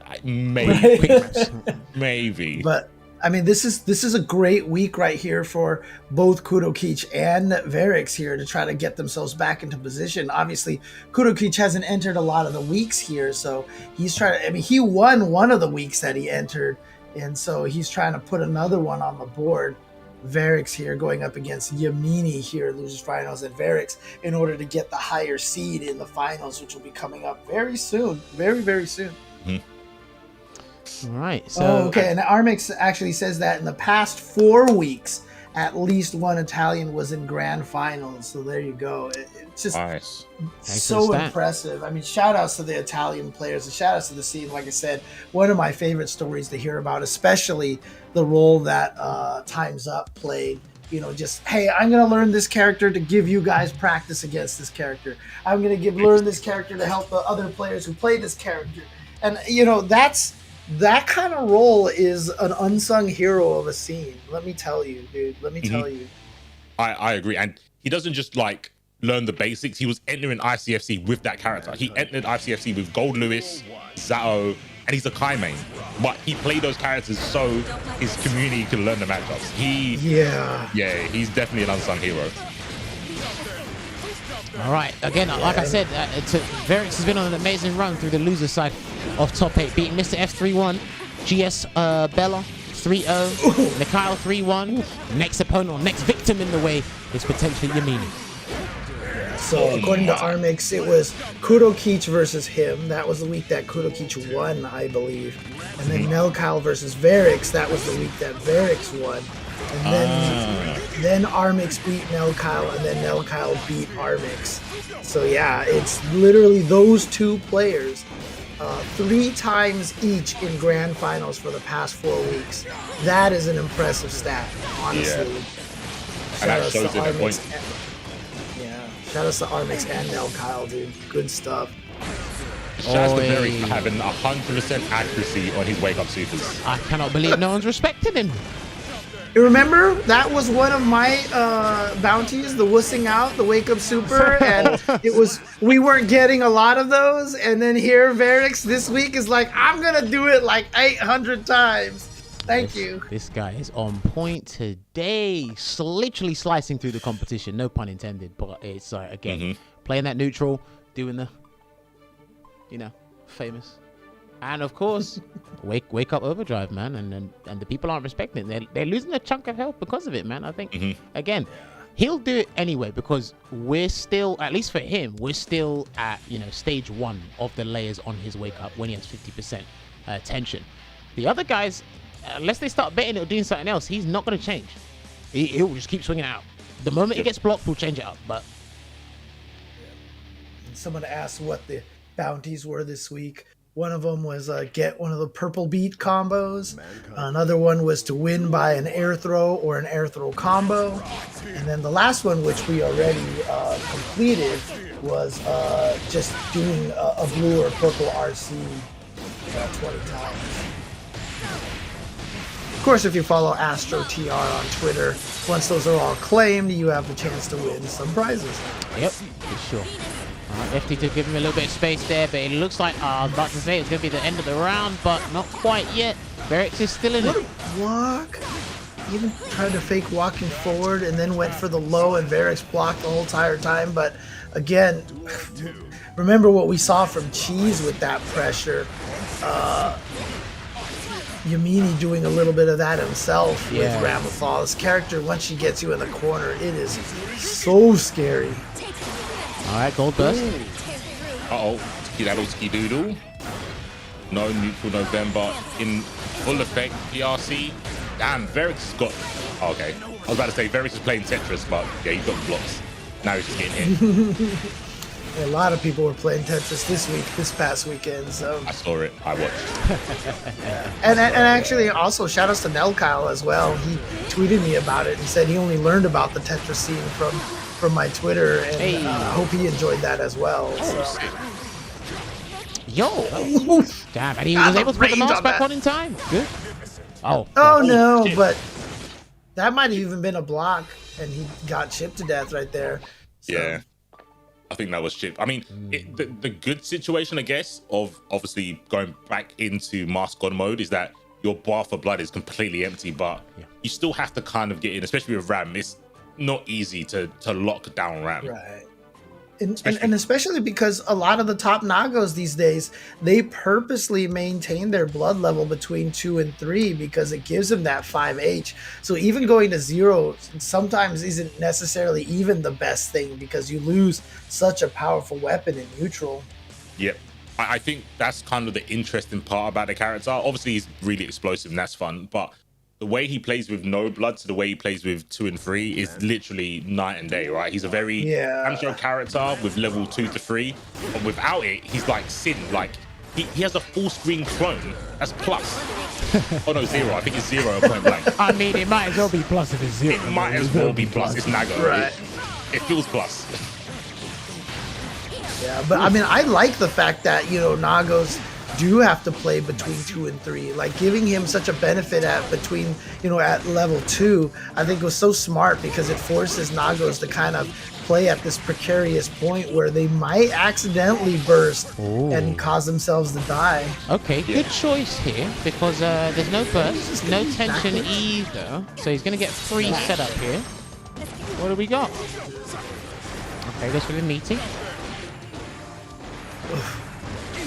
And then, of course, there's clone into dash cancel, which you're plus like 7 bazillion. So, some people in the chat are saying clone is plus 5 on point blank.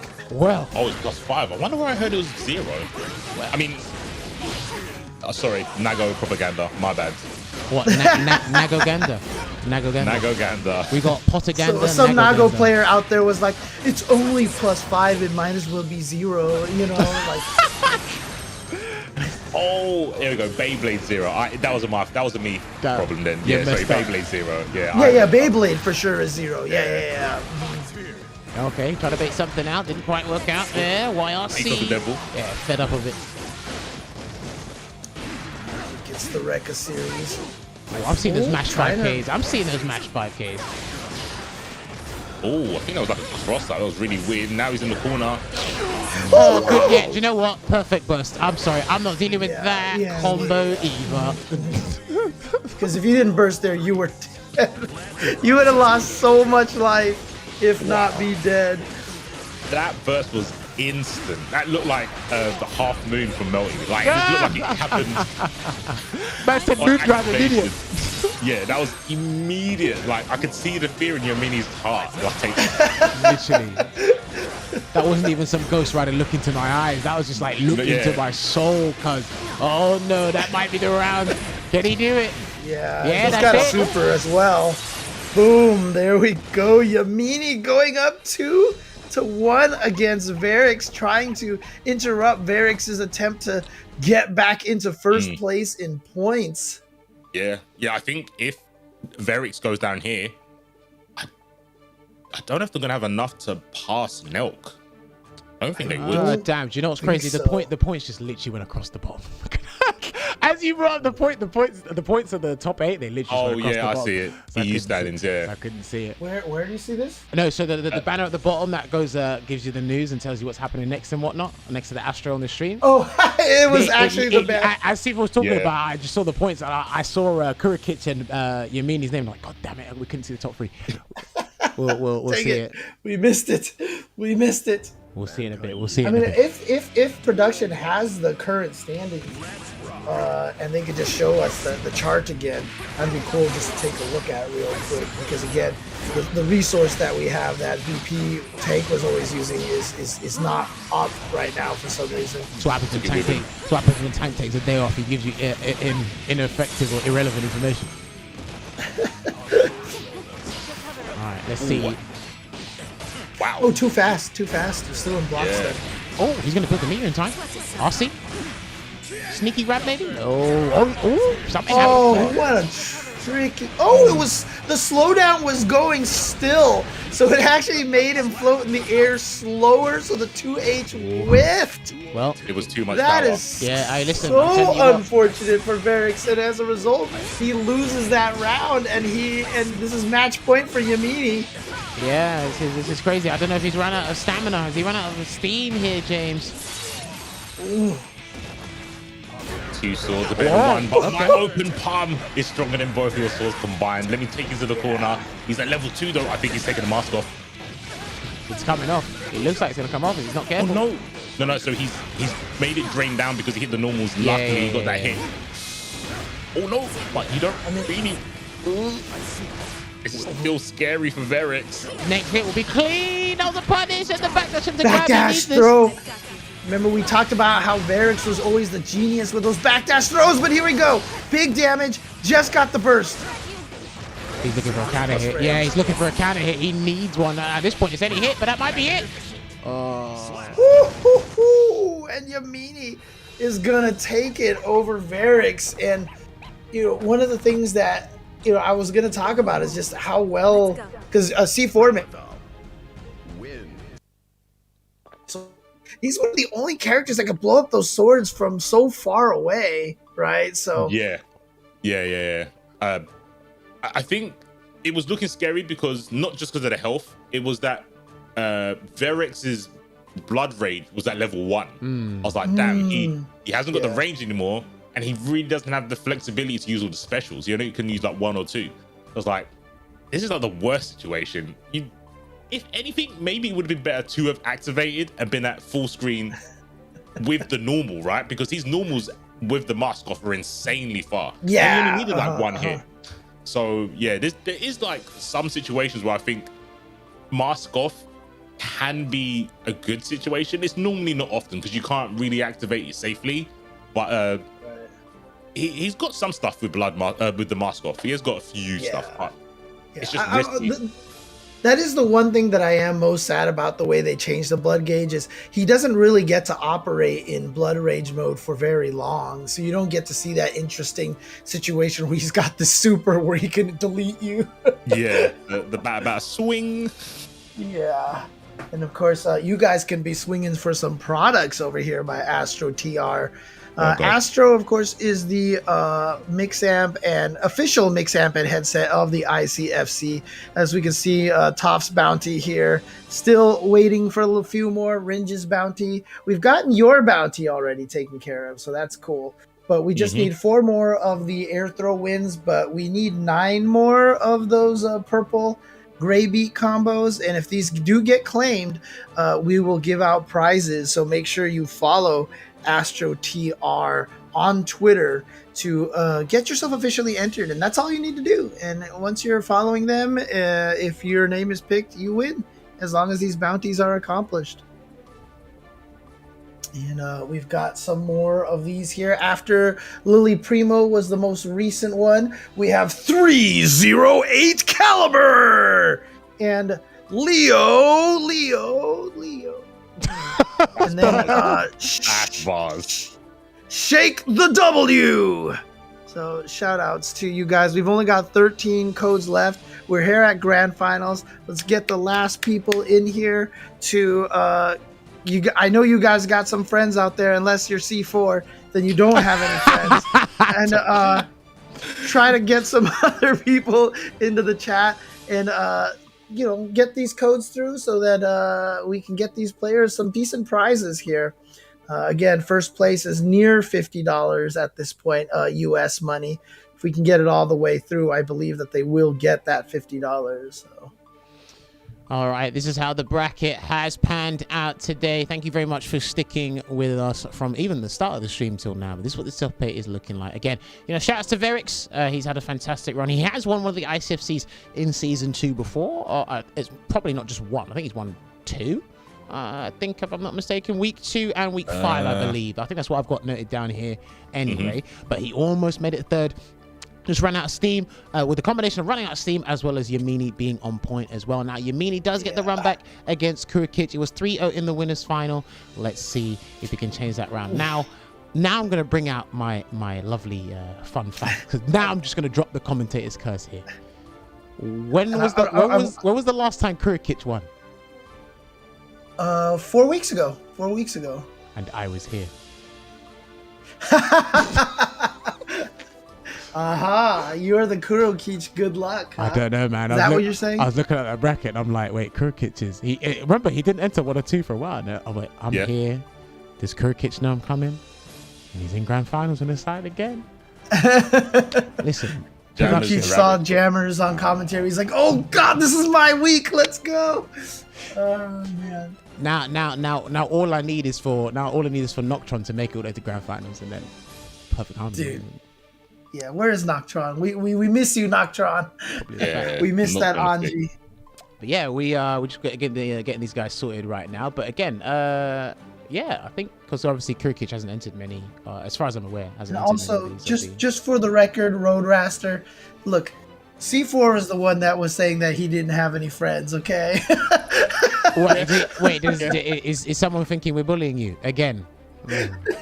Oh, I see it now. Yeah, someone said you didn't need to so do was like, you didn't have to do It's C4 fine. like that. It's okay.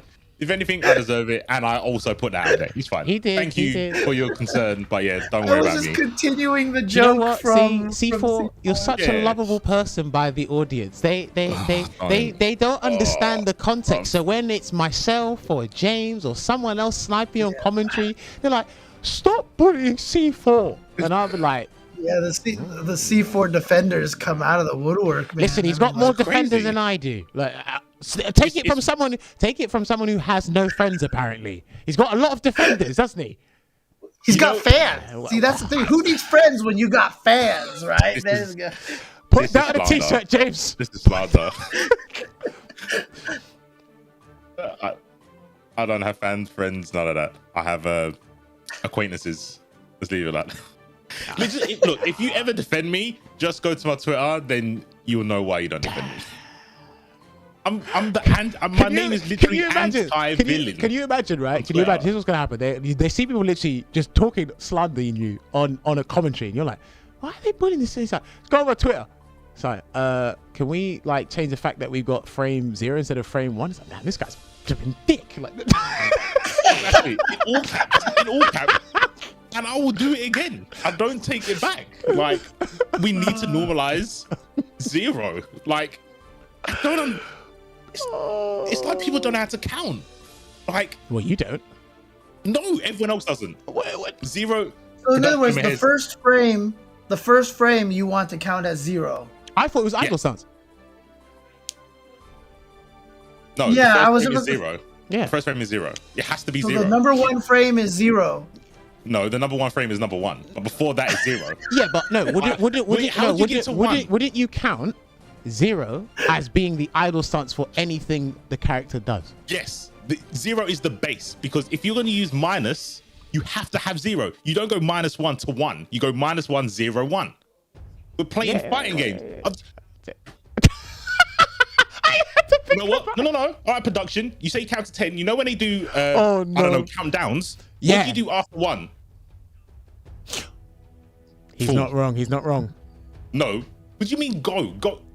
But clearly you're a 5-year-old then. Who goes 1 go? All right, I love it. You do 1 0. What, 3, 2, 1 go? What? You never heard 3, 2, 1 go? Yeah, if I was on a go-karting ring, yeah. If I was when you're grown up, you go 1 0.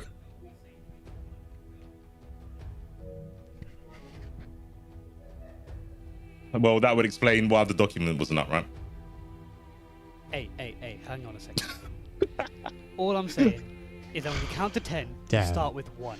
All right. Look, this is we're gonna listen. We're gonna turn ICFC from a tournament into a podcast topic. This is brilliant because look, there's more arguments over how to count than who's the best character in the game.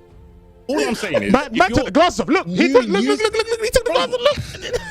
if you're using minus as a digit or a sum or a value, Where's you Kurokich? have to have 0. Kurokich You Zero need is a a lack base. of value. It's not a value in itself. Look, I'm telling you right now, this just proves that C4 in his heart is a programmer. You need to become a programmer because everything will make sense to you. All of our arrays, all of our data structures start at 0. Everything starts at index 0. So Literally he's just a binary. programmer at heart. James, binary is 0s and 1s. Like, why Yes, do it people is. think they can just forget about 0? You're absurd. Everyone is absurd. The I voices mean, in my head. look. Okay, Anyone who doesn't to be believe me. fair, all Marvel players never forget about 0. Okay. That was toxic. Even for my levels, that was pretty toxic. Even I wouldn't tweet that. That was out there. Do you know what's crazy about that is how genuine James Chen was when he said that. He sold that to me, bro. Zoop, ladies and gentlemen. Never forget Marvel about players will never forget about 0. That was. Oh my god, this is fantastic. Well, listen, while we still argue, you guys can actually donate to the cause of us arguing by using or claiming up those codes, donating a free 50 cent or a direct contribution to help with medical care on C4's ability of lack of counting. Anyway, you can do a contribution or you can do a direct code. Honestly, if you want to contribute any sort of money to any medical care or just ICFC Strive in general, that'd be fantastic. Let's make these guys get some fine dining. Hey, maybe we can ask the champion if he can count to 3. Or wait, actually, to be fair, A Leo player. A Leo Don't player. count on it. Well, I mean, listen, okay.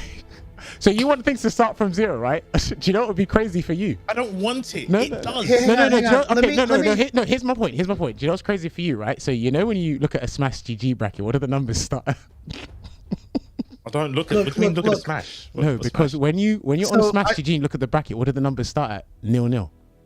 Then you count upwards. There you Hang on, go. guys. While you guys are debating this, let me read the next. Let me read the last 3 people who donated here. Go That for it. Dragon, Draconis, Tsuki, Marco Kane, and Daylight EX.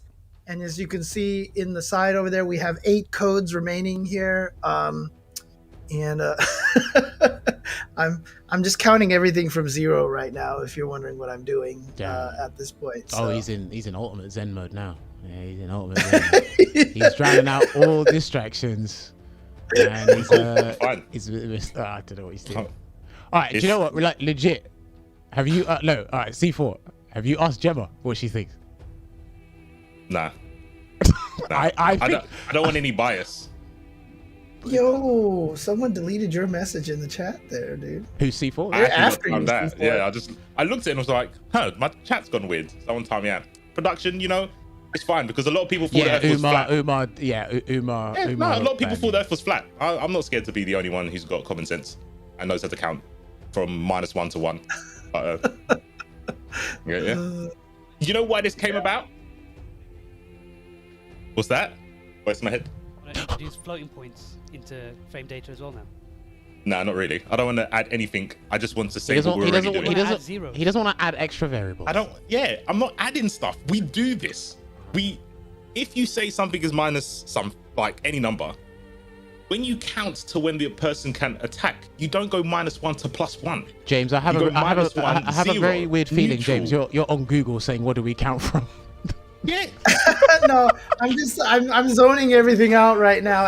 I'm Axel mode right now. I'm just zoning everything out at this point. Do you know why this happened as well? It's because I was looking at Dust Loop for frame data and it wasn't working out in game. I actually paid someone to verify it, so I didn't think I was going insane. I paid someone to count to 0, yes. I would pay him again because they counted and went, oh no, this information isn't right if they're not starting from 0. So yeah, That's why I done the tweet. It doesn't matter because it's Leo tech that no one's gonna use. Did you explain that whole concept on Twitter, or did you? No.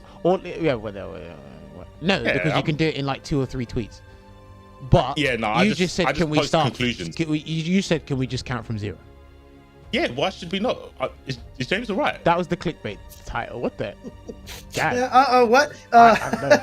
What did he see? He definitely looked like you were in a mental asylum, bruv. He looked at you and actually thought you were in a mental asylum. He's like, we've lost him. Look, if people don't want me to keep talking about the number 0, which is the number that we should use more often, and stop denying that we do use it, hit the match arena so we can get the next match. It's a digit. Sorry, digit. We'll go with digit. 0. It's a value. It's definitely a value. Anyways, we've also got Mutator in the chat over here, and 8 codes remaining. 8. Yep. Yeah, I know. What happens when we have 8 more codes? What would the number be when we get 8 more? What do you mean? Well, we've got 8 codes remaining. When we've used 8 codes, what would the number be? There'll be nothing. 0. No, I know. Yeah. I'm just taking the piss out of you. There'll be nothing. Okay, yeah, that's good. I feel like I need a tinfoil hat. Like, it's like, do people not believe that 0 is a thing? This is really weird. Fender. Where right now? Production. Where's Kurokich and Yammini? So Fender. Okay. Oh no. Okay. Classy Spirit. FGC Revival. Oh, is it? Oh, okay. I thought there was more names to call out. No, that was it. I actually thought there was more names to call out. But... How many were left? Well, okay, hang on. Dale, ZQ, and PR Tyrone. Keep them rolling, people. 3, 2, 3. Yeah, 3 left. Come on, guys, just 3 left. And there we go. Got them. Yeah, we were having some lobby issues, of course, but we've gotten that sorted out here. Yammini going up against Kurokich. This is grand finals. Kurokich just was the one who sent Yammini to losers in winners finals 3-0. Let's see if Yammini has any adjustments on deck for Kurokich. Oh, nice burst. Wow. I like that. Yeah. Yeah, just didn't want to deal with that. Oh, that 6K. I think he meant to Kara cancel 6K into the Hammerfall is what he was trying to do. Oh my gosh, did you see both those insta blocks? That was a punish as well, and another pot buster to close out the round by my boy. When I first learned Potemkin in this game, I was like, how do I punish backdash? Delayed Kara pot buster is the answer. It's so sick. It's so sick looking. Good jump in. Oh, a bit. Yeah, he didn't have the meter. Oh, nice. Just shy of the meter to RC that. It sounded like you wanted to say FRC. But... Yeah. Old habits. Look, as much as I love old Guilty Gears, I don't miss FRCs at all. I'll be honest with you. All right, go slow. Find that pressure. That should be the round now, I believe. Yep, there you go. I mean, honestly, my biggest issues with FRCs were every FRC had different frame data, like the window, and that just felt too arbitrary to me. And then secondly, like by the end, like every character had like 12 FRC points. And so it was like the developers in the game were telling you where to use your Roman cancel. Right. That's what I didn't like. It kind of took away the creativity. You know what I mean? Mm-hmm. Like it gave everything a design for a purpose instead of like... Right. Exactly. Did he block it in time? He did. I'm not sure if that was completely intentional, but he has been doing some good frame kill setups all day, so we'll give him the benefit of the doubt. But he might lose. Who knows? Yeah, you're gonna have to. Oh, he's still got burst though. Barrier. Oh, but he had backdash. Oh, throw into the barrier. Air throw into that. He's gonna get the. Oh, yes. If he managed to get that kill, that would have been so gangster. Oh, but it was a cross up. You mean he thought he could get under and hit, but the cross up jump H hit him anyway. And Kurokich confirmed the hit.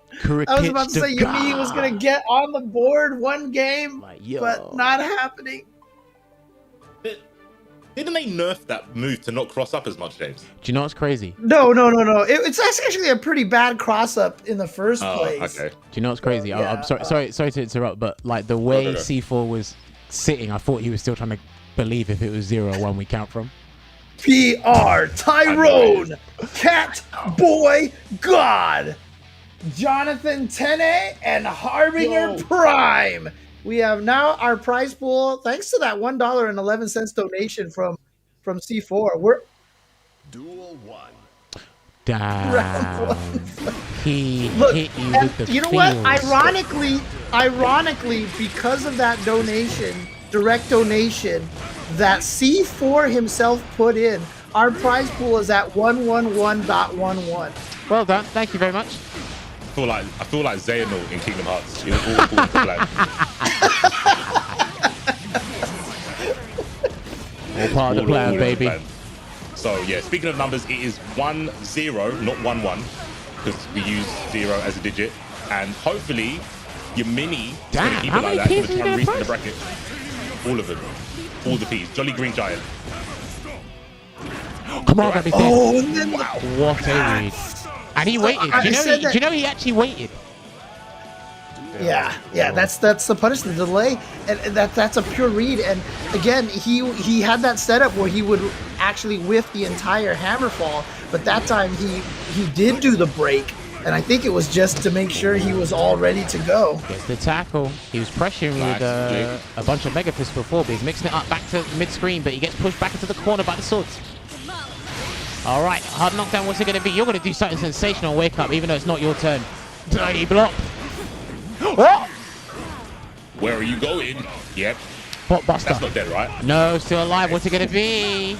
And he blocked. Okay. Oh, nice into the instant fast cancel overhead dust. Do you know what's crazy? I'm just shook for the other guy, whether Kurokich is knocked down or they're knocked down. I'm just shook for the other guy. Yammini was so risky, that super into dust, because dust is punishable and block. The second he missed. True enemy. Okay, yeah, burst the true enemy. Just get out of there. Don't want to watch this film. Good block on the sword swings, getting pushed to the corner now. And Kurokich walks back. Oh no, couldn't punish. Yeah. Hold on, this is not looking good for Yammini. RC for the extra pressure. There's Karuda impact. Oh no, you're getting grabbed. That might be dead. Oh, bro, no. And Kurokich, Potemkin bringing Ram's health down to 0 on apparently 10-1 media stream. So that was a good set. Do you know he might not be called back up. Zero doesn't exist apparently. That's all I've been told. So welcome, 10-1 media, man. number 1.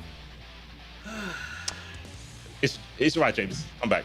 I guess I'm gonna have that conversation with Chris soon then. Right? Yeah, I was about to say. Yeah, that was the time. I was doing so well. Until he got triggered. Hey, look, to be fair, I've always been one of those people that whenever you win with no health left, I always call it 0 vital. Because in the original Street Fighter 2, you got 0 points for the vitals. So there you go. Yeah, that's true. It all makes sense. I know you did. I'm triggered. I'm absolutely triggered. Mission complete. Let's see if Yammini can complete this mission and not get 3-0'd by Kurokich. That was really good. Yeah, I really want to see the. Well, I mean, we may get the updated standings from production, depending on how this goes. He tried to pop Buster in the middle of there. Perfect. Swear, I think that's a perfect. Here it is. There you go. Perfect. Perfect.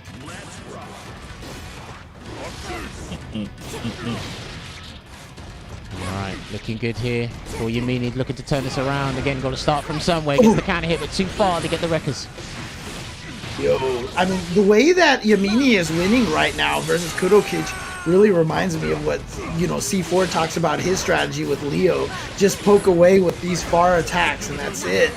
But, essentially it's death by 1,000 cuts, right? And sometimes you don't want to keep doing that. It can be a mundane strategy, and you want to switch things up a bit. There's a BRC. Got him this time. Okay. Woo, Yammini finally getting a game on the board here against Kurokich. This is his first game in 2 sets this tournament here. So because he went down 0-3 earlier, now getting to 1-2. So maybe this is the turnaround here. Maybe now it's time for the reverse 3-0. I think if he keeps playing like that, like, not to toot my own trumpet, but yeah, like, I think you do have to just poke Kurokich and put out, right? It's obviously not, it doesn't feel rewarding, because it feels like, man, if I make one mistake, I lose. But I have to consistently keep him out, try and deter him, be on point for like the hammer falls, the mega fists, the RC stuff, like the quick RC. It's pretty hard to deal with, but you have to just stay firm and go, I need to stick to the game plan. As soon as I go in, I've done half the job for Kurokich. Yeah, I mean, I think one thing that happens in like strategies or with strategies like this is when you're poking away and doing death by 1,000 cuts and then Kurokich just lands a pop buster in 2 turns, you're like, why is he getting all this damage and I'm not? Like, you do ask yourself, you doubt yourself at times with that, you know? Yeah, you're like, is this a good strategy? Is it worth going for right now? Oh my gosh, get the cheat, more cheats. Tier 2 sub. Good jump. Enemy fantastic jump. Yeah, nice jump away. So but you always have to be careful. Kurokich sometimes has those. The YRC just in time. But Kurokich does have those heat knuckles and the heavenly Potemkin buster to catch the jump axe. Here we go. Hit and look at this Yammini looking so strong, gonna catch the backdash and finish that round off. 3 rounds in a row now for Yammini. What a pivotal turnaround, a much needed adaptation from him, looking to make this 2 apiece, but I know Kurokich has got a next level to ascend to, like he always does in grand finals. Yeah, having that lead as well. Oh, and gosh, and having the Karas on lock. Saves the meter. Yeah, he waited. He tried to grab the BRC. So rude. So rude. Like, Kurokich plays like he's got hot buster on a macro. I know, right? It's crazy. Oh no! Heat knuckle! That's gonna end it! Rip. He just let the heat knuckle. I'm sorry, the hammer fall rip. Went right through. RC combo for the win. He's at tournament point. No burst though. No burst. Yeah, that's a big deal, especially against Ram. If Yammini can get one sequence started, I think this, can he get hit? Oh no. But even then, notice how Kurokich has been backdashing a couple of times because he hasn't got that burst, but clean hit here from Yammini. Keep him in the corner. Let's see what we got. Caught him low. Kurokich trying to do something there. Oh no! Too late on the super. He was second guessing himself. Oh, he second guessed himself. The turnaround, Karen back mega fist, dropped the combo afterwards. No. Oh no. I was counter hit at the press. Not like this, please. Yammini. All right, okay, this is good. You're not going to break the wall here, I don't think. Please play safe. Don't go in. He went in. My gosh, you are tempting fate, my dude. He went in. Throwing his swords. Oh no, that's it. That's done. That's a wrap. And it's just, I mean, C4 said it, don't go in. He threw both of his swords, went in, cornered himself, and then that PRC turnaround pot buster, gonna take it for Kurokich. Second win this season, giving himself an extra 100 points into the season. And I'm really curious to see where this puts him standings wise, but you know, when I think that was the key right there. Yammini got him, pushed him to the corner, and he went for the pressure, the sword pressure. And if he just held onto the swords and played neutral / heavy / boring style, that might have actually been the right way to go. Yeah, I think that's the key bit. It is boring. It is so boring, and it's boring to the point where it's just like, I feel like it's not working, right?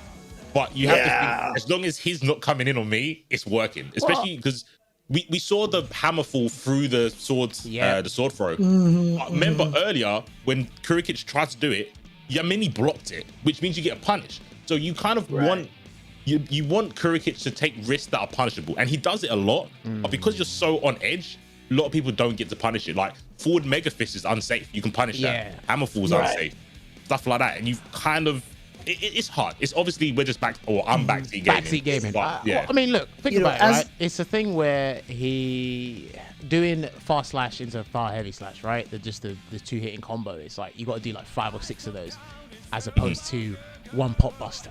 And again, it's easier to lose health and just see the eye on the prize with the one pot buster, as opposed to right, I got to do this 6 times or 5 or 6 times. And listen, I mean, it's long, man. No, I just want to say, to kind of add on what C4 said over there, as a grappler player, since like hyper fighting, I used to use Zangief and stuff like that. One of the strategies you honestly have is to try to bore your opponents to sleep, basically, and lull them into a sense of safety. Like fighting Guile in hyper fighting with Zangief is one of the most annoying fights. I will walk up and block like 10 Sonic Booms in a row. And it just pushes me back and it pushes me back. But eventually they just like, this is working. I'm just going to keep Sonic booming. And then you jump over one of them and they're like, oh God. And then everything just like kind of falls apart, you know? And that's absolutely strategy. Yeah, it's boring fighting grapplers. But, you know, it's what you have to do sometimes. Yeah, that's what it is. Yep. But some people, I think I told you this. This is why I'm so toxic. Oh, here we go. Some people... It's not about having fun in fighting games. It's about taking away the fun from your opponent. Absolutely. I mean, zoners are about that, right? Zoner life is 100% about that life right there. And we do have an updated ranking over here. Nelkhael is still in first place with 315 points. Okay. And so, yeah, Varix falling a little short at 297. Armix remains in third place with those amazing runs that they had at 290, but now Kurokich in fourth place with 252 points. Snakebelmont 247, Yammini at 235, Warrior by Sand at 221, and then a big drop off after that point to GeForce Bella, who was the only player in the hundreds. Because after that, Polex is next at 70. So shout outs to the top 7 here being really consistent enough. And again, that's Nelkhael, Varix, Armix, Kurokich, Snakebelmont, Yammini, Warrior by Sand. And those 7 right there. Clearly some of the strongest players here. Oh, look at that. There you go. Nice. Consistent. Week after week, these 7 players. And again, I think if GeForce Bello had been playing every week, obviously he's missed a lot of weeks. He'd be up here as well.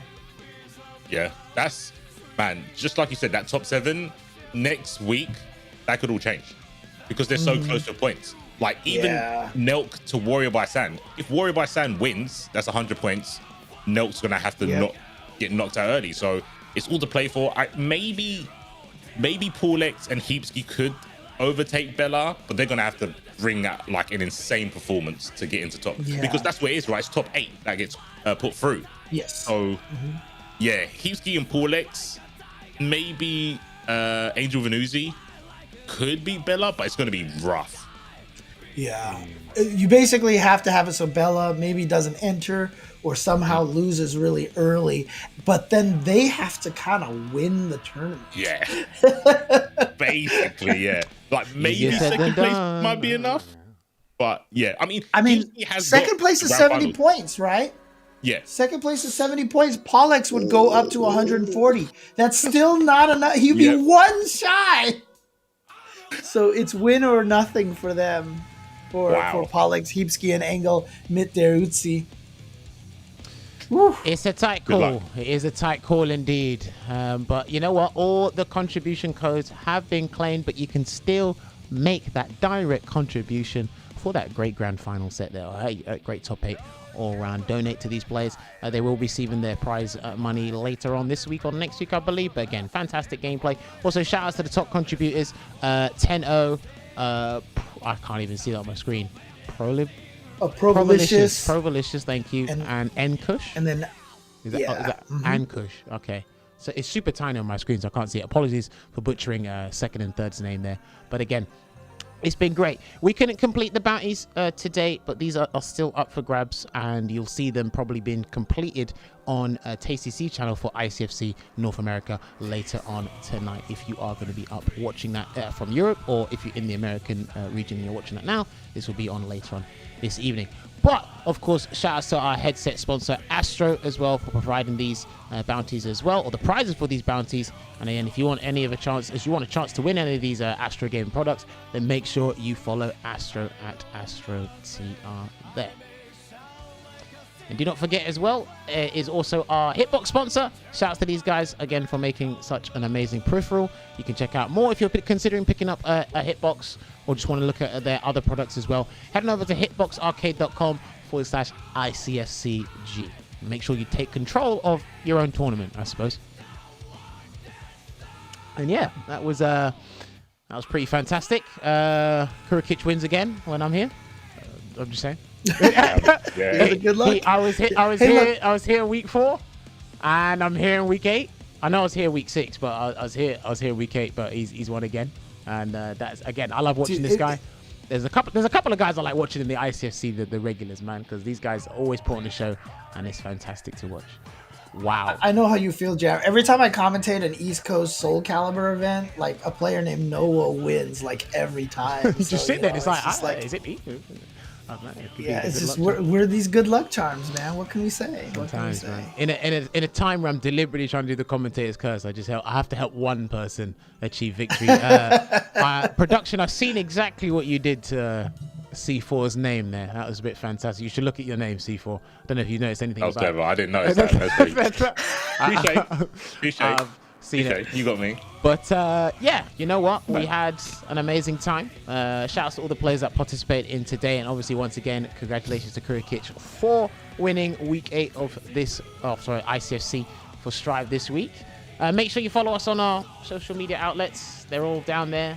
Shouts to James and C4, the commentary compadres. We were going to have a 4th person today, but they had to leave us last minute due to an emergency. Yeah. But it's not the end of the world. They might be with us next week. But other than that, you got any last words? I have a feeling I know what you want to say, C4, but I'm going to give you the floor anyway. I'm going to just give the opportunity to give Kin Gaggy a shout out. So there you go. Oh my God. King Gaggy, you the GOAT. He is definitely the GOAT, the boss. What would my final comments be?